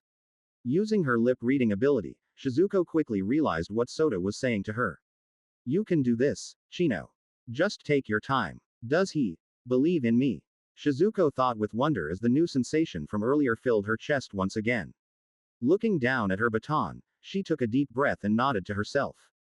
Shizuko placed a hand on the ground and launched herself over the pit with the help of a speeding platform. Those below her all watched with envy and shock as she once again skipped through the obstacle due to her quirk. However, due to her burst of uncontrolled emotions, Shizuko forgot to calculate how much speed she was traveling. With a jerk, Shizuko flew off her stone platform and fell to the ground. Closing her eyes, she braced herself, but the pain from her fall never came. Gotcha. Opening her eyes, Shizuko looked up at Soda's black eyes as she rested in his arms. You know, Chino, you have some pretty eyes. It's a shame you hide them behind your hair. Soda then placed her down and grabbed the baton. You did well. Now, take a break. I'll finish this. From her spot on the ground, Shizuko looked around at the lack of students nearby. Frowning, the blue-haired girl felt a pang of shame. Due to her slow speed, she had caused her team to fall behind. I'm sorry for my lack of running ability, Shimizu-san. I've caused us to fall behind. You may not be able to reach the finish line in time. Shizuko said in disappointment. She slowly stood to her feet, her gaze focused on the floor. Our loss is due to me. Don't sweat it, Soda said and patted her head. I'll catch up. Just watch me. Before she could respond, Soda leaned forward and exploded forward. Blinking in confusion, Shizuko lost track of him as he disappeared down the track. So that's who scored beneath me on the written exam. XXX. Shimizu Soda Pav. A few hours ago, after spending around a half hour of gambling, I finally came upon one of the rewards I'd been looking forward to the most. You have pulled Fushiguro Toji's heavenly restriction body. Rank Platinum. Blinking, I got up from my bed and stared at the system screen with wide, excited eyes. It's about damn time. Looking down at my body, I felt a swell of raw, primal power fill my muscles, bones, and skin. Suddenly, I felt another sensation. Error. You now have a heavenly restriction. All curse techniques and curse energy are now unusable to the user. Say what? Feeling dread filled me. I tried to use any of my techniques and CE but found nothing. Fuck. Never mind. Take this reward back. It ain't worth it. Despite my cries, the system had nothing to say. Feeling dejected, I fell to my knees and wallowed in my misery. I guess that's it. Opening square bracket ... Now downloading a new update. The Jujutsu Kaisen Gacha system will now overwrite the heavenly restriction to allow the user access to all their current techniques and curse energy alongside the benefits of the Fushiguro Toji's heavenly restriction body. Time to finish update. 6 hours 23 minutes and 53 seconds. A week. I have to go without my techniques and CE for an entire week. Standing up, I sighed in relief and thanked my system for its thoughtfulness. Moving around, I felt that I still retained all the strength and speed of Toji's body. Ha! How frustrating. Still, from what I remember, Toji's strength is nothing to sneeze at. The man was capable of defeating both Gojo and Geto during hidden inventory. Still, that begs the question. Just how strong am I now? Turning to where Zyko was, I struggled to see my inventory Shikigami. Frowning, I focused my advanced perception and slowly began to see Zyko without actually seeing him. Huh, so that's how Maki and Toji perceive cursed spirits and Shikigami. Walking over to Zyko, he looked up at me with confusion at my lack of CE. Don't worry, bud. This is only temporary. Once the update is complete, I'll be on a completely different level. As I patted Zyko's scruffy head, I couldn't help but shake in excitement. Using CE enhancement on my current body already gave me a massive burst of speed and power. But what would happen when I enhanced the body of a heavenly restricted body that reached the pinnacle of physical strength? Now, that was something I couldn't wait to test out. Sukuna-kun, everything okay? From the other side of my door, Himiko knocked. Yeah, everything is fine. Standing up, I walked over to the door and smiled down at Himiko. Blinking, I realized that I had also grown taller. A fact that Himiko quickly picked up. +25 SP. Wow, boys sure do grow a lot during puberty. It's like you grew overnight. Himiko held her hand over my head. Before holding it over her own. You're way taller than before. Looking down at myself, I noticed that my clothes were slightly tight on me while my pant legs hovered over my ankles. Walking over to my bathroom mirror, I quickly deduced that I must now be around 183 centimeters tall. A big jump from my past 175 centimeters height. I guess puberty hit me like a truck last night, I told Himiko as she looked over my arms' muscles with a blush. Blinking out of her thoughts, she looked over to my school uniform and then at the time. +35 SP. Ah, get dressed. We'll be late for the festival at this rate. Himiko said as she stuffed my uniform into my arms and pushed me into my bathroom. Hurry. Hurry. Yeah, the present. With each stride, I grinned at the amount of distance I could cross with nothing but my pure strength and speed. It was as if I was using 10% of my CE to enhance myself, allowing me to run at speeds reaching up to 30 miles per hour. And I was barely trying. As I dashed across my designated race track, I quickly passed those who had a massive head start on me, leaving them to gawk at my back because they did not expect me to reach them due to my late start. While I may not have cared about the sports festival before, it was now the perfect opportunity to test out what my new body could truly do. Or at least, test the waters with a bunch of snot-nosed kids. Now then, let's hurry up and catch up. Chapter 74. No. 74 Confidence. General Pav. What an interesting use of quirks. Nezu watched the ongoing relay race from the floating jumbotrons over the center of the festival stadium. There were several different angles showing off dozens of the racing students. Throughout the race, these students used their quirks to help them overcome the obstacles and challenges in their way. Each use of their abilities showed off their creativity and skill. Those with speed-based quirks hold the advantage in this game, at least during the straightforward running portions. A man wearing a stereotypical Western cowboy hat said. This was the pro hero sniper, a member of UA's teaching staff. At Nobleman at. Beside him within the luxury box were several other UA teaching staff members who were made up of several more pro heroes. Heroes including Eraserhead, Midnight, Vlad King, Hound Dog, Ectoplasm, Moonlight, and Recovery Girl. This year's Class 1A is a little underwhelming, Vlad King said with his arms crossed as he watched those within the heroics course performing with mediocrity. At least Class 1B has some shining stars. Midnight nodded as she and Hound Dog watched those within Class 1B leading the race. There were even some students who had already cleared the finish line, cementing their place for the next round of games. Down below in the stadium, all those who had finished the race were bathed with cheers and applause. It seems that there are some students within the general education course with some promise, Recovery Girl said with a smile as she watched Tajima Yu clear all of the obstacles with several ingenious uses of his quirk. Others like Muraoka Kohaku, Hoshino Jiro, Ike Mitsuko, and Ishimoto Keiichi were all performing exceptionally well as they neared the finish line. We may have several potential transfers this year. Nezu grinned and turned to their newest staff member, Class 1D's homeroom teacher, Shinya Onamu. Your students are brimming with potential, Moonlight.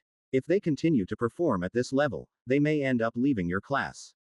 It's fine. This is UA, after all. Moonlight said tiredly as she watched her students perform. Joining the hero course is several of these kids' dreams, after all. Nezu nodded in agreement. He and everyone watched as several more teams crossed the finish line. His small, beady eyes then moved back up at the Jumbotron to see one of the teams who were lagging behind. Ah, there he is. UA's lone quirkless student. Nezu said with a smile as he watched Shimizu Soda patiently wait for his teammate, Shino Shizuko, to clear her final obstacle. What a shame. I was excited to see how he would have performed on the second game, but I'm afraid he and his team may not clear the finish line before it's too late. Off to the side, Eraserhead remained silent as his tired eyes remained glued on Soda and Shizuko. He watched with growing interest as Shizuko used her quirk to fly over the obstacle in front of her, but due to her rashness, she ended up flying off the pillar of stone she had created.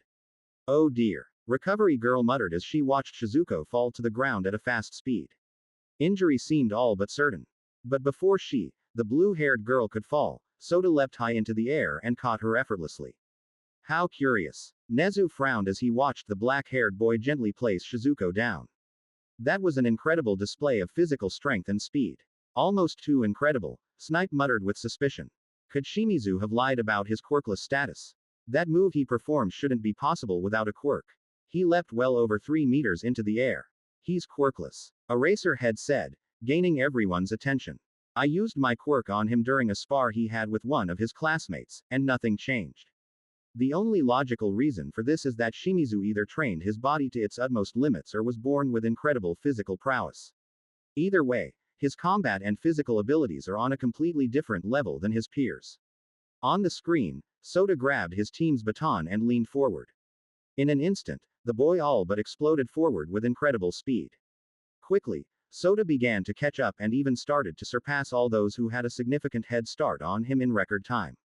That speed, it's comparable to the top athletes in the Olympics before quirks first appeared. And he's doing it without breaking a sweat. Eraserhead said with a slight grin. This kid, ever since the first appearance of quirks in Qingqing City, China. It's been proven that the human body has undergone a small form of evolution to better handle their new powers. Nezu began saying with an intrigued smile as he watched Soda outperforming his peers. This has caused a small boost of strength, speed, and durability to the average person from one generation to the next. But I've never seen it to such an extent. Shimizu Soda. How interesting. XXX. Shimizu Soda Pav. It seems that a few teams have crossed the finish line, I muttered as I leapt over another jutting mechanical barrier with ease. There's only a few slots left. I guess I should speed up a little. My eyes scanned the obstacle in front of me, which was a series of metal barriers as tall as 3 to 5 meters that rose and fell randomly from the slots on the ground. Off to my side, my fellow competitors were either waiting for the barriers to fall so they could vault over, or they would use their quirks to help them over them. With a grin on my face, I dashed forward and ran up the barriers with ease. Using my strength, I dug my feet into the metal to use as footholds to keep me vertical. Reaching the top, I jumped off the 5-meter-tall barrier and utilized the following obstacles as stepping stones to clear the challenge within a few seconds. Leaving behind several shocked students. What the hell? I thought he was quirkless. Such speed. Shit. I'm not gonna lose. Landing on the track, I burst forward and effortlessly passed several running students far off at my sides. Reaching my next obstacle, I saw a deep ditch with floating platforms hovering in the sky. Off ahead, I saw a member of Class 1C try to jump from platform to platform, but she was unprepared for the floating platform below her to suddenly lose altitude, causing her to lose her balance and fall to the depths below. I'm okay. Humming, I used my speed, balance, and agility to effortlessly clear my own platforms. I can go faster, much faster. But I have to hold back enough so I don't raise too many questions. How boring. With a sigh, I rushed forward and cleared my next and final obstacle, which was a series of rope climbs over a large man-made lake. Rolling across the ground, I stood up and burst forward toward the large stadium, where a deafening wave of cheers greeted me. With the finish line behind me, I successfully secured my team's place for the next round. XXX. The next game is Dodgeball. 13 announced as several rising platforms and arenas slid out of the stadium floor. Each of these varied in height and contained several different environmental obstacles. such as rocky plateaus, wild forests, urban areas, and the largest of them all, a wide range filled with ruins and debris. Scattered throughout these areas were rubber dodgeballs of various colors waiting patiently to be used. Damn, I whistled as Himiko and Shizuko stood beside me as the rest of the first game winners watched in awe as the stadium finished becoming a sprawling battleground. This school spared no expense. +5 SP. Indeed. Shizuko nodded as she inspected the rocky plateaus off to the south side of the stadium. The arenas are all on different height levels. Acquiring the high ground could prove advantageous in this game. Ooh, they got the nice dodgeballs. These make the best sound when you smack someone just right in the face. Himiko jumped excitedly as she looked around our soon-to-be battleground. Listen carefully, as I will now explain the rules for this game. 13 announced as another cute cartoon began to play on the jumbotrons. The main objective is to eliminate all members of the opposing teams by throwing the ball at them. To stay in the game, you must dodge any incoming balls to avoid being hit. If a ball makes contact with you, you are out of the game. You are not allowed to use a ball in your possession to block or deflect an incoming ball. However, you can throw your ball to deflect an incoming dodgeball, preventing it from striking you. Up on the screen, a quick clip of a chibi endeavor throwing a dodgeball to Chibi All Might played. But before the ball could hit the number 1 hero, he raised the ball in his own possession and threw the incoming ball off course. As before, you are allowed to use your quirks to avoid any balls or to navigate the stadium. However, attacking anyone with your quirks is strictly prohibited. If you do so, you will be disqualified. The umpire turned away from the large screen, which displayed a chibi version of Endeavor using his flames to move from one location to another. From the remaining 48 contestants, there will be 12 teams, each consisting of 4 students. Ultimately, only 4 teams will advance to the finals. Without further ado, you may now choose your teammates, and we will begin the game shortly. Immediately, everyone around us began to scramble around to find their teammates.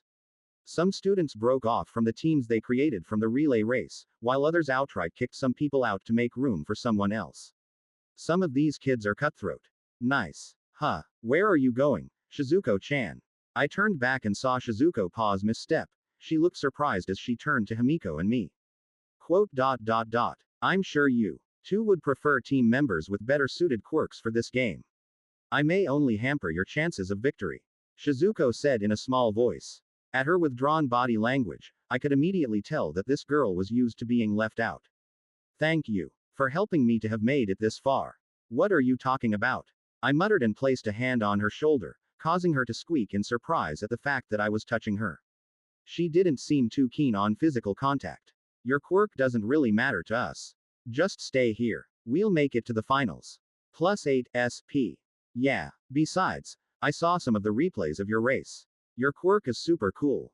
Himiko smiled as she patted Shizuko's other shoulder. However, her smile became strained as she fell into thought. It's almost like his. Ah, Shizuko's quirk does resemble Chisaki's. Still, it works in a completely different way than his. Taking my hand away, I turned to the short blue-haired girl and gave her a small smile. Just do your best, Chino. I'll handle the rest. +10 SP. Ah, well, if you're sure, then I will continue to count on you both. Shizuko nodded to us both. This helped to snap Himiko out of her head. Great. Now then, we just need one more teammate, Himiko said as she began to look around at the gathered students. But before she could search for a potential teammate, Hikari appeared in front of us with a tired but hopeful and remorseful expression. Could I join your team? With our team of 4 now complete, we headed off to grab our team jerseys, which ended up being orange t-shirts. As I slipped on my jersey, I took a look at everyone who I would be smacking around with the red rubber balls of death. A large portion of classes 1A and B were present while a few scattered Gen Ed and support students stood around. As expected, most of the teams that were formed were composed of those within their own classes. Some familiar faces I could see from my class were Yu, Jiro, Keiichi, and Kohaku. Looks like most of our class didn't make it in. I looked over to all those who failed to make it into the second round of games off to the side of the upcoming dodgeball arena. They all stood with dejected expressions as the rules for their own recreational games were explained. Within the group, I could see Toshio, Mitsuko, Kazuhiro, and the rest of my classmates. Turning to me, Toshio's pathetic face noticed me standing with a jersey and began to cry. I waved at him with a shit-eating grin. +10 SP. How did Shimizu make it in and not me? Toshio cried to the heavens as he fell to his knees. Damn it all. Shimizu-san. Hearing my name, I turned and saw you standing in front of me with a challenging grin. His red jersey hanging loosely on his chest. I knew you would make it to the next round. Just to let you know, I don't plan on losing this time. Off behind me, Himiko, Hikari, and Shizuko all watched you and I with curious eyes. Grinning, I rubbed the back of my head and looked over at his own team. Kohaku and 2 other students belonging to the popular group all stared at me with small glares. Kawabata Yukio had long black hair pulled into a ponytail. He had a blue headband over his eyes, but somehow, he could still see. His quirk was called 1-second flash. It allowed him to see into the future for 1 second, but he had to hold his breath for a minute to activate his power. Takano Naoki was a blonde-haired girl with pink highlights and fluffy eyelashes. Her quirk, unmovable, allowed her to plant herself wherever she chose like a tree. Naoki's ability essentially made her into an unmovable object. I can't believe he made it to the second round. Naoki huffed and turned away. Beside her, Yukio nodded and dismissed. Me. Whatever. He'll lose here. I ignored their snide little comments and nodded at you. Let's hope so. If you lose to me here, you won't have any excuses since you're free to use your quirk this time. +8 SP. The 2 of us eyed one another a bit longer before you nodded and walked off to his team. Good luck, Shimizu-san. I'll see you at the finals. Yeah, you all better run. Himiko called out to Naoki and Yukio as they walked off. Just so you know, I have a red rubber ball with your names on it. Himiko-chan. Don't antagonize them. Hikari squeaked out as she pulled back and irritated Himiko away. We don't need a strong team like that targeting us. Let them come. Feeling a tug on my jersey, I turned to see Shizuko looking up at me with curiosity. Shimizu-san, I apologize if this sounds rude, but given that you are quirkless, I suggest we avoid direct attack strategies. Instead, we should focus on guerrilla warfare to prolong our efforts as much as possible. Shizuko pointed to the side of the stadium, where the urban battleground was located. By using that area as our primary battleground, we can utilize our surroundings to help us evade incoming attacks. Impressive. In addition to your high intelligence, you also have a talent for strategy, I said, glancing at the ticking clock above us. We had less than a minute before the game began. But don't worry about me because I don't have a quirk. Just focus on developing a strategy to help us win. +5 SP.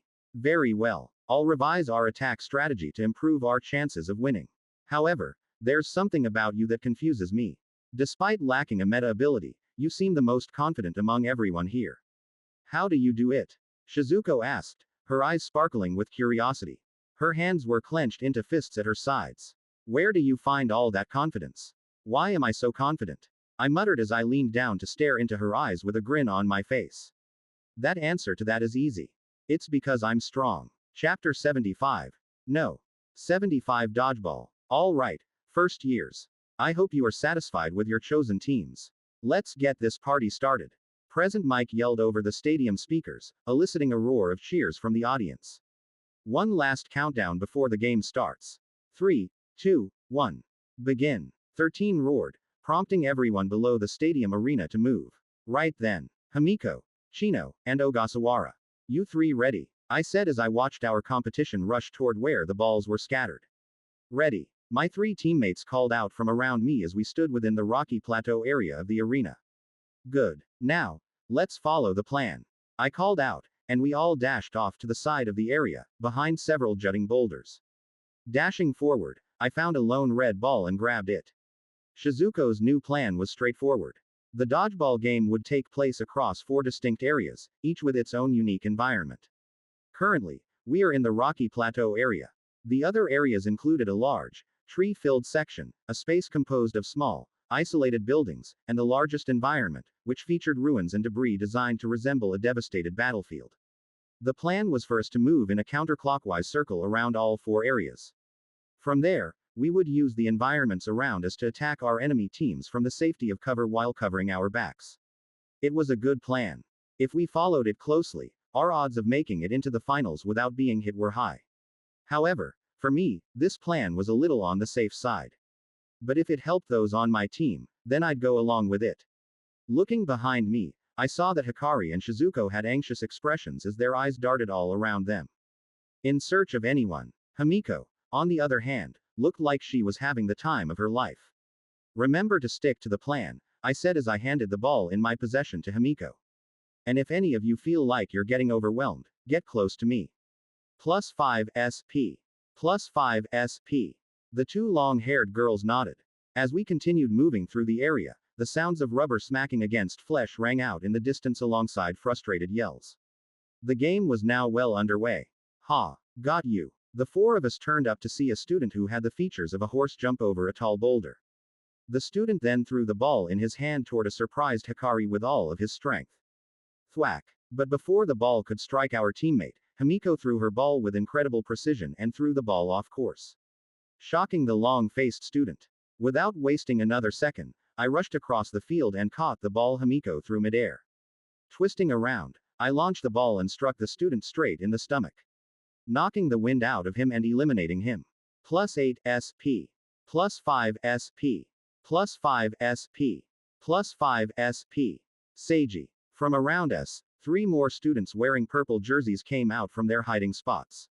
Out of the 3, only 2 of them had balls in their hands. Hikari-chan. Himiko called out, jolting the girl out of her surprised state. Right. Pulling out her small sketch pad, Hikari quickly drew an octopus.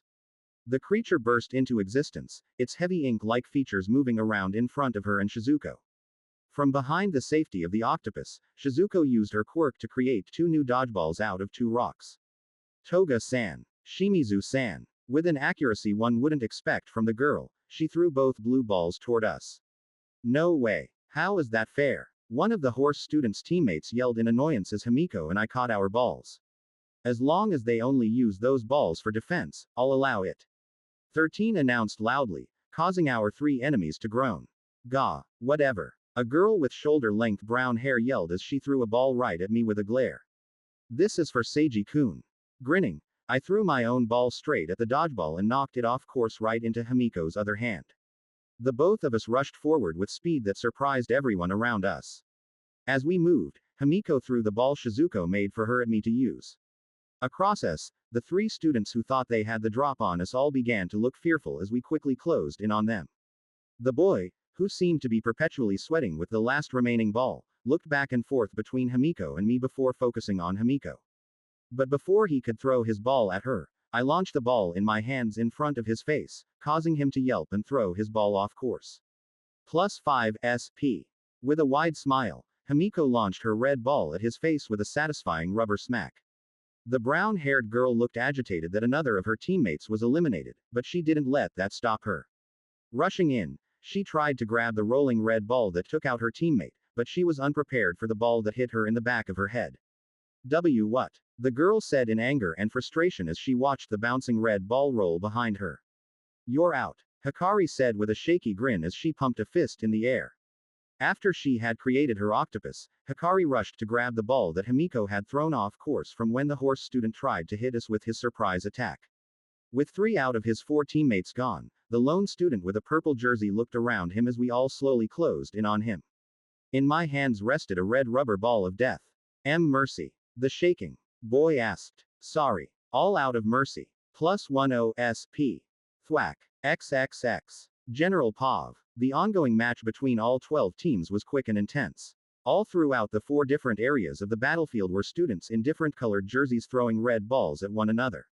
Some students who were physically gifted proved to hold the advantage over everyone else, but ultimately, those who had quirks better suited for maneuvering held the edge over everyone else. This didn't mean that everyone else who lacked either quality was left behind. No, instead of falling prey to the strong, these students had to rely on their quick thinking and creative uses of their quirks to stay in the game, resulting in several fast and exciting matches for the audience. There's 7 teams left, Izuku said as he wrote down information from all the quirks he'd seen used in the dodgeball match. His green eyes watched a heated match between Yu's team against a team made up of Class 1A students. Yeah, this game is almost over. Hitoshi nodded as his eyes looked for one particular team wearing orange jerseys. Sensei and his team need to hold on a bit more, and they'll make it to the finals. Their strategy is odd. It's not one Su-chan would typically come up with. Keiko commented as she watched Sota and Himiko's team circling around the 4 areas. As they moved, They came across other teams and attacked them using the element of surprise by using the environment around them to their advantage. His style is more straightforward. Izuku and Hitoshi both nodded as they focused their attention on Soda and his team. The 4 orange jersey-wearing students were currently hiding behind one of the small buildings within the urban area of the stadium. Yeah, you're right. It may be that someone else came up with their current plan. Izuku said with calculating eyes.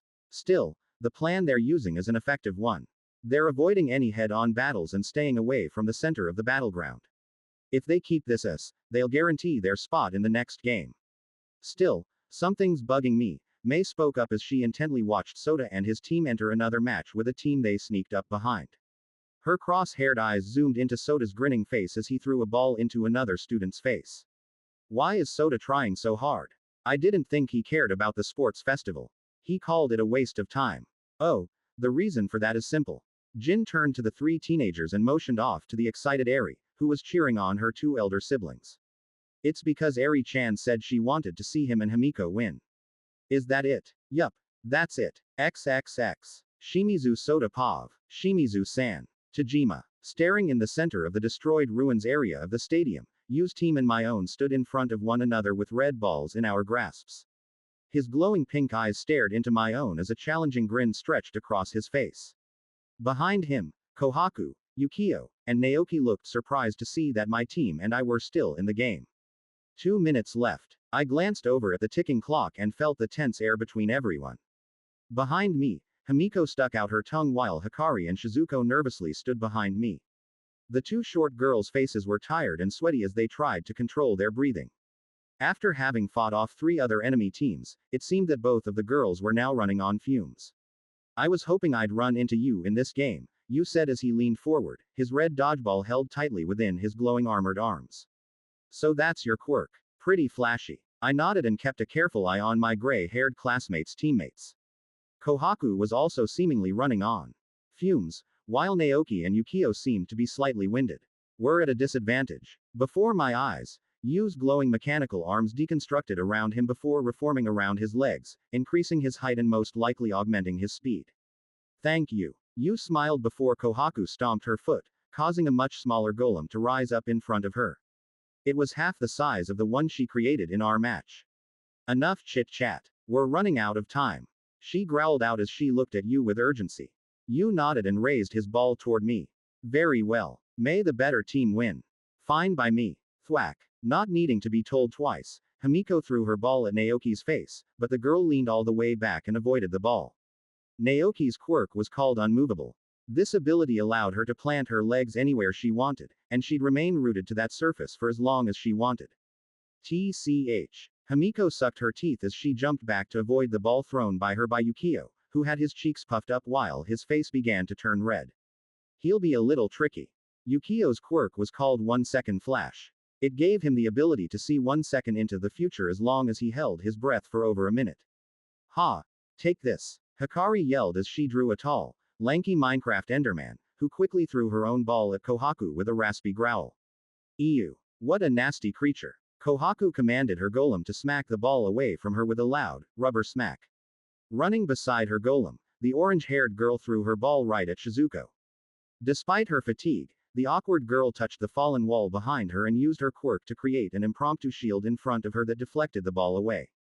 As everyone fought around us, Yu and I stared at one another carefully. The both of us were seemingly forgotten by our teams. As soon as the clock hit the last minute of the game, we both moved. As I had expected, Yu's creation had indeed increased his speed and maneuverability. We both rushed off to the side and away from our battling teammates and began our fight. Yu moved first and leapt off a collapsed roof. While in midair, he undid one of his creations off his left leg in favor of reforming his earlier armored arm. With a grunt, he launched his ball right at my face with impressive speed. Still, no matter how fast the ball was traveling, my enhanced senses allowed me to track the ball as if it were moving in slow motion. And now, with the bonus addition of a heavenly restricted body, I could effortlessly keep up with my senses. Still, it's best I hold back. I don't want to draw too many eyes to me. Slowly, at least to those watching, I moved myself out of the direction of the ball and leapt after Yu. The gray-haired boy was momentarily surprised to see me avoid his attack, but a small, excited grin grew on his face. With a twist of my hips, I threw my ball right at his midsection. In an instant, he concentrated his glowing constructs around his feet to create a futuristic pair of rocket shoes. With a burst of pink flames, he was launched back to avoid the dodgeball. That's some quirk you got, I called out as I rushed after his fallen ball while he grabbed mine. Remind me again how you're not in the hero course. +8 SP. With quick movements, the two of us rushed in and out of our environment in search of the perfect opportunity to hit one another. Sliding around a dilapidated car, you created a large lacrosse stick over his arm to better fit a dodgeball. With a heave, he launched the ball right at me. Unfortunately, I was bedridden that day. But after this festival, I have no doubt about my transfer. You watched as I threw my own ball to knock his speeding projectile away, leaving us without any ammo. Our eyes quickly scanned our surroundings, and we each saw a ball close by, close to our positions. However, they were each within a few meters of one another. How confident of you. It sure would be a shame if I eliminated you right here and now, then. I yelled as we each rushed to grab a ball. +10 SP. With the in hand, we each spun to one another and cocked our arms back. But before we could throw our rubber balls of death at each other to determine the winner, a loud buzz echoed through the speakers. Game over. With 4 teams remaining, the match is now over. 13 announced as the jumbotrons above showed off the last remaining 4 teams. Team Sakura, Team Shino, Team Tajima, and Team Shimizu. At Nobleman at. The stadium shook as the watching crowds cheered to congratulate all those who would move on to the final round of the sports festival. I suppose that's it, you muttered as he relaxed and deactivated his quirk. He stared down at the ball in his hands with dissatisfaction. If only we would have crossed paths earlier in the game, maybe we. Thwack. Blinking in confusion, you stared at the dodgeball that tapped his chest as it bounced on the ground. Slowly, he looked up to see my outstretched arm and my grinning face. +20 SP. Victory for Soda. That doesn't count. Chapter 76. No. 76 Second Thoughts. With the second game of the sports festival done and over with, all of the students were given a quick lunch break before the final game for the festival began. Hey, Shimizu-kun. Hikari looked at me with confused eyes as she held a cup of tea. Something's different about you today. Really? Like what? I said as I paused from eating my lunch. That's right. With no curse energy, I'm no longer radiating negative energy. From beside me, Himiko blinked in realization as she quickly realized that Hikari was right, while Shizuko tilted her head in confusion at what we were talking about. Well, normally, whenever I'm around you, I get this really bad feeling that makes my skin crawl, Hikari said with an awkward smile. But today, I'm not getting that. Maybe you were cursed, or something, and it finally got lifted. She dryly chuckled as she rubbed the back of her head, realizing that maybe she shouldn't have said anything. Curses. Things like that aren't possible, Shizuko said with complete certainty as she scrutinized Hikari. I thought such archaic notions like cursing others was left behind a century ago, but it seems that way of thinking still remains within those of lower intellectual thinking. Huh, Hikari muttered in confusion. Ignoring the two girls, Himiko leaned in and nodded to herself. Why do you feel different? It's a bit complicated, I said with a sigh. I'll explain when we get home. Ah, okay then. She then took another bite of her food and turned to stare at several students who were all looking over at our table with confusion, envy, and anger. Everyone is looking at you. Nodding, I chewed on some rice and eyed everyone who was openly looking at me. I then gave them all a cheeky grin and the middle finger, causing several students to grit their teeth in annoyance. 5x27 equals +135 SP. It seems that they can get over the fact that someone quirkless got into the finals, and they didn't, I said loudly, with my grin still in place. How pathetic. Admit it. One of the jealous students, a tall boy with red, metallic skin, yelled as he stood up and walked over to stand in front of our lunch table. He had an angry and frustrated expression on his face. You must have cheated in some way. It's not possible that someone quirkless like you made it so far. Well, answer me. Yeah, he's right. You must have cheated. Fucking. I knew it was fishy, but he made it so far. You fraud. Drop out of the competition right now and give your spot to someone who deserves it. Quickly, dozens of more students joined the now large group in front of me. Their loud yells and complaints filled the room as those who didn't care or weren't as invested watched on with interest or worry. Beside me, Himiko bristled, but before she could act, I placed a comforting hand on her knee from under the table. Off beside us, both Hikari and Shizuko grew nervous as the crowd in front of us only grew more heated. Give my spot to someone who deserves it. I repeated as I stood to my feet, my black eyes staring unflinchingly at all those in front of me. It always amazes me how funny you weaklings can be. 5x34 equals plus 170 SP. What? Weaklings. Quirkless bastard. With ease, I leapt over the lunch table and landed in front of the gathered group of students. Some stepped back at the sight of how easily I made the jump. Off to the side, I noticed a figure wearing all black with gray wraps around his neck. His lazy, beady eyes were staring at me and the agitated students carefully. Damn. So much for slapping all these kids senseless. Before I could rethink my child abuse plans, the student with the red metallic skin grabbed me by the front of my gym uniform and pulled me up into the air. Off behind me, Himiko jumped to her feet with her chopsticks in her hand in a reverse grip. Looking at the hand holding me up in the air, I felt a surge of anger and annoyance at the audacity of the student in front of me. You have 5 seconds, I muttered coldly without a hint of fear in my voice. Take your hand off me. The student's metallic skin somehow grew goosebumps as a cold sweat took over his body due to new oppressing energy weighing over him. I may not have my CE currently, but after years of facing the worst this country had to offer, I was naturally capable of producing waves of killing intent onto any target of my choice. Unfortunately for the once boastful student, he was now on the receiving end of my ire. Quickly, he released me and stood back. All the other students who didn't fall onto the effects of my killing intent all looked at him with confusion. Plus 10 SP. Sorry. The red-skinned student whispered before he walked away, causing all those who once backed him up to stare at me in confusion and caution due to seeing the scared, straight expression on their mob leader.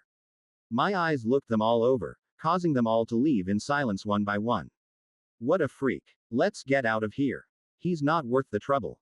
Once I was sufficiently calm, I ignored Himiko's worried expression and Shizuko and Hikari's questions in favor of looking over at the confused face of Eraserhead. With a shake of his head, the pro hero walked off into the hallway. Shit, forgot who was around me. Was he able to pick up my killing intent? Without a clear answer, I turned back to reassure the 3 girls around me that I was okay. Once our lunch break came to an end, we all moved back to the stadium to begin the third and last game of the sports festival.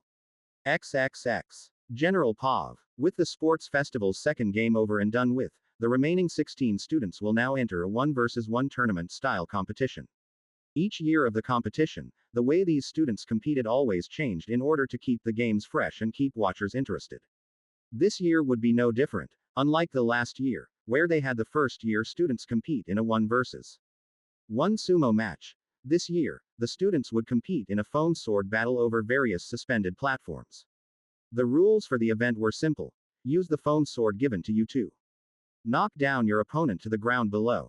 One could use their quirk to traverse the platforms to take down their opponents, but they also had to be mindful of when random platforms fell apart from under their feet. The collapsing platforms would continue until only 2 remained in front of one another, forcing the 2 opponents into a tight battle for victory. With a roar of excitement, the hundreds of gathered people all cheered as the stadium below showed off an impressive 50x50 floating platforms levitating over an expansive foam pit. The platforms themselves were made up of a soft but firm structure attached to a flying mechanism created by several of UA's third-year support course students. Off in opposite ends stood the first 2 competitors of the tournament. On the left, with a large, gray foam sword, was Toga Himiko. She stood with a large smile on her face as she looked down at the ground below. On the other end was a black-haired student from the heroics course of Class 1A, his name was Aida Hisashi. Hisashi had a smug grin on his face as he held his foam sword at his side. Now then, without further ado, you 2 may now begin. 13 announced from up above the center of the floating platforms. A large hoverchair was keeping her suspended in the air. With ease, Hisashi jumped toward an unconcerned Himiko with a proud smile. Sorry, cutie, but I'm going to have to knock you down now. It's only natural, considering I'm a student who belongs to the hero course. Maybe after this festival is over, the 2 of us can go grab a bite to eat. Jumping to the left, Himiko ignored the falling platform where she once stood to stare at Hisashi with unimpressed eyes. Sorry, I'll pass. You're not my type. Brows twitching in annoyance, Hisashi activated his quirk, causing a burst of air below his feet to propel him right at Himiko with impressive speed. Whatever. I was just kidding about taking you out. Just as he was about to swing his foam sword to knock Himiko down below, Hisashi blinked in confusion as the blonde girl disappeared from his line of sight. But before he could turn around, a hard but soft object slammed into Hisashi's back, shoulder, and head, causing him to grunt in pain and lose concentration over his quirk. With incredible reflexes, Himiko grabbed onto her opponent's shirt and directed his flying body down toward where an opening on the randomly falling platforms. Seeing this, Hisashi turned off his quirk to avoid flying out of bounds, but then Himiko leapt onto his suspended body. With wide eyes, Hisashi looked up into Himiko's amused expression. Fall. With a kick of her legs, Himiko pushed Hisashi straight down at the foam pit, knocking him out of bounds and nodding her the first win of the tournament. Landing on a platform, she waved at the momentarily surprised audience, causing waves of cheer to wash over her. Did a general education course student just defeat someone from the hero course? That's crazy. That kid must have made it into the hero course with luck. How pathetic. Did you see her move? She was so fast and agile. Comments and discussions like these filled the stadium as Himiko stepped down. Due to her impressive ability, the audience was excited to see what the next two competitors had in store. XXX. Shimizu Soda Pav. After 7 matches, it was finally my turn to compete. With my foam sword in hand, I stepped onto one of the floating platforms. Watching everyone compete to advance to the next round had been rather boring. The only times these one-on-one fights had been remotely interesting had been when you or Himiko fought. Other than those two, no one really had any substantial fighting skills to write home to. Even those in the hero course didn't. Leave me impressed. Hey, pay attention, my opponent said with annoyance. He had brushed back brown and blue eyes. Over his hands were blue waves of energy, most likely due to his quirk. It's bad enough that you, of all people, ended up as my opponent. Now, I won't be able to show off my quirk to the scouts, so the least you can do is stay in the match long enough as my punching bag. Who are you? +8 SP. Weren't you paying attention? I'm Otani Yoshinori. Yoshinori growled in anger and rushed me. Fuck it. I don't want to waste any more time with you. Dashing forward, Yoshinori growled as he leapt across the floating platforms. Reaching my position, he swung his foam sword at my head and met nothing. He blinked in confusion as I walked past him without a care in the world. Spinning in place, he sloppily thrust his sword toward my back.